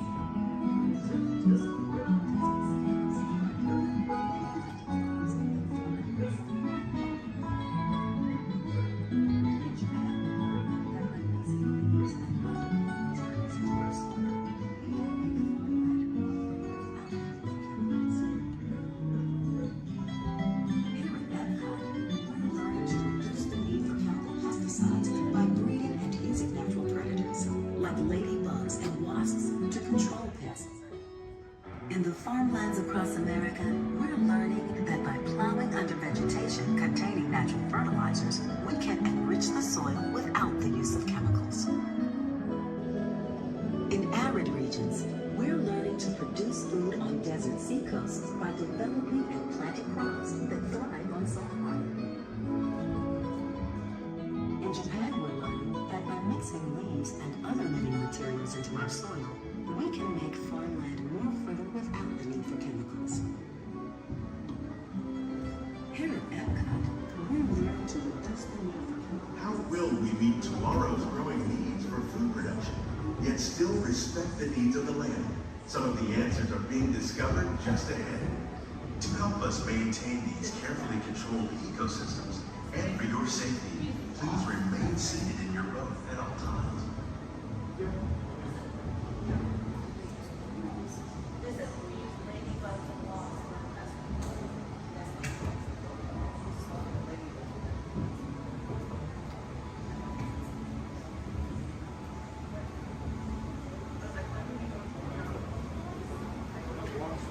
Welcome to our living laboratory, where scientists from Epcot and the U.S. Department of Agriculture are exploring innovative ways to produce relevant harvests now and into the future.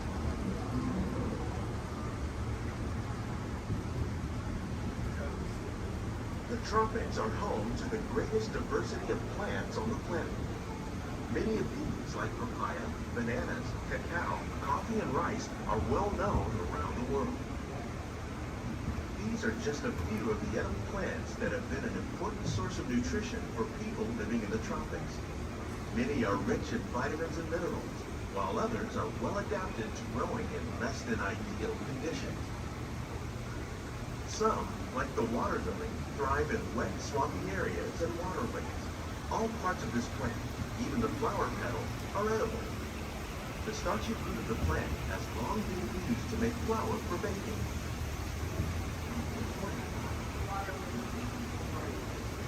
One day, many of these lesser-known tropical plants may be as important as the bananas growing on both sides of the road.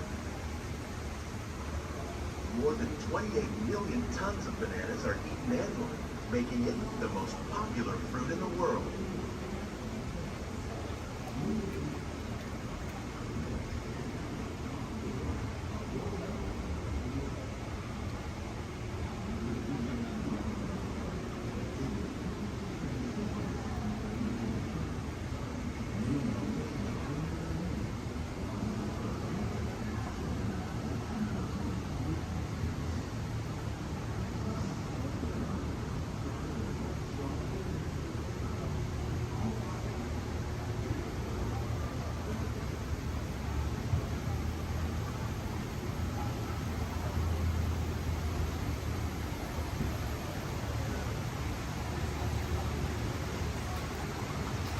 When we mention farming, you probably don't think of fish. But fish farming, or aquaculture, accounts for nearly half of all the seafood consumed globally. Tilapia, bass, and catfish, like the ones you see here, are 3 of the more popular crops raised by fish farmers. The sustainable system we're using here recycles the water in the tanks. As a result, we're able to save millions of gallons each year. Our small fish farm produces nearly 5,000 pounds of fish each year to serve in restaurants around Walt Disneyland. Innovations like this one can play an important role in our efforts to produce valuable harvests and still protect natural resources.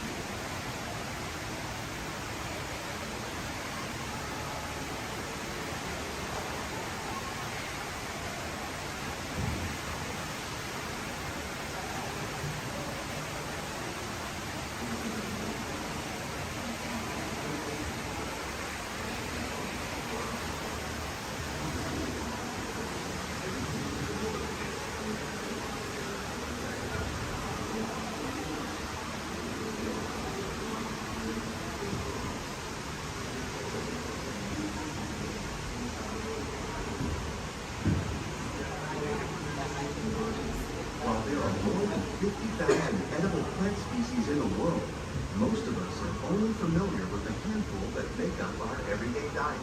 The common grains growing here, maize, sorghum, and millet, plus rice, account for nearly 2/3 of our global food consumption.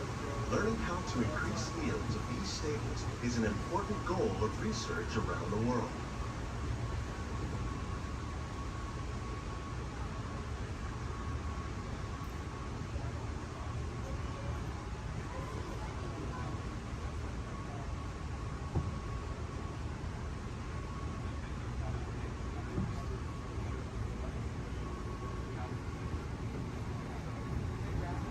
These plants are definitely on their way up. Innovative growing techniques like these increase yields while more efficiently using resources like water, fertilizer, and pesticides. Another innovation at work here is our integrated pest management program. By populating our greenhouses with beneficial insects that prey on harmful pests like aphids and flies, we are significantly reducing our reliance on conventional pesticides. We're growing these crops using our nutrient film system. This technique precisely controls and recycles water and nutrients. With it, we can produce over 27,000 heads of lettuce a year in this one small area.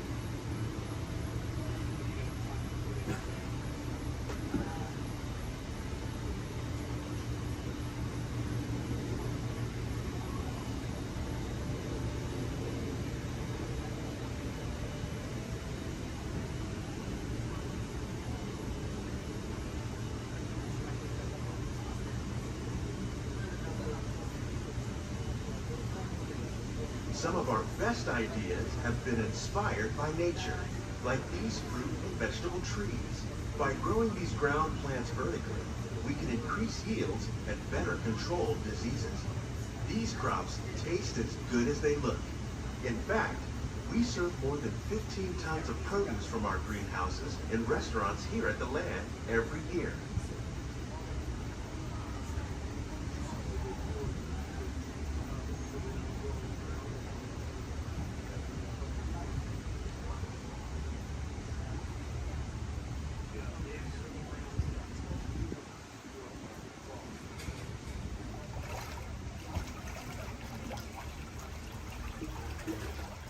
The future of agriculture may include innovative ideas like this vertical growing system.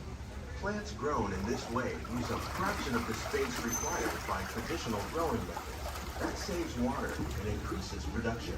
The aquaponics system on your left combines hydroponics with aquaculture. The fish provide a natural source of fertilizer for the plants, and the plants help keep the water clean for the fish. It's another great way to produce more while using less. In our lab, Epcot scientists are working with the U.S. Department of Agriculture on a number of innovative projects. The goal of these efforts is to produce higher yielding and better quality plants.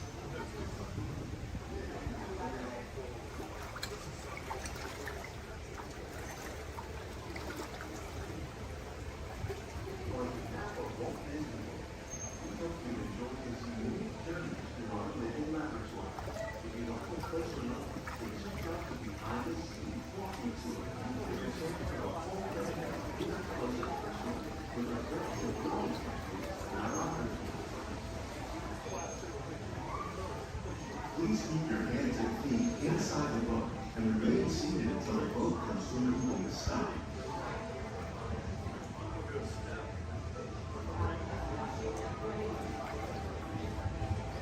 These greenhouses represent just a fraction of the work being done worldwide to produce bountiful harvests for our growing population. Scientists, farmers, and even backyard gardeners are doing their part to improve the quantity and quality of foods that we all rely upon. Together, we can continue to find more ways to increase food production and protect our precious natural environment. Only then will we truly be living with the land.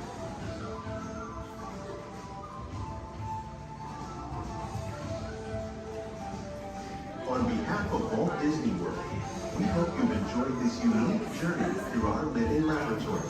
If you'd like a closer look, then check out the behind the scenes walking tour. It's a chance for the whole family to get up close and personal with the plants and growing techniques in our laboratory. Please keep your hands and feet inside the boat and remain seated until the boat comes to a stop.